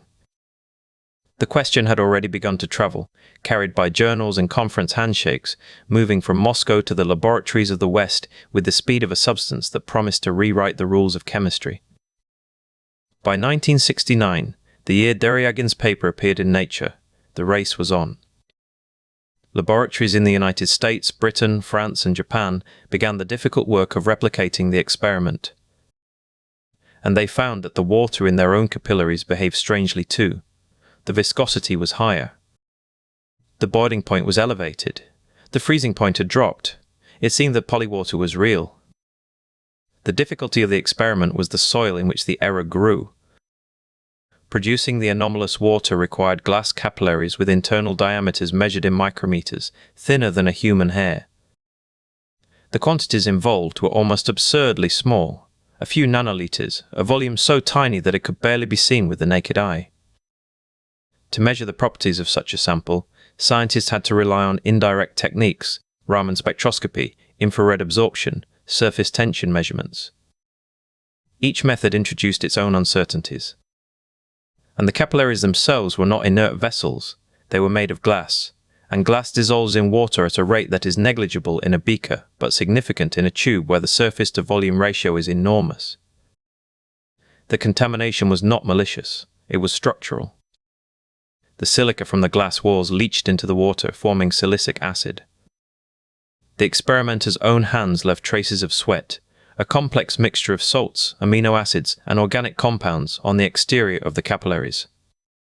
When the water was drawn into the tube and then evaporated to concentrate the residue, these impurities were amplified. The anomalous water was not a new form of water at all. It was ordinary water carrying the signature of the container that held it. But in 1969, the analytical tools to detect nanoliter scale contamination did not exist. The electron microprobe, the mass spectrometer, the gas chromatograph, these instruments were powerful, but they required samples many orders of magnitude larger than the droplets inside a capillary. The scientists who believed in Polywater were not careless. They were working at the edge of what was measurable. And when your instruments cannot see the contamination does not exist. The believers had their reasons. In the United States, the Department of Defense expressed interest. Polywater, if it existed, might have applications in cooling systems, in rocket fuels, in any environment where the properties of water mattered. The Cold War context was not irrelevant. If the Soviets had discovered something genuinely new, the West could not afford to dismiss it. National laboratories, Los Alamos, Oak Ridge, the Naval Research Laboratory, assigned teams to investigate. The journals Science and Nature published multiple papers. The scientific literature on Polywater grew to over 400 articles in 3 years. The most prominent American believer was Ellis Lippincott, a respected spectroscopist at the University of Maryland. He published a paper in Science in 1969, co-authored with Deryagin, that proposed a molecular structure for Polywater, a hexagonal arrangement of water molecules, stronger and more ordered than ordinary liquid water. Lippincott was not a crank. He was a careful scientist with a reputation for rigorous spectroscopy.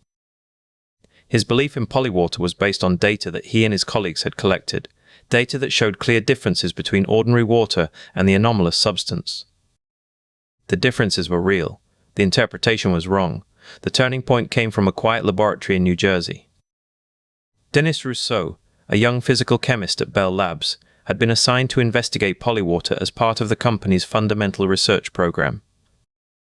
Bell Labs was the most prestigious industrial research institution in the world, the place where the transistor had been invented, where information theory had been born, where the laser had been demonstrated. Rousseau approached the problem with the tools that Bell Labs had developed: infrared spectroscopy, Raman spectroscopy, and a new technique called multiple internal reflection spectroscopy that could analyze extremely thin films of liquid.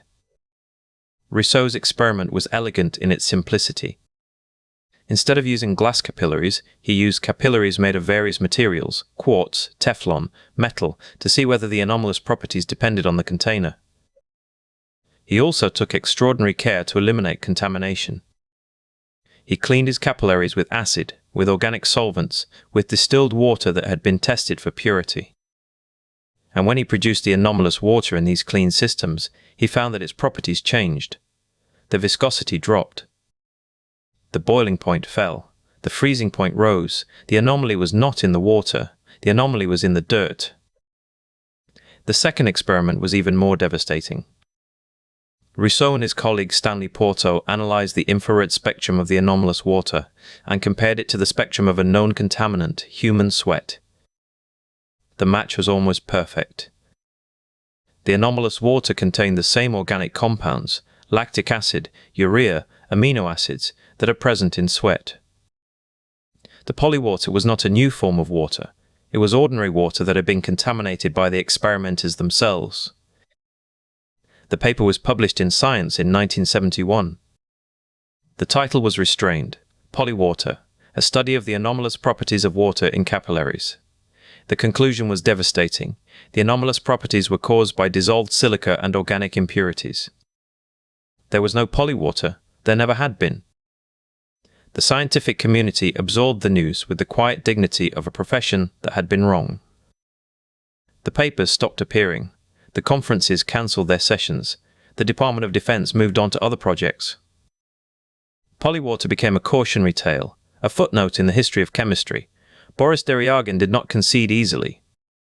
He published rebuttals, argued that Rousseau's experiments had not replicated his exact conditions, insisted that the anomalous water was real. He was not dishonest. He was defending a discovery that had consumed years of his life, that had brought him international recognition, that had seemed to be the culmination of a distinguished career. To admit that it was all contamination, that the substance he had named and characterized and championed was nothing more than dirty water, was a kind of death. But the evidence was overwhelming. By 1973, even Deryagan had begun to retreat.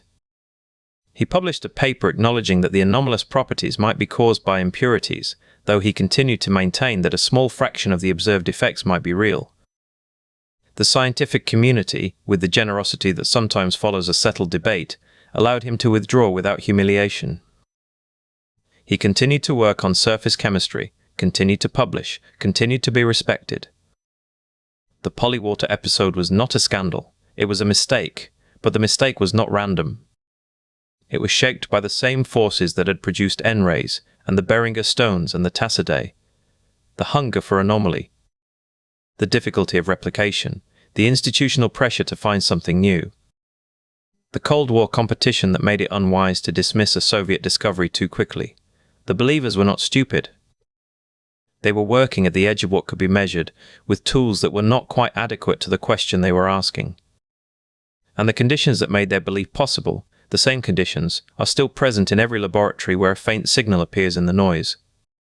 What if the next polywater is already there? What if, in some laboratory in some country, a researcher is staring at a readout that shows something that should not exist, and the pressure to publish, to compete, to be the one who finds the anomaly is already building? The instruments are better now. The protocols are stricter. The journals are more skeptical. But the human element remains unchanged.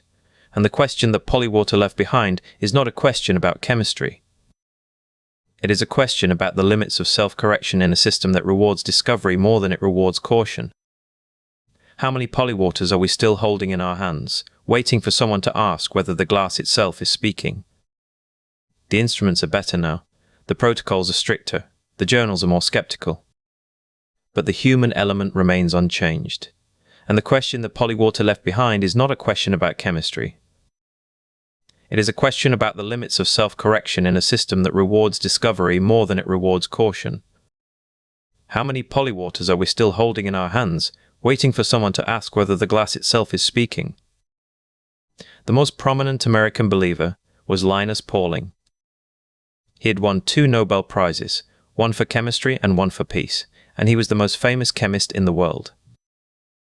When Pauling spoke, scientists listened. In 1969, he published a theoretical paper in the journal Science proposing a molecular structure for polywater. His model showed water molecules forming a dense, interlocking polymer, a kind of crystalline lattice that would explain the anomalous viscosity and boiling point. The paper was elegant. It was mathematically sound. It was published by one of the most rigorous scientific journals in existence. Pauling's involvement was enormously significant. If the man who had discovered the nature of the chemical bond, who had described the structure of proteins, who had predicted the alpha helix, if that man thought polywater was real enough to theorize about, then other chemists felt they needed to take it seriously. It was not merely a matter of deference. Pauling had a track record of being right about things that seemed improbable. He had been right about vitamin C. He had been right about the structure of DNA, or at least he had been close enough that Watson and Crick had used his work. Dismissing Pauling was not a safe bet. Joel Hildebrand, another distinguished American chemist, was more skeptical.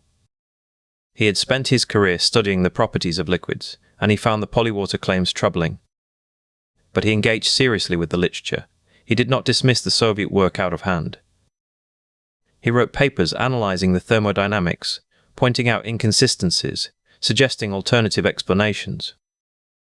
The debate was conducted in the normal language of science, data, theory, replication, counter-argument. It was, for a time, a perfectly ordinary scientific controversy. Dozens of papers appeared in Nature, Science, the Journal of Physical Chemistry, and other leading journals between 1969 and 1971. The journal editors who accepted these papers were not being negligent. The experimental reports were internally consistent. The authors were credentialed researchers at respected institutions. The phenomenon, while extraordinary, was not obviously impossible. Water is the most familiar substance on Earth, but its behavior at molecular scales is genuinely strange. It expands when it freezes. It has an anomalously high surface tension. It can exist in 17 different crystalline forms. The idea that it might also form a polymer under extreme confinement was not a violation of known physics. It was an extension of known weirdness. The belief was rational given what was known. Boris Deryagin was a legitimate scientist with a real track record. He had published hundreds of papers on surface chemistry. He had been nominated for the Nobel Prize. He was not a fraud, and he was not a crank. He was a serious researcher who had found something he could not explain, and he had done what serious researchers do. He had reported it. The experimental observations were reproducible. That is the crucial point. Scientists in Britain, the United States, Japan, and West Germany all managed to produce polywater in their own laboratories. They followed Deryagin's procedure. They used the same capillary tubes. They obtained the same results. The water thickened. The boiling point rose. The freezing point fell. The data matched. The phenomenon was real. But the reproduction was itself the problem. Every laboratory that produced polywater was following the same procedure, and that procedure introduced the same contamination. The capillary tubes were cleaned with the same solvents. The water was distilled in the same way. The seals were made with the same materials. The contamination was not random. It was systematic. It was built into the method. The theoretical framework was also reasonable. The idea that water molecules in extreme confinement might behave differently was physically sound. Surface effects dominate at small scales. The hydrogen bonding network of water is sensitive to the geometry of its container.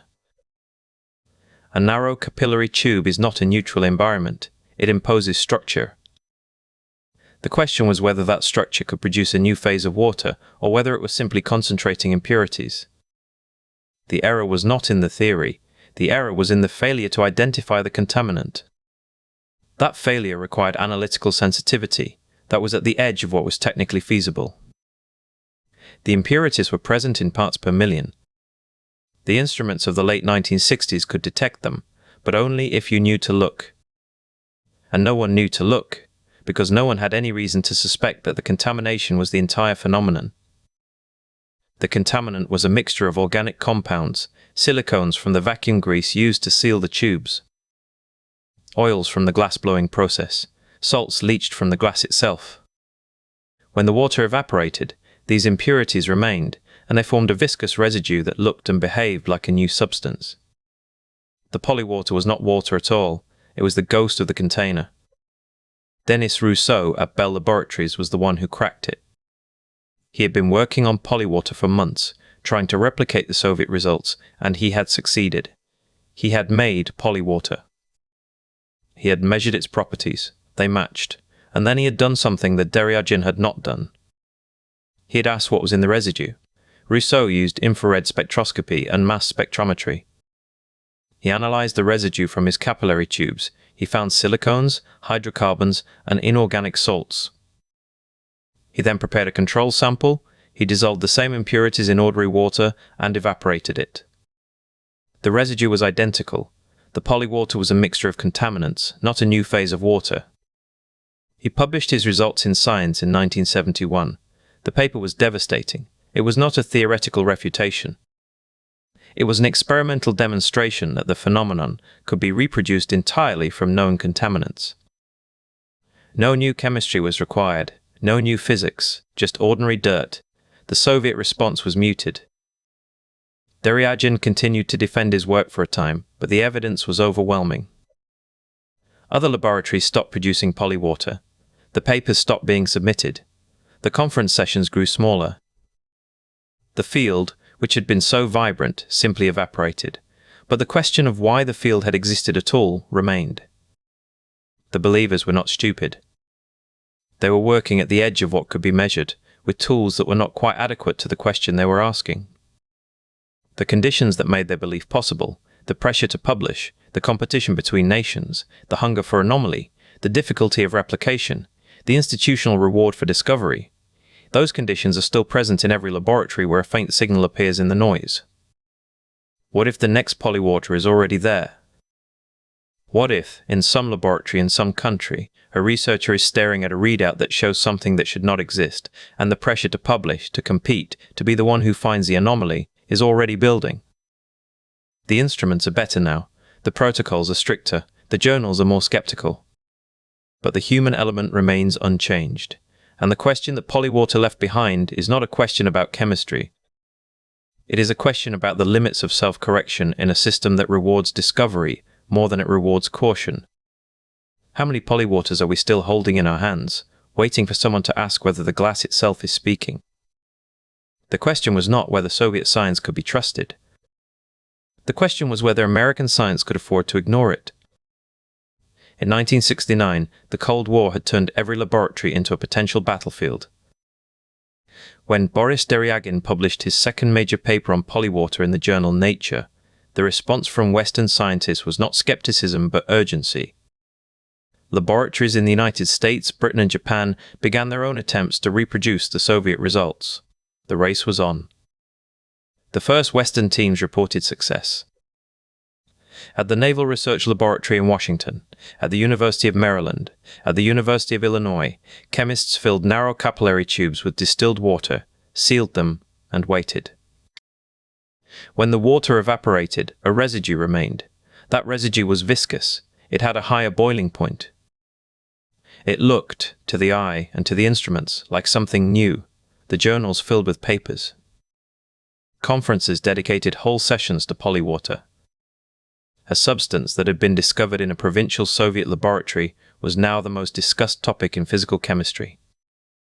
The believers were not careless. They were careful. They cleaned their glassware. They ran control experiments. They published their methods in exhaustive detail, and still, the polywater appeared. The problem was that the methods themselves were inadequate to the scale of the contamination. The capillary tubes were so narrow that a single fingerprint, a microscopic fleck of dust, a trace of saliva from a sneeze in the next room, could concentrate into a visible residue. The instruments were not sensitive enough to detect what the experimenters could not see. The first serious doubts came from Denis Rousseau and Sergio Porto at Bell Laboratories in 1971. Rousseau was a spectroscopist. He knew that every substance leaves a unique fingerprint in the way it scatters light. If polywater was a true polymer of water, its Raman spectrum should show characteristic bonds between water molecules. Instead, Rousseau found something else. The spectrum of polywater looked like a solution of biological and inorganic contaminants. It looked like sweat. He published his findings in Science in 1971. The paper was careful, measured, devastating. Rousseau did not claim fraud. He claimed error. The polywater was not a new form of water. It was ordinary water containing the residue of human handling. The spectral signature that had excited the world was the signature of dissolved salts, organic compounds, and microscopic particles that had leached from the glass walls of the capillary tubes themselves. The polywater community did not collapse immediately.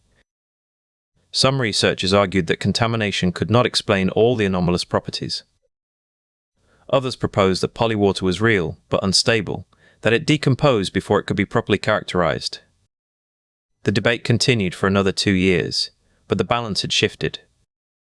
Once the question of contamination had been raised with spectroscopic evidence, every previous result had to be re-examined.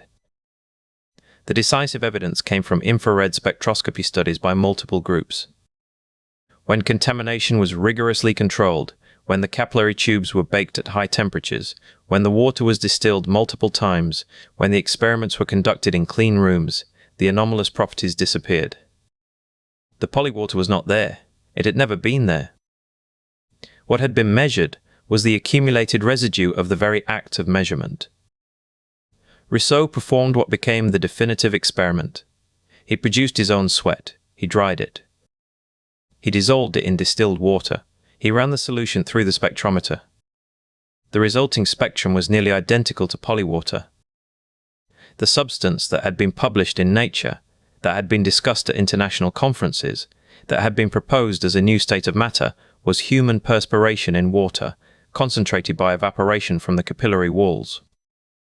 The formal end came in 1973, when Boris Deryagin himself published a paper acknowledging that the anomalous properties were due to contamination. The retraction was graceful and scientifically honest. Deryagin did not abandon the result under pressure. He changed his mind when the evidence required it.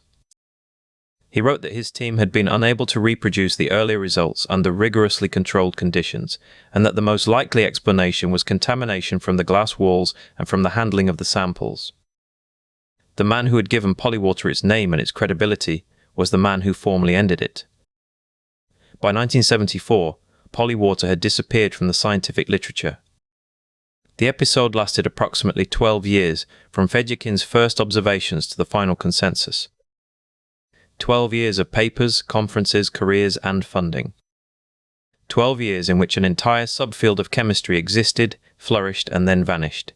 The believers were not stupid. They were working at the edge of what could be measured, with tools that were not quite adequate to the question they were asking. The polywater episode accelerated the development of rigorous contamination controls for experiments with nanoliter scale samples. It contributed to the methodological discussions that eventually produced better protocols for detecting and excluding trace contaminants.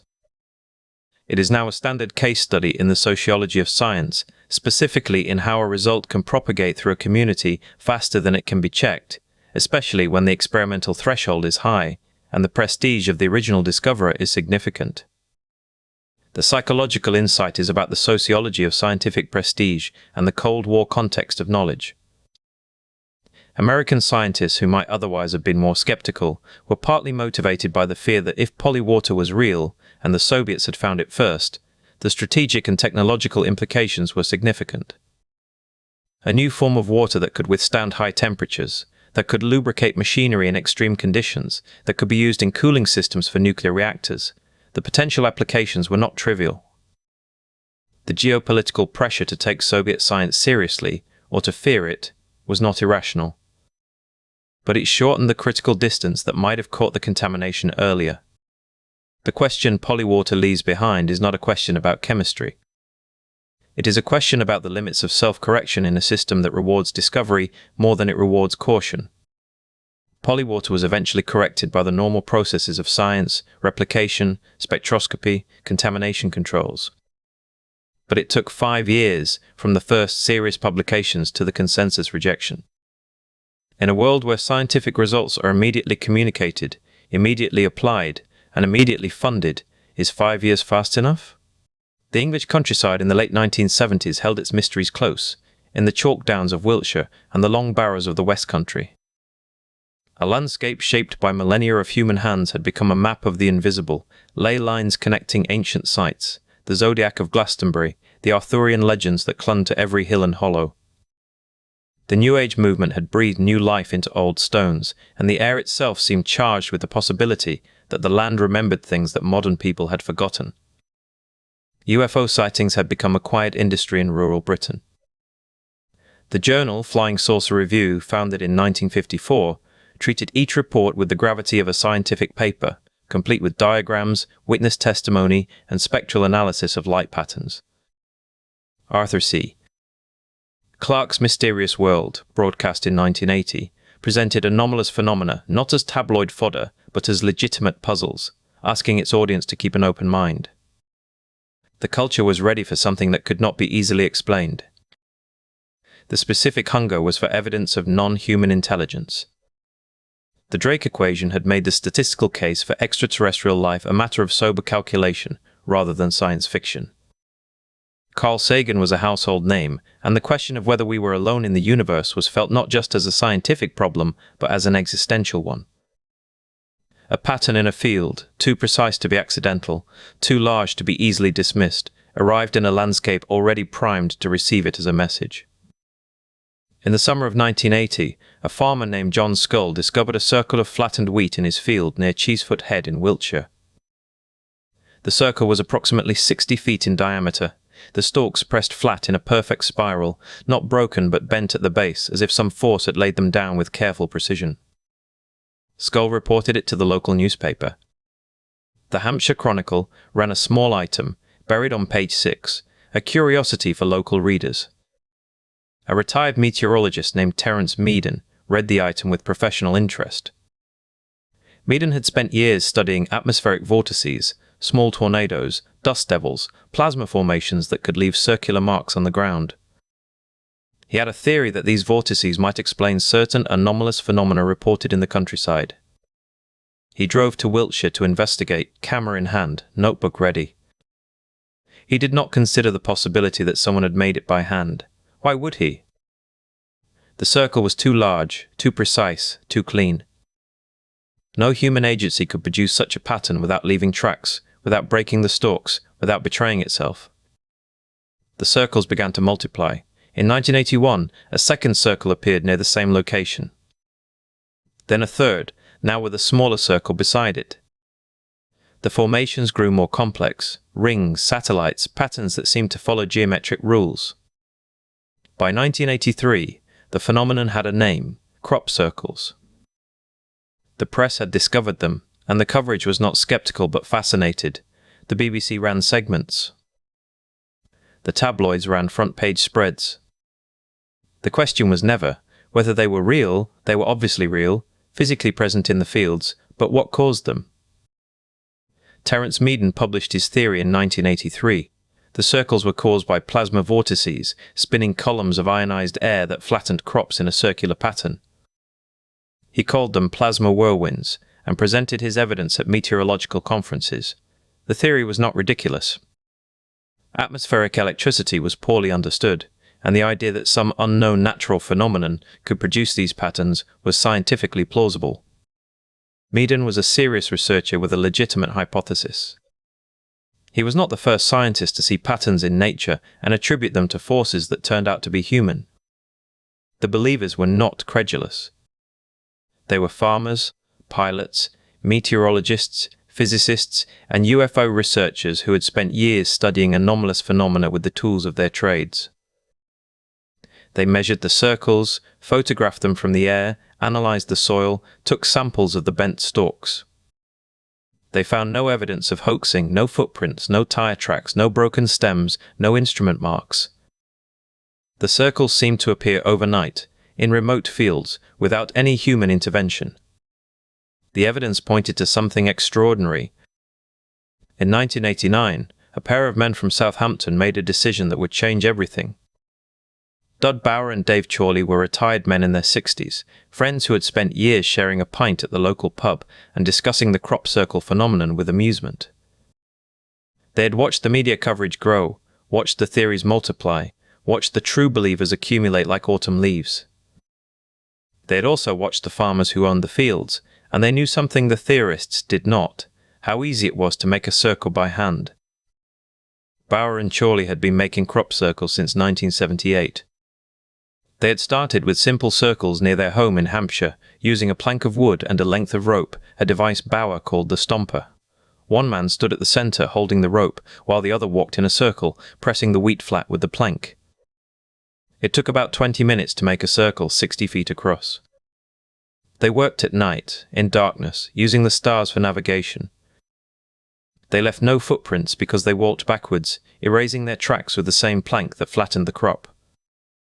The revelation came in 1991, when Bauer and Chorley walked into the offices of the Today newspaper and told their story.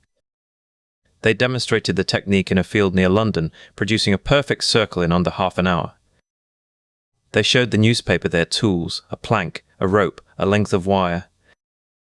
They explained that they had started as a joke, a way to see if the UFO researchers would notice, and had continued because the joke had become too good to stop. They had watched Terence Meaden on television, explaining his plasma vortex theory, and had laughed until they cried. The media response was immediate and brutal. The crop circle phenomenon collapsed in a matter of weeks. Terence Meaden was humiliated. His career as a serious researcher effectively ended. The UFO community was divided. Some accepted the hoax, others insisted that Bauer and Chorley were imposters, that the real circles were still unexplained, that the two old men were taking credit for something they could not possibly have created. But the evidence was clear. The circles Bauer and Chorley made were indistinguishable from the circles that had appeared in the fields. The question that lingers is not whether the crop circles were real. They were real, physically, in the fields, but what it means that so many people, including trained scientists, preferred the explanation of plasma vortices or extraterrestrial messages to the simple explanation of two old men with a plank of wood. The circles were beautiful, precise, mysterious. The hoaxes were ordinary, unremarkable, their motive, nothing more than a desire to see if they could fool the experts. The believers were not stupid, but they were willing to believe something extraordinary because the ordinary explanation felt too small, too human, too disappointing. In the years that followed, Bauer and Chorley revealed that they had made over 200 circles across southern England, working in teams, passing the technique to friends and family. The phenomenon had spread to other countries, the United States, Canada, Australia, Japan, as copycats adopted the method. The circles that appeared in the 1990s, the elaborate formations with fractal geometry and mathematical precision, were the work of multiple groups, operating independently, each group convinced that they were the only ones who knew the truth. The believers who refused to accept the hoax continued their research. They pointed to circles that appeared in remote areas where no tracks could be found. They cited the bent stalks, which they insisted could not be produced by a plank of wood. They argued that Bauer and Chorley were taking credit for a genuine mystery, that the real crop circles were still unexplained, that the hoaxes were part of a government disinformation campaign. The logic was circular, self-reinforcing, immune to evidence. It was, in its way, the same logic that had made the phenomenon possible in the first place. The legacy of the crop circle hoax is not about the circles themselves. It is about the conditions that make belief possible, the landscape already saturated with meaning, the culture already primed for mystery, the scientists already looking for patterns that confirm their theories. The hoaxes did not create the phenomenon, they simply provided the raw material and the culture did the rest. The circles were a blank canvas onto which people projected their deepest hopes, that we are not alone, that the universe is speaking to us, that the ordinary world contains hidden messages waiting to be decoded. Dud Bauer died in 2018 at the age of 94. He never expressed regret for what he had done.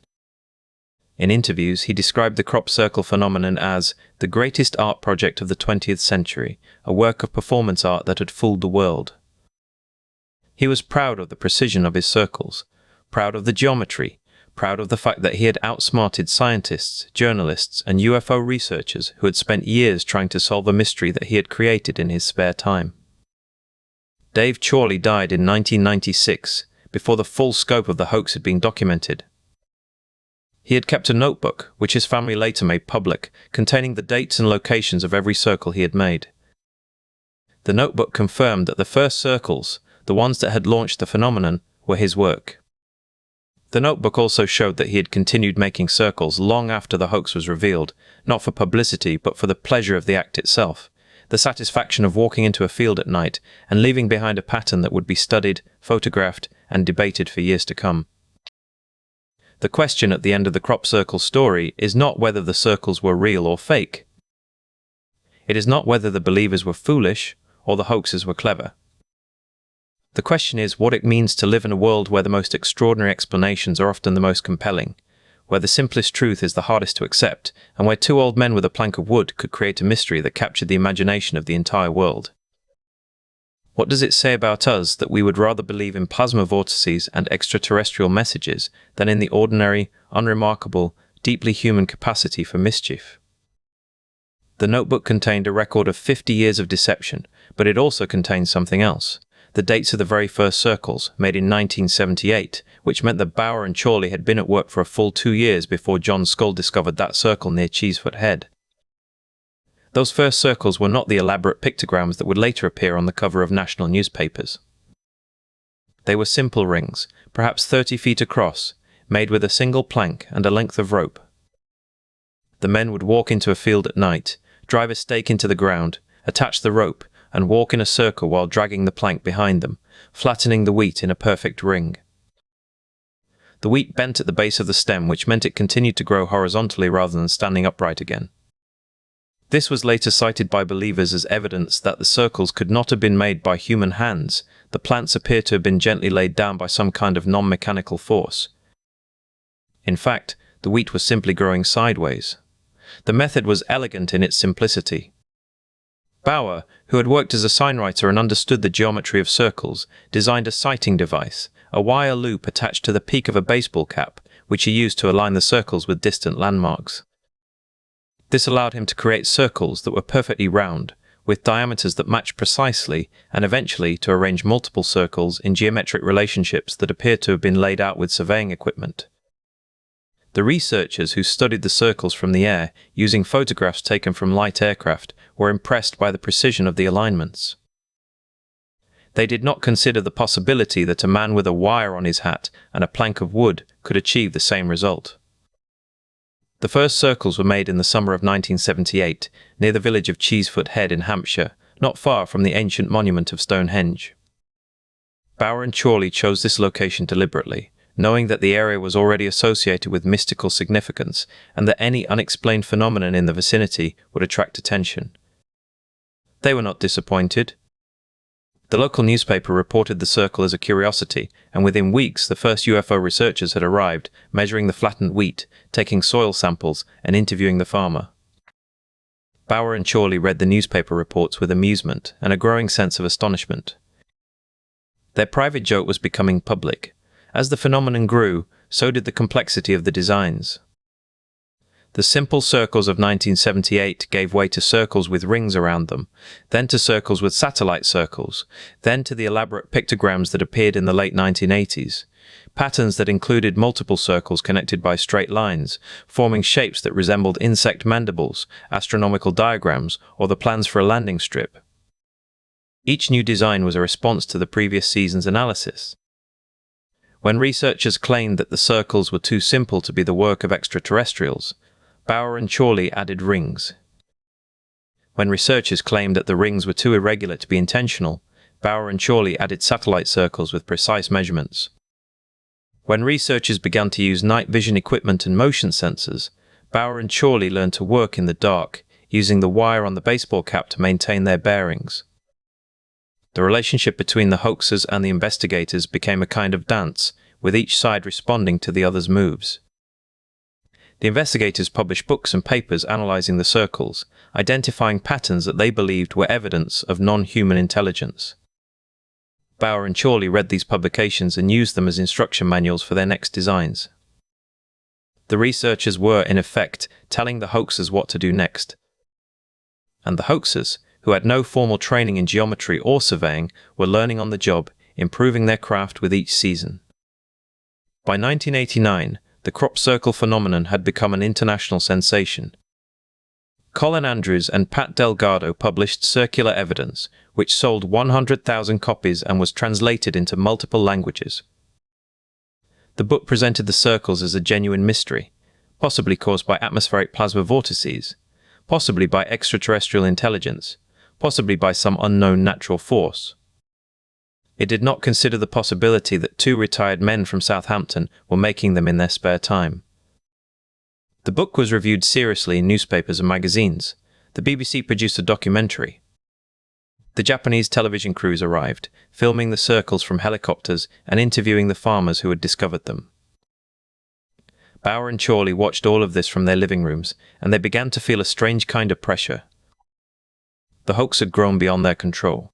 They had not intended to deceive the world for more than a decade. They had not intended to inspire a global movement of researchers, believers, and imitators. They had not intended to create a phenomenon that would be studied by meteorologists, physicists, and psychologists. They had intended to have a laugh, to create a story that would appear in the local newspaper, to see if anyone would notice. And then, in 1991, they decided to end it. Dub Bauer and Dave Chorley walked into the offices of the Today newspaper in London and told their story. They demonstrated the method in a field near Southampton, using a plank and a rope to create a perfect circle in less than 15 minutes. The newspaper published the confession on the front page, and the crop circle phenomenon, as a mystery, was effectively over. But it was not over. The believers did not believe the confession. They argued that Bauer and Chorley were not capable of making the most complex formations, that the geometry was too precise, that the wheat was bent in ways that could not be replicated by a plank and a rope. They argued that the confession was itself a hoax, a cover-up designed to discredit the phenomenon. They argued that Bauer and Chorley were patsies, pawns in a larger conspiracy. The hoaxers had confessed, but the believers had already built an intellectual framework that could absorb any evidence, even the confession of the hoaxers themselves. The legacy of the crop circle hoax is not the circles themselves, which still appear in fields every summer, made now by a global community of artists and pranksters who have refined Bauer and Chorley's methods into an art form. The legacy is the lesson about how belief works. The crop circle phenomenon was not created by aliens. It was created by two men with a plank and a rope. But the phenomenon continued to exist because the conditions that made it possible, the mystical geography of the English countryside, the New Age hunger for evidence of non-human intelligence, the media's appetite for mystery, the researchers' willingness to believe, were still in place. What does it say about us that we would rather believe in a mystery that cannot be solved than in a truth that can be understood? The crop circle phenomenon was not created by aliens. It was created by two men with a plank and a rope. But the phenomenon continued to exist because the conditions that made it possible, the mystical geography of the English countryside, the New Age hunger for evidence of non-human intelligence, the media's appetite for mystery, the researchers' willingness to believe, were still in place. What does it say about us that we would rather believe in a mystery that cannot be solved than in a truth that can be understood? The most credentialed believer was Terence Meaden, a meteorologist with a doctorate from Oxford. He had spent years studying the physics of atmospheric vortices, and when the first circles appeared near Cheesefoot Head in 1980, he saw not a hoax, but a natural phenomenon that demanded explanation. His theory was elegant: electrically charged plasma vortices, spinning columns of ionized air generated by atmospheric conditions, could descend from the sky and flatten crops in perfect circles. The plasma, he argued, would heat the stems and cause them to bend without breaking, a signature of the genuine formations that no man-made method could replicate. He published his findings in the Journal of Meteorology, and the scientific community did not laugh. They read, they considered, and some of them agreed that the theory was plausible. Meaden was not a crank. He was a scientist applying legitimate atmospheric physics to what he genuinely believed was a natural phenomenon. The circles appeared in fields that had no footprints leading to them. They appeared overnight, sometimes in fields that farmers had watched until dusk. The wheat stems in the genuine formations were not broken, but bent at the base, as if softened by heat. Meaden had measured the bend angles, he had taken soil samples, he had written papers. The absence of a known human mechanism was real. Until 1991, no one had come forward to explain how the circles were made. And in that absence, the plasma vortex theory was not fantasy, it was the best available explanation. Colin Andrews and Pat Delgado brought a different kind of credibility. Andrews was an electrical engineer who had worked for the British government. Delgado was a retired NASA engineer who had helped design the Apollo guidance system. These were not the kinds of men who believed in fairies. They approached the circles with instruments, Geiger counters, magnetometers, soil moisture sensors. They measured radiation levels that appeared elevated in some formations. They found magnetic anomalies in the soil that seemed to indicate some kind of energy discharge. They documented their findings in the book Circular Evidence, published in 1989, which sold hundreds of thousands of copies and made them the public faces of the investigation. The Japanese television network Nippon TV funded a major investigation in 1990. They brought in equipment that could monitor fields through the night, infrared cameras, motion sensors, time-lapse photography. They stationed teams in Wiltshire for weeks. They did not catch anyone making a circle. The absence of evidence became evidence of absence, of human intervention. The network produced a documentary that treated the circles as a genuine, unexplained phenomenon, and millions of viewers around the world saw it. The circles were now a global story, and the story was that science could not explain them. The US physicist John Burke conducted soil analysis that appeared to show anomalous magnetic particle distributions in circle soil. The particles were smaller and more uniformly sized than in control samples taken from the same field outside the formation. Burke published his results in a peer-reviewed journal. The implication was that the soil had been subjected to some kind of electromagnetic sorting process, the kind of process that a plasma vortex might produce. The believers did not need to be gullible. They needed to be rational people looking at data that pointed toward a non-human explanation. And the data, at the time, did point that way. The belief was rational given what was known. The circles were appearing in fields without any witnesses to their creation. The designs were geometrically precise in ways that seemed to require sophisticated tools, laser levels, surveying equipment, mathematical calculations. Some circles appeared overnight in fields that had been watched by farmers, by researchers, by camera crews. The investigators were applying genuine scientific methods to the evidence available. They were not looking for aliens. They were looking for an explanation. And every test they ran seemed to eliminate the simple explanation that someone had done it by hand. But there was a problem that the investigators did not want to face. The circles were becoming more complex over time. In 1980, they were simple circles. By 1985, they were circles with rings. By 1988, they were pictograms, complex arrangements of circles, rings, and straight lines that resembled ancient symbols or alien languages. The plasma vortex theory could explain a circle. It could not explain a pictogram. A vortex that could produce a precise geometric arrangement of multiple circles and connecting lines was not a vortex. It was a message, and messages require senders. The researchers adapted. They proposed that the plasma vortices were intelligent, that they were being guided by some non-human consciousness, perhaps extraterrestrial, perhaps terrestrial, but non-physical. Colin Andrews began to speak openly about his belief that the circles were a form of communication, a signal from something beyond human understanding. Pat Delgado, the NASA engineer, said he believed the circles were the work of a higher intelligence. The scientists who had started with instruments and measurements were now speaking in the language of spirituality. The transition was seamless, and it was invisible to them. The media coverage intensified. The BBC produced a documentary called Crop Circles, The Enigma. The American network, NBC, broadcast a segment on The Today Show. The tabloids ran headlines about alien landing sites. The broadsheets ran thoughtful pieces about the limits of scientific explanation. The circles were everywhere, and the more they appeared, the more they seemed to confirm the pattern. Something was happening in the English countryside that science could not explain. The believers were not stupid. They were living inside a story that had grown too large to question. And then, in September 1991, Dud Bauer and Dave Chorley walked into the office of the Today newspaper and told their story. They had been making circles since 1978. They had started as a joke, inspired by a story about an Australian prankster who had made a UFO landing site. They had used a plank of wood, a length of rope, and a baseball cap with a wire frame to guide their steps.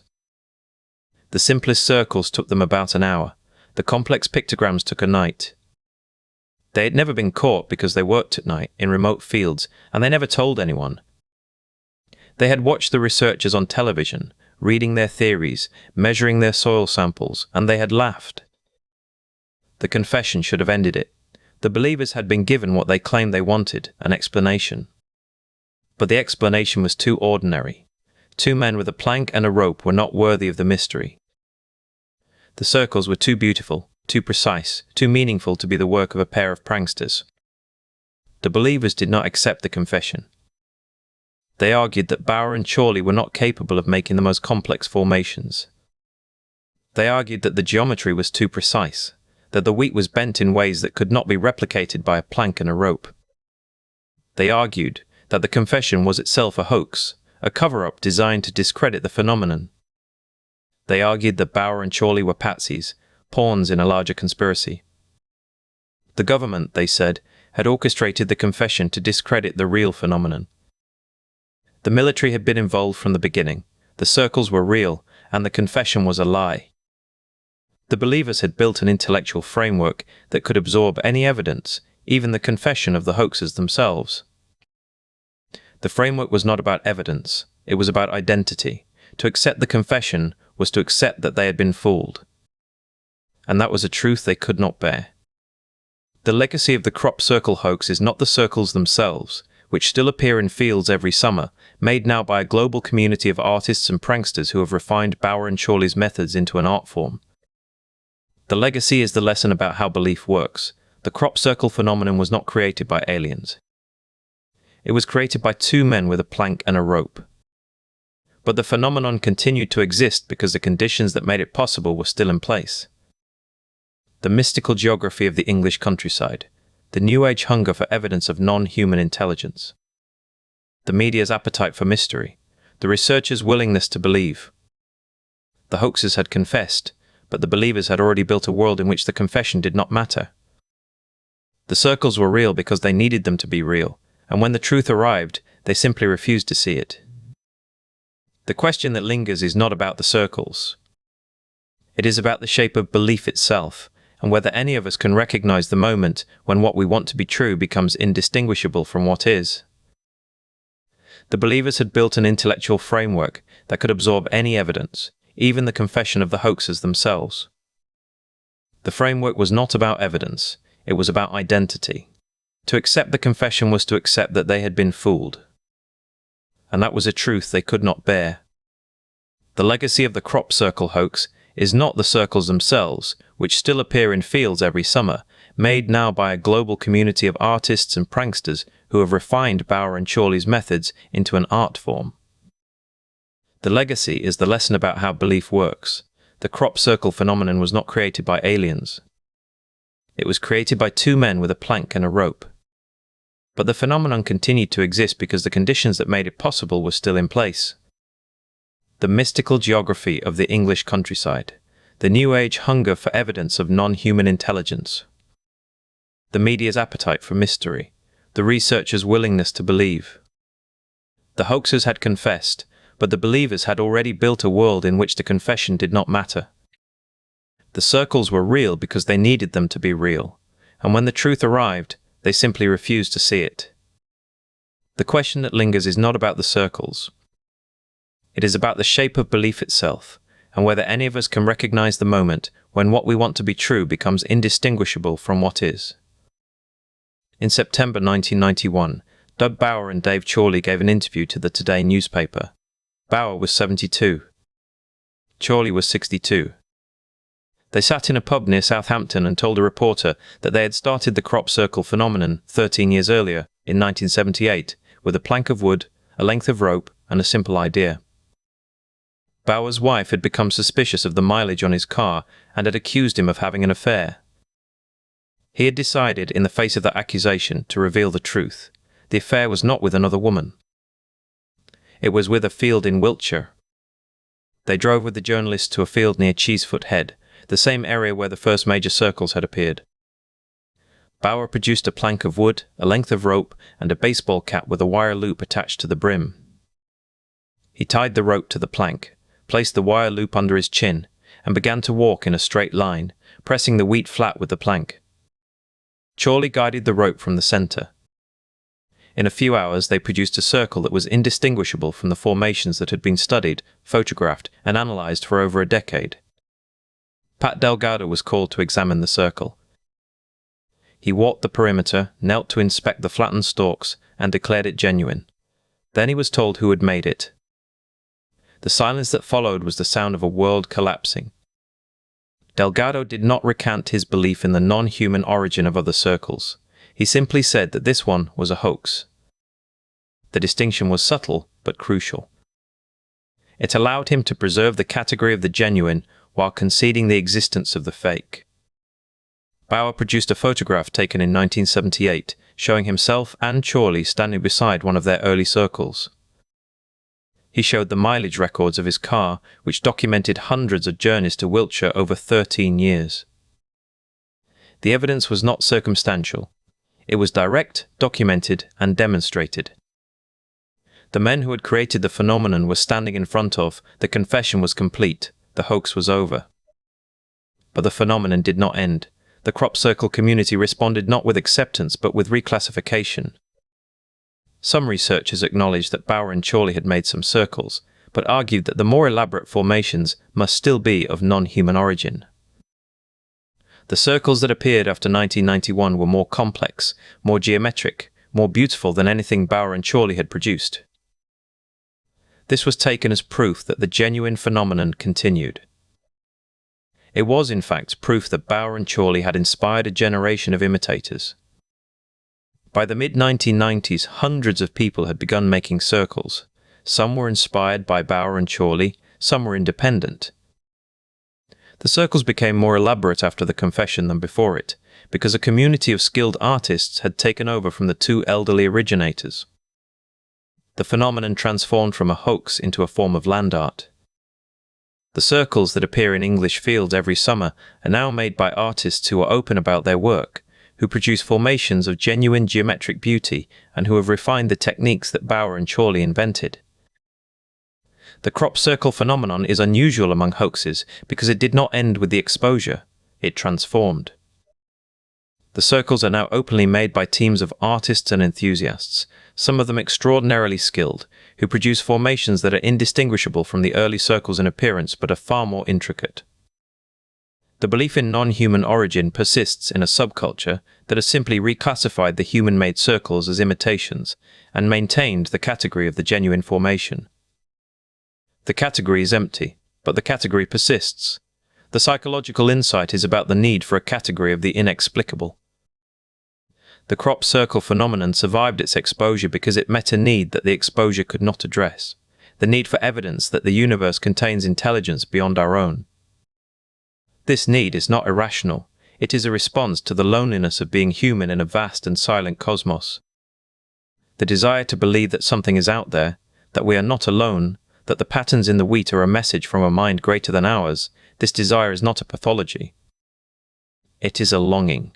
The researchers who refused to accept the confession were not stupid. They were not gullible. They were people who had invested years of their lives, their reputations, their emotional energy in the idea that the circles were genuine. To accept the confession was to accept that they had been fooled. It was to accept that the years of study, the books, the lectures, the television appearances, the sense of being on the edge of a great revelation, all of it was built on a plank and a rope. That is a truth that very few people can bear. The circles continue to appear. Every summer, farmers in Wiltshire wake to find patterns in their fields. the makers are often anonymous. The formations are sometimes claimed by groups who announce their work online. But the mystery persists because the conditions that created it persist. The English countryside is still saturated with mystical geography. The New Age movement is still hungry for evidence of non-human intelligence. The media still loves a mystery. And the human need for the inexplicable has not diminished. Bauer and Chorley died within a few years of each other. Bauer in 2018, Chorley in 2019. They never profited from their hoax. They never sought fame. They did it, they said, because it was a good joke, but the joke outgrew them. The joke became a phenomenon. The phenomenon became a belief system. And the belief system survived the revelation that it was built on nothing more than a plank, a rope, and two men who wanted to see what would happen if they pressed wheat flat in a circle. The legacy of the crop circle hoax is not the circles themselves. It is the lesson about how belief works. The conditions that made the crop circle phenomenon possible are still in place. The mystical geography of the English countryside. The New Age hunger for evidence of non-human intelligence. The media's appetite for mystery. The researchers' willingness to believe. The human need for a category of the inexplicable. None of these have changed. They have only grown stronger. The crop circle phenomenon was not created by aliens. It was created by two men with a plank and a rope. But the phenomenon continued to exist because the conditions that made it possible were still in place. The hoaxers had confessed, but the believers had already built a world in which the confession did not matter. The circles were real because they needed them to be real, and when the truth arrived, they simply refused to see it. The question that lingers is not about the circles. It is about the shape of belief itself, and whether any of us can recognize the moment when what we want to be true becomes indistinguishable from what is. The crop circle phenomenon is a mirror held up to the human mind, and in that mirror, the next hoax will be different. The next hoax will be about a house in Amityville, New York, where a family claimed to have been driven out by demonic forces after 28 days. The next hoax will be about a house, a priest, a demonologist, and a story that became a book, a film, and a legend. The next hoax will be about the need to believe in evil and the willingness to see the devil in a creaking floorboard and a cold draft. The next hoax will be about the house at 112 Ocean Avenue. And the question that lingers will be the same. What do we need to believe, and what will we do to keep believing it? The house at 112 Ocean Avenue in Amityville, New York, sat empty for 3 months after the murders. It was a Dutch colonial with a mansard roof and distinctive quarter-moon windows on the upper floor, the kind of house that families drove past on Sunday afternoons and imagined themselves living in. But in the winter of 1975, with frost hardening the lawn and a for sale sign still planted near the curb, it was a property that nobody wanted. The murders had happened on the night of November 13, 1974. Ronald DeFeo Jr., 23 years old, had taken a .35 caliber Marlin rifle and shot his father, his mother, his 2 brothers, and his 2 sisters while they slept. He claimed later that voices had told him to do it. The trial was brief, the verdict guilty, the sentence 25 years to life. The house went on the market at a price that reflected its history, $80,000, well below the market rate for a property of its size and location on the south shore of Long Island. George and Kathy Lutz were looking for a bargain. They had been married for 2 years, and George had recently started a new job as a marine surveyor. They had 3 children from Kathy's previous marriage, Daniel, Christopher, and Missy, and they needed space. The house on Ocean Avenue gave them that space. It had 6 bedrooms, a swimming pool, a boathouse on the Amityville River, and a finished basement that George planned to use as a workshop. The price was right. The history was something they thought they could live with. They moved in on December 18, 1975. The real estate agent had told them about the murders, of course, and they had discussed it with their priest, Father Frank Mancuso, who had advised them to bless the house before moving in.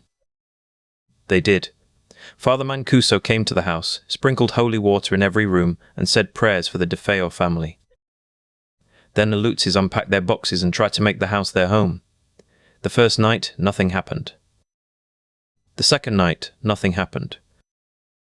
It was not until the third night that George Lutz woke at 3:15 in the morning to the sound of the front door slamming shut. He got up, checked the house, found nothing. He went back to bed. The next night, he woke again at exactly the same time. The pattern established itself quickly. George would wake at 3005 every morning, sometimes to a noise, sometimes to a sensation, sometimes to nothing at all except the certainty that he had been pulled from sleep. Kathy began to report nightmares, vivid, detailed dreams of the DeFeo family, of blood on the walls, of a presence in the room that she could not see but could feel. The children began to complain about the cold. Missy, the youngest, had developed an imaginary friend she called Jody, a pig with red eyes. The cold spots came next. Specific areas of the house, the upstairs hallway, the basement stairs, the corner of the master bedroom, were noticeably colder than the rest of the room, as though some invisible window had been left open. George checked the insulation, the heating ducts, the weather stripping. Nothing explained it. Then the green slime began to appear. It came from the toilets, from the drains, from the walls, a thick, viscous substance that smelled of sulfur and left a stain that could not be cleaned. The levitation began in the third week. Kathy claimed to have been lifted from her bed and suspended in the air. George claimed to have seen a crucifix turn upside down on the wall. The children reported hearing voices, whispers that came from inside the walls, from the attic, from the basement. The family dog, a German shepherd named Harry, refused to enter the house and spent his nights howling in the yard. George called Father Mancuso. The priest came to the house and began to say Mass in the upstairs bedroom. During the prayer, a voice, loud, clear, and not belonging to anyone in the room, said, "Get out!" Father Mancuso left the house and did not return. He later told reporters that he had felt something in that room that he could not explain, something that made the hair on his arms stand up and his hands shake as he held the Bible. The Lutzes contacted the Warrens. Ed and Lorraine Warren were the most famous demonologists in America, a husband and wife team who had built their reputation on the case of the Perron family in Rhode Island and the trial of Arne Cheyenne Johnson in Connecticut. They claimed to have investigated thousands of cases of paranormal activity. They claimed to have documented evidence of demonic possession. They arrived at 112 Ocean Avenue in January 1976 with cameras, tape recorders, and a portable holy water font. Lorraine Warren conducted a séance in the basement. She reported sensing a powerful demonic presence, something old, something malevolent, something that had been in the house long before the DeFeo family had moved in. Ed Warren claimed to have found evidence of a secret room behind the basement wall, a room painted red, a room that had been used for rituals. He photographed it. The photograph showed a wall of concrete blocks. The room, if it existed, was never found by anyone else. On January 14, 1976, the Lutzes left the house. They packed what they could carry into their car and drove away, leaving furniture, clothing, and the family dog behind. They never returned. The story of what had happened to them in 28 days became the subject of a book by Jay Anson, published in 1977, which sold 10 million copies and spawned a film franchise that has continued for 45 years. But the question that followed the Lutzes was not whether they had experienced something real. The question was whether they had experienced something supernatural. William Weber, the lawyer who had defended Ronald DeFeo Jr., came forward in 1979 and claimed that he and George Lutz had fabricated the entire story over bottles of wine, inventing details to create a compelling narrative that would sell books and movie rights. Weber said the green slime was a joke. He said the cold spots were a lie. He said the demonic voices were invented. The Lutzes denied it. They insisted that everything they had reported was true, that they had experienced horrors in that house that no rational explanation could account for, that the Warrens had confirmed the presence of a demonic entity. They pointed to the testimony of Father Mancuso, who had never recanted his account. They pointed to the neighbors who had reported strange lights and sounds coming from the house. They pointed to the fact that the house had never been sold again as a family home. It was eventually auctioned, renovated, and sold to new owners who changed the address to 108 Ocean Avenue to escape the association. The evidence, when examined by journalists and investigators, was thin. The photographs the Warrens had taken showed nothing that could not be explained by ordinary photography. The recordings of voices in the house were ambiguous. The testimony of the Lutzes changed over time, with details appearing and disappearing across different interviews. The book by Jay Anson was marketed as non-fiction but contained scenes that could not be verified, conversations that had no witnesses, events that had no corroboration. But the believers were not stupid. The Warrens had built careers on cases that left people changed. Father Mancuso had no reason to lie. The Lutzes had lost their home, their savings, and their peace of mind. The story they told was consistent in its emotional truth. Something had happened in that house that had driven them out, something that had broken their lives into before and after. The Amityville Horror became the most famous haunted house story in American history, because it arrived at a moment when the American public was ready to believe. The 1970s had been a decade of crisis: Vietnam, Watergate, the oil embargo, the hostage crisis in Iran. The institutions that had once provided certainty, government, science, religion, had all been shaken. The idea that evil could take physical form, that a house could be a vessel for something dark and ancient, was not a fantasy. It was a comfort. It meant that the darkness had a shape, a name, a location. It meant that evil was not everywhere. The house on Ocean Avenue still stands. It has been sold and resold. The current owners do not give interviews. The neighbors do not talk about it. The legend has become a tourist attraction, a piece of American folklore, a story that gets retold every Halloween and every October when the leaves turn and the nights grow long. But the question that the story leaves behind is not about whether the Lutzes were telling the truth. The question is, why, 45 years later, with every investigation failing to find evidence, with every witness contradicting themselves, with every rational explanation offered and rejected, the story continues to compel. The question is, what need it serves, what hunger it feeds, what darkness it allows us to name without having to face our own. What did the Lutzes actually experience in those 28 days? And what does it say about us that we still need to know? The book appeared in September 1977, a paperback original with a cover that showed the house at night, the quarter-moon windows glowing like eyes, the title in blood-red letters. Jay Anson was a struggling writer who had never published a novel before. He took the Lutzes' account and shaped it into a narrative that read like a case file: dates, times, measurements, the clinical language of a police report applied to the supernatural. The book sold 10 million copies in its first year. Readers did not experience it as fiction. They experienced it as testimony. The film arrived in 1979, directed by Stuart Rosenberg, starring James Brolin and Margot Kidder. The opening sequence, the DeFeo murders, the house silent in the dark, established a visual language that haunted house cinema would borrow for decades.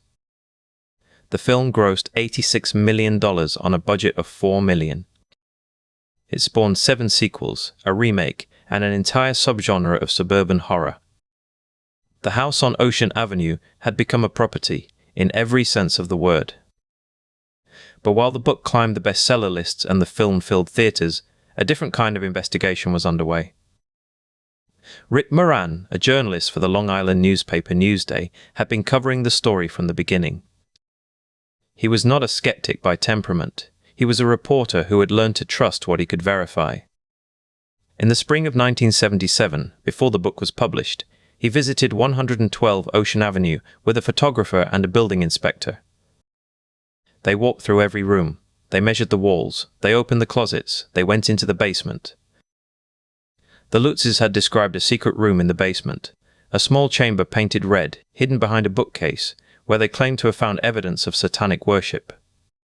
Moran and the building inspector found no such room. The basement was a single open space, unfinished, with a concrete floor and cinder block walls. There was no hidden door. There was no red paint. There was no evidence that any such room had ever existed. They checked the plumbing for the green slime the Lutzes had described, oozing from the toilets. The pipes were ordinary. They looked for the hoof prints that George Lutz claimed had appeared in the snow outside the house. The ground showed nothing unusual. They interviewed the neighbors, who reported no strange noises, no unusual smells, no flies swarming at the windows in December. The house, by every measurable standard, was a perfectly ordinary Dutch colonial on a perfectly ordinary street in a perfectly ordinary Long Island suburb. Peter Jordan, a journalist for the Boston Phoenix, conducted his own investigation in 1977. He interviewed the real estate agent who had sold the house to the Lutzes.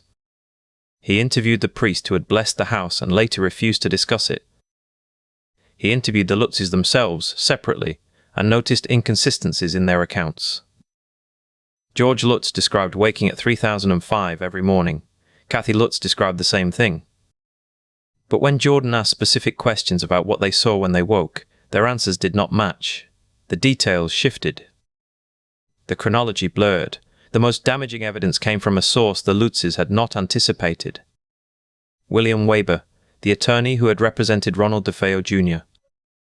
at his murder trial, had been in contact with the Lutzes shortly after they moved into the house. In the summer of 1976, Weber had met with George and Kathy Lutz at his law office in Amityville. Over a bottle of wine, the three of them had discussed the possibility of writing a book about the house. Weber had been present during the DeFeo trial. He knew the details of the murders, he knew the house, he knew what sold. In 1979, after the film had become a phenomenon, Weber gave an interview to the New York Times. He stated plainly that the story was a fabrication.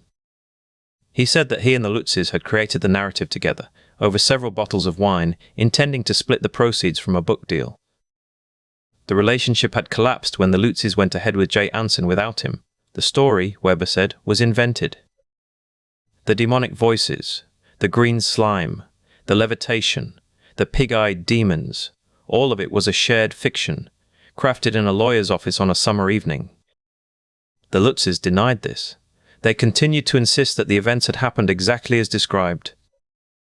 George Lutz gave interviews for the rest of his life, maintaining the story with a consistency that impressed even his critics.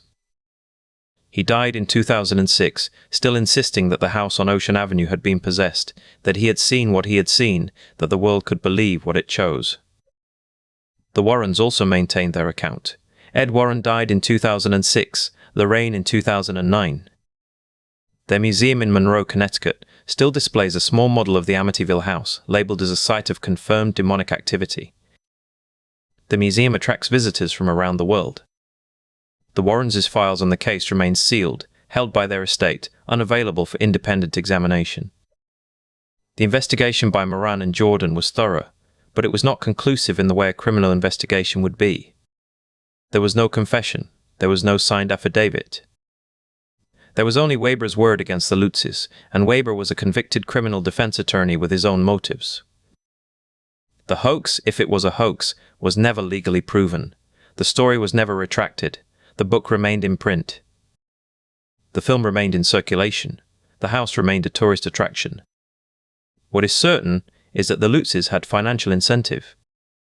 They bought the house for $80,000, substantially below market value after the DeFeo murders had made it unsellable.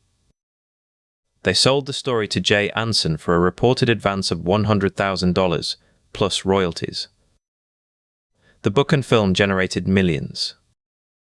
The Lutzes, by the time of George's death, were not wealthy. They had lost money in lawsuits and bad investments, but they had lived for 30 years on the proceeds of a story that, if false, had been remarkably profitable. But the question of whether the Lutzes lied is, in some ways, the least interesting question the case leaves behind. The more revealing question is why the story survived every attempt to debunk it. Weber's confession was published in the New York Times. Moran's investigation was published in Newsday. Jordan's article in the Boston Phoenix was widely circulated. Skeptics wrote books, articles, television segments. The house was examined, measured, photographed, and tested. No evidence was ever found, and yet the story persists. It persists because it satisfies a need that evidence cannot touch, the need for evil to have a location, the need for darkness to be contained in a single house on a single street so that the rest of the world can feel safe, the need for the supernatural to be real, because a world in which a house can be possessed is a world in which the universe has rules, however terrifying. A world in which evil is random, meaningless, and entirely human is a world in which there is no protection at all. The Amityville Horror is not a story about a house. It is a story about the stories we need to tell in order to live with what we know. Ronald DeFeo Jr. murdered his family in that house. That is a fact. That fact is unbearable. The story of a demonic possession makes it bearable by giving it meaning. The demon made him do it. The house made him do it. The evil was not in him. It was in the walls, in the basement, in the red room that never existed. The evil was something that could be exorcised, blessed, sold, and left behind. The house on Ocean Avenue is still there. The quarter-moon windows are still visible from the street. The current owners do not answer the door when tourists knock. The neighbors have learned to ignore the cars that slow down. The story has become part of the landscape, as permanent as the foundation, as ordinary as the lawn. What did the Lutzes actually experience in those 28 days? Did they believe their own story, or did they know it was invented? Did the house change them, or did they change the house? And if the story was entirely fabricated, why does it continue to feel true to so many people who have never set foot on Ocean Avenue? Perhaps the most telling detail about the Amityville house is what happened after the Lutzes left. The next family to move in, James and Barbara Cromartie, paid $65,000 for the property in 1977, a price that reflected its notoriety and the discount the Lutzes had originally received. The Cromarties lived there for a decade. They reported no voices, no slime, no levitation, no pig-eyed demons at the window. Their children slept through the night. The only disturbance was the steady stream of tourists who parked outside, pointed cameras at the quarter-moon windows, and asked if they could come inside and see the basement. The Cromarties eventually changed the house number from 112 to 18, hoping to shake the pilgrims. It did not work. The cars kept coming. The story had developed a gravity that no address change could escape. The Lutzes themselves had become minor celebrities, appearing on television, giving interviews, defending their account against a growing chorus of skeptics. George Lutz insisted until his death in 2006 that the haunting was real. Kathy Lutz maintained the same position until her death in 2004. Whether they believed what they said, or had come to believe it through years of repetition, is a question that cannot be answered from the outside. What can be documented is the context in which the story landed. America in the mid-1970s was a country saturated with anxiety and hungry for explanations that transcended the ordinary. The Vietnam War had ended in humiliation. Watergate had destroyed trust in institutions. The economy was stagnant, crime was rising, and the cultural certainties of the post-war era had collapsed. The supernatural offered a framework that made chaos legible. If a house could be possessed, then evil was not random. It had a source. It could be named, confronted, and perhaps even defeated by the forces of good, represented in this case by the Warrens, who arrived at Ocean Avenue as spiritual warriors armed with crosses, holy water, and a theology that explained everything. The Warrens had been building their reputation for decades. Ed Warren was a self-taught demonologist who claimed to have investigated thousands of cases. Lorraine was a clairvoyant who said she could see spirits and sense demonic presence. Together they had become the most famous paranormal investigators in America, and the Amityville case was their breakthrough into mainstream visibility. They published books, gave lectures, and eventually opened their own occult museum in Connecticut, a warehouse of cursed objects, haunted dolls, and artifacts from cases they claimed to have solved. The museum is still open today, and visitors pay admission to walk through rooms filled with the material culture of American demonology. The financial dimensions of the Amityville story are not incidental to its spread. Jay Anson's book sold over 10 million copies. The first film, released in 1979, grossed more than $80 million against a budget of $4 million. 22 films followed, along with television specials, documentaries, and a seemingly endless stream of books, podcasts, and YouTube investigations. The Amityville Horror became a franchise, a haunted house that could be endlessly revisited, reimagined, and remonetized. The story's durability was not a function of its truth, but of its utility. It gave people a way to talk about evil that did not require them to confront the more uncomfortable questions of human violence and systemic failure. Ronald DeFeo Jr. is still serving 6 concurrent life sentences at the Sullivan Correctional Facility in New York. He has given multiple interviews over the decades, and his accounts of what happened on the night of November 13, 1974 have shifted and contradicted themselves. He has claimed that his sister Dawn committed the murders. He has claimed that his brother Butch did it. He has claimed that a voice in the house told him to kill. He has claimed that he was possessed by a demon. The only consistent element in his testimony is that he was not responsible. The evil was not in him, it was in the walls. The Amityville case has been investigated by journalists, parapsychologists, skeptics, and true crime writers. The consensus among those who have examined the evidence dispassionately is that the haunting was a fabrication, a story constructed by the Lutzes and their lawyer William Weber, who later admitted in a 1979 interview that the entire account was a hoax. Weber claimed that he and the Lutzes had invented the supernatural elements over several bottles of wine, hoping to create a narrative that would cast doubt on DeFeo's conviction.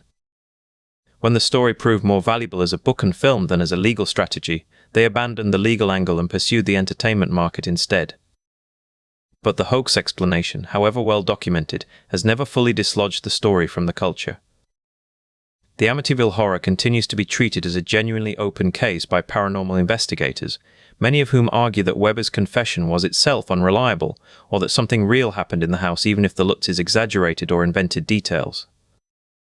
The question of whether the haunting was real has become secondary to the question of why so many people need it to be real. The story persists because it serves a function that factual accuracy cannot touch. The Amityville Horror, like the great hoaxes that preceded it, reveals something about the conditions under which belief flourishes.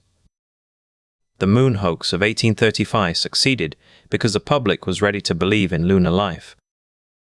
The Tasaday hoax of 1971 succeeded because the world was desperate for a people without war. The Amityville Horror succeeded because America in the 1970s was a nation haunted by its own violence, looking for an explanation that did not require it to look inward. The demon in the basement was easier to confront than the demon in the son, the father, the soldier returning from a war that made no sense.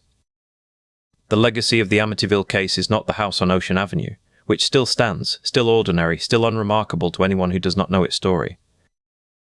The legacy is the infrastructure of belief that the case helped to create. Before Amityville, paranormal investigation was a fringe pursuit conducted by a handful of enthusiasts and spiritualists.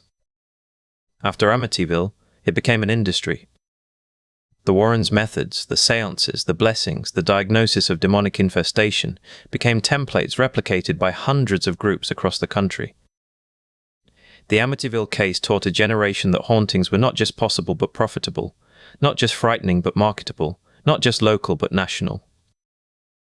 And yet, for all the skepticism that has been directed at the Lutzes, for all the evidence of fabrication, for all the admissions and contradictions and documented inconsistencies, the story retains a strange power.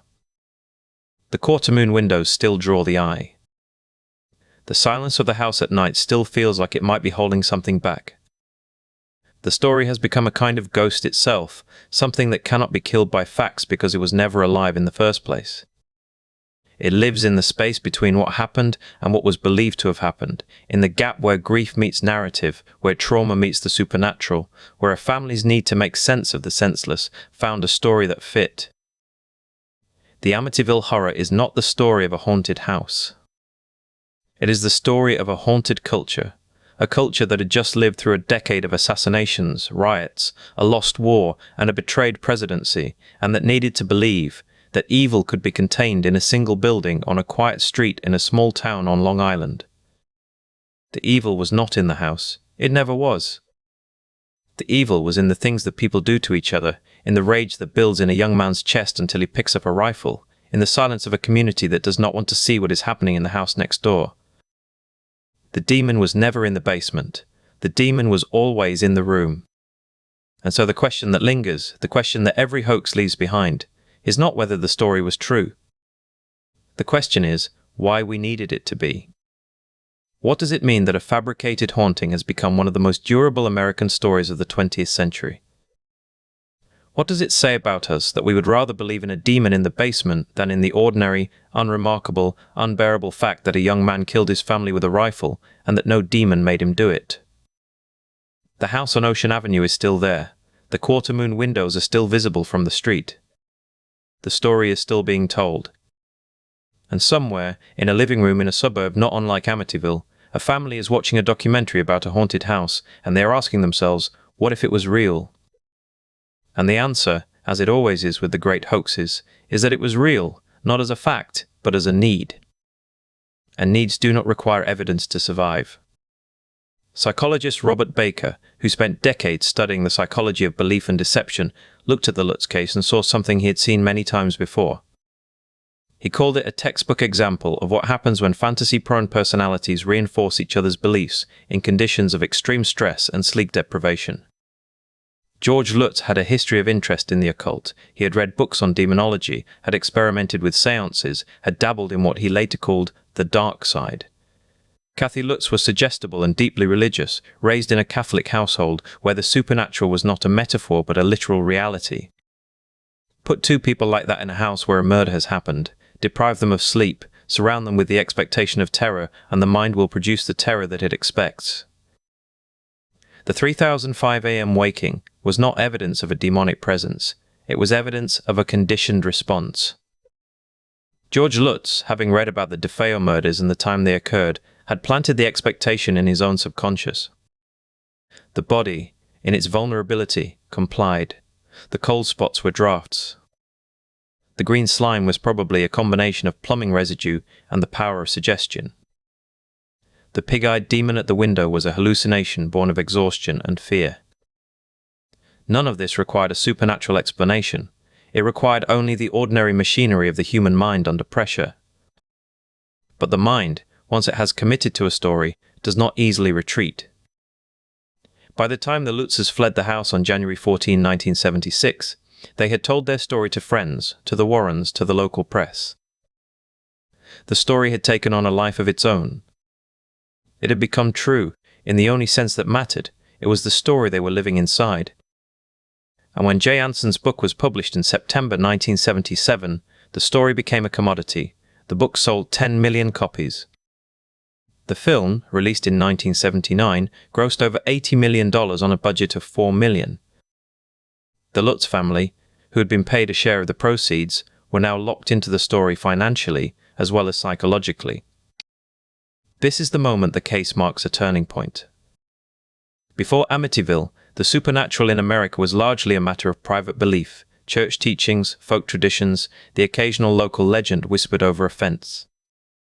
After Amityville, the supernatural became a public entertainment product, manufactured, marketed, and consumed at industrial scale.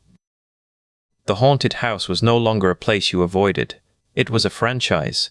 The demon was no longer a theological proposition. It was a brand. Ed and Lorraine Warren understood this shift better than anyone. They had been investigating paranormal cases for decades, but the Amityville case made them into celebrities. The Warrens were not frauds in the simple sense. They genuinely believed in the work they did. But they also understood that belief was a market. Their occult museum, filled with objects they claimed were cursed or possessed, became a tourist attraction. Their cases became books and films. The Conjuring universe, which began with a case the Warrens investigated, has grossed over $2 billion. The demon was not in the basement. The demon was in the box office. The question that lingers is not whether the Amityville haunting was real. That question was answered decades ago by the admission of William Weber, the DeFeo family's defense attorney, who told a reporter in 1979 that he and the Lutzes had concocted the story over a bottle of wine during a dinner at the Lutz house. Weber said they created the tale to support his legal strategy, to argue that Ronald DeFeo had been driven to murder by demonic possession rather than rage. The story, Weber said, was a great idea. We all got drunk and made up this story. But the admission came too late.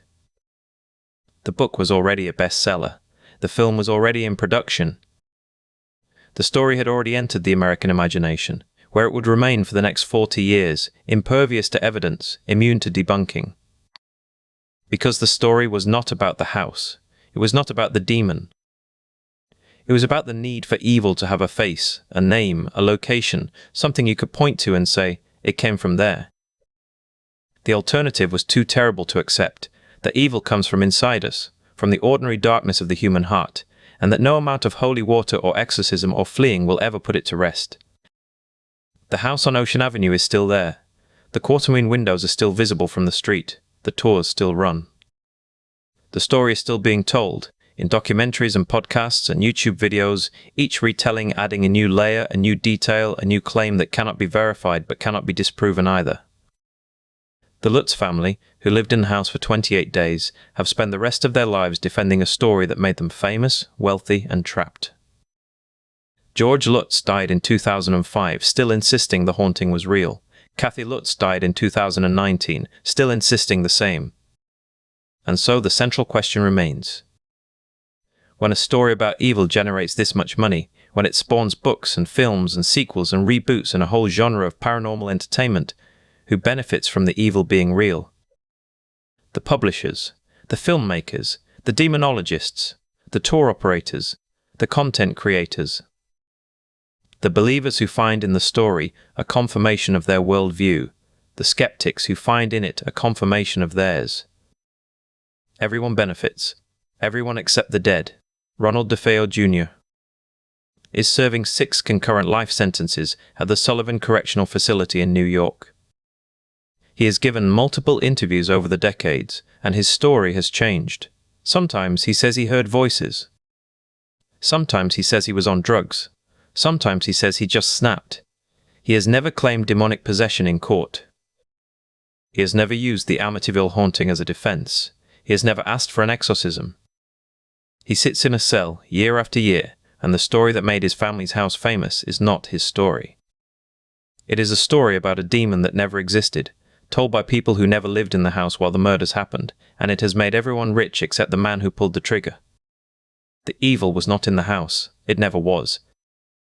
The evil was in the things that people do to each other, in the rage that builds in a young man's chest until he picks up a rifle, in the silence of a community that does not want to see what is happening in the house next door. The demon was never in the basement. The demon was always in the room. And so the question that lingers, the question that every hoax leaves behind, is not whether the story was true. The question is why we needed it to be. What does it mean that a fabricated haunting has become one of the most durable American stories of the 20th century? What does it say about us that we would rather believe in a demon in the basement than in the ordinary, unremarkable, unbearable fact that a young man killed his family with a rifle and that no demon made him do it? The house on Ocean Avenue is still there. The quarter-moon windows are still visible from the street. The story is still being told. And somewhere, in a living room in a suburb not unlike Amityville, a family is watching a documentary about a haunted house, and they are asking themselves, what if it was real? And the answer, as it always is with the great hoaxes, is that it was real, not as a fact, but as a need. And needs do not require evidence to survive. They require only the willingness to believe, and the silence of those who know the truth but cannot bring themselves to say it. What are we so afraid of finding when we look into the darkness of the basement that we would rather find a demon than ourselves?